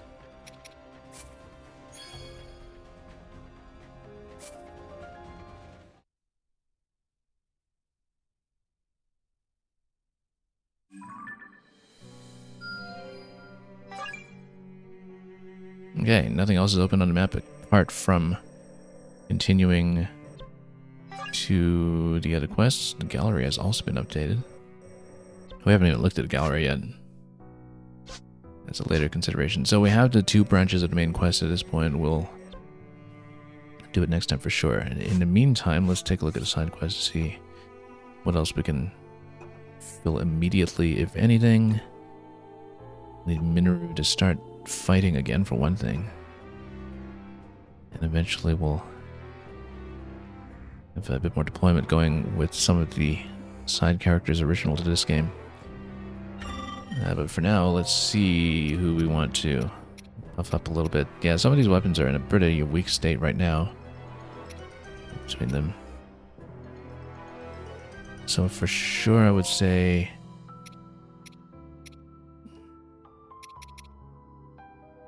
yeah, he is on high guard.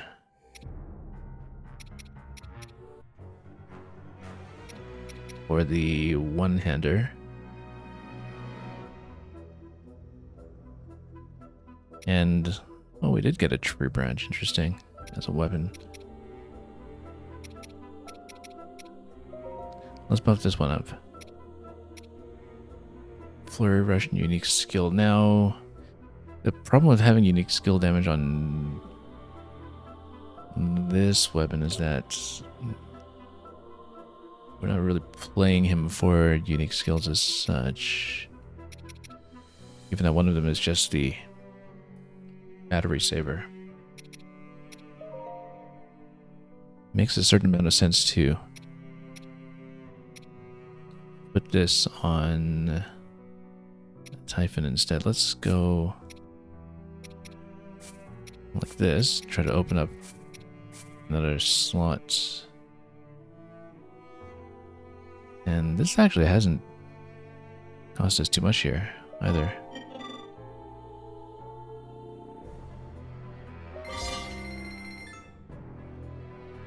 Yeah, much less expensive than some of the main weapons that are not swappable.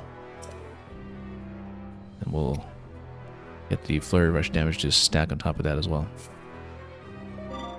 I guess it's not a particularly high quality weapon, but the resonance adds quite a bit to the attack damage out of the box, so that's nice. Spears and two-handers still available to us here. I guess we can try to buff the Claymore a little bit. We can also just put, you know, over there on the other skin for the Claymore that we got off of our previous save files. Let's take a look at them here. How come we've got such a limited selection of allies? Or, oh yeah, because no, we can swap them around. Okay, that makes so much more sense. In terms of being able to swap weapons to others. Now, It appears my time has come. for example, yeah, we can't really swap weapons for some of the other characters though, For the safety of the kingdom. because they do just have their defaults. It's with Construct Typhon Kino that we actually get a little bit of choice here. Whoops.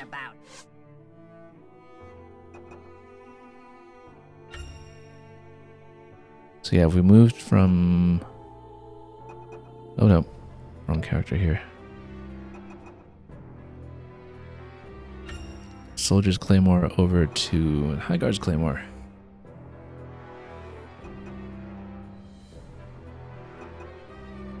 Something rather heavy. Then we'll upgrade that and see how it goes.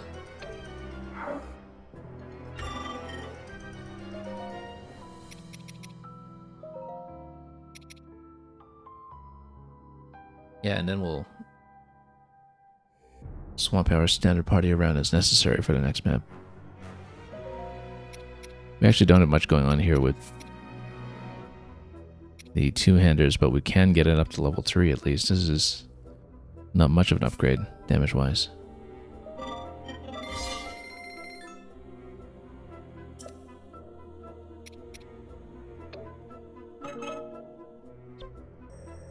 Now, are the parties for these ones actually really configurable? Not really. And that's fine because... yeah, so when it has the icon there, it does say that one character, in this case Zelda, would be swappable. We'll see if we want to do that when we actually proceed to the next missions, but that is not going to happen today. I think we will see what to do with Shadows in the Snow and Lineru Defiled next time we're back. But it's nice to get to that state where you just clear everything ahead of the main quest. And... Whoops. Yeah, we'll have to see what that amounts to next time. Okay, we'll leave off here for today's session. I think this is kind of a natural break point. I'm not sure quite yet how often we'll be back with this game. It is going to be the main program for the foreseeable future, or certainly at least the next, say, 2 to 4 weeks, give and take, depending on how much air riding we're going to be dealing in somewhere in between. And there's a lot of map left to cover, so who knows how long that's going to take. But we'll be back as soon as we can in the coming days and inch away at the story of the Imprisoning War. Thank you so much for joining me. We'll see if there's a natural destination to pass you folks on to next, and until we continue and meet again, as always, have a wonderful time with whatever you may be treating yourself to in any respective fashion. And as always, fare thee well.